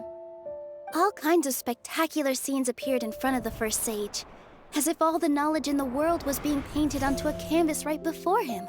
He was captivated. After who knows how long, he mastered all the knowledge he could comprehend. Afterward, he said to the Dendro Archon, "I miss my parents, my wife, and my children. I've been away from home for far too long. They must be worried." The Dendro Archon smiled. The next second, the sage found himself lying in his bed, as if he had just woken up from a dream. His wife, lying next to him, said, "You're off to search for the Dendro Archon today, aren't you? Have a safe journey, my love." In the end, the first sage took care of many disasters in Sumeru City and founded the Academia. What a happy ending. So, the first sage was dreaming ever since the beginning of the story? He never went on his journey? Yes, but his faith and determination were conveyed to the Dendro Archon, so she blessed him in the form of a dream. Paimon understands where you're coming from now. That's a really interesting connection. But we really gotta wake up soon, like the sage in the story! I see. Well, it just so happens that today's Sub-Zero's festival is almost over, too.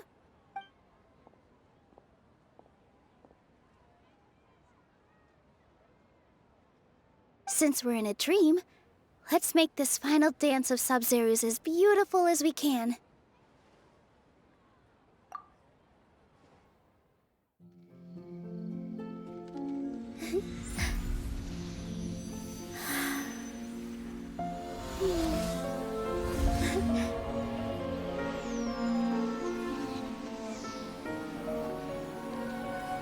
The wait is over, everyone. I dedicate this to our god, the Dance of Sub-Zeros.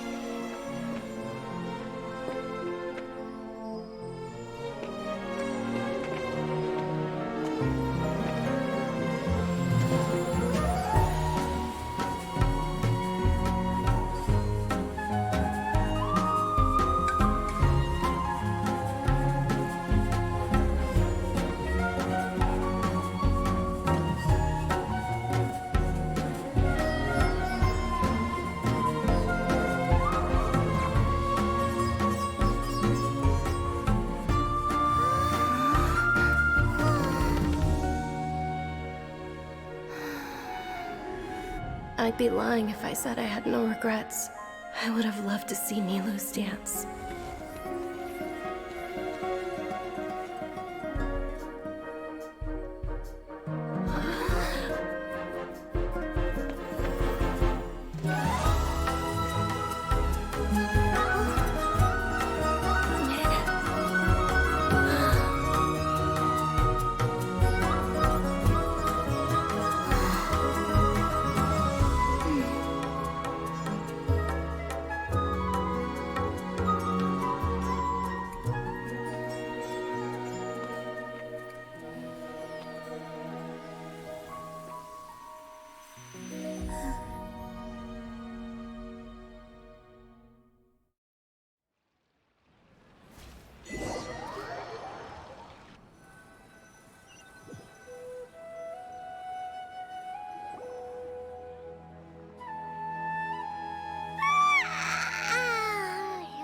Good morning, traveler.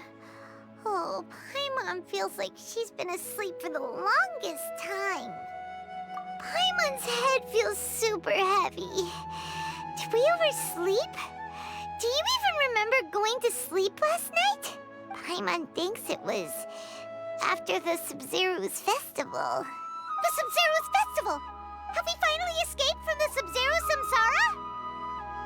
Quick! Take off your Akasha terminal!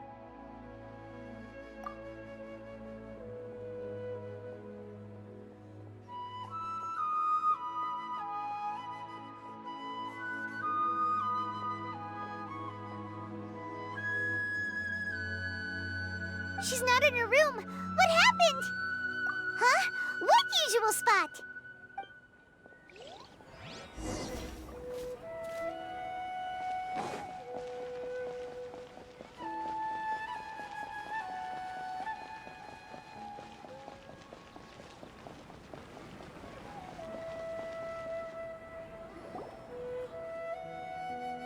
Well done, Traveler and Paimon. And thank you, Dunyarzad, for organizing the Sub-Zero's festival for me. I'm sorry, who are... Dunyarzad! You're okay! Oh, don't scare us like that! Oh, Traveler Paimon. I have something amazing to tell you. I just had a dream, and I saw Nilou performing the dance of Sub-Zero's.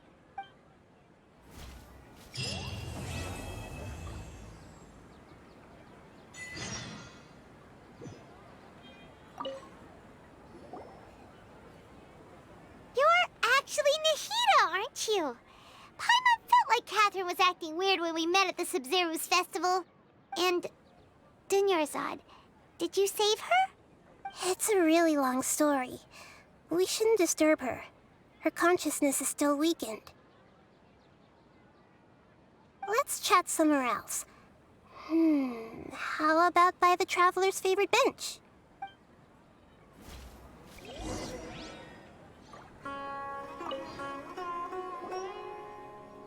What's going on?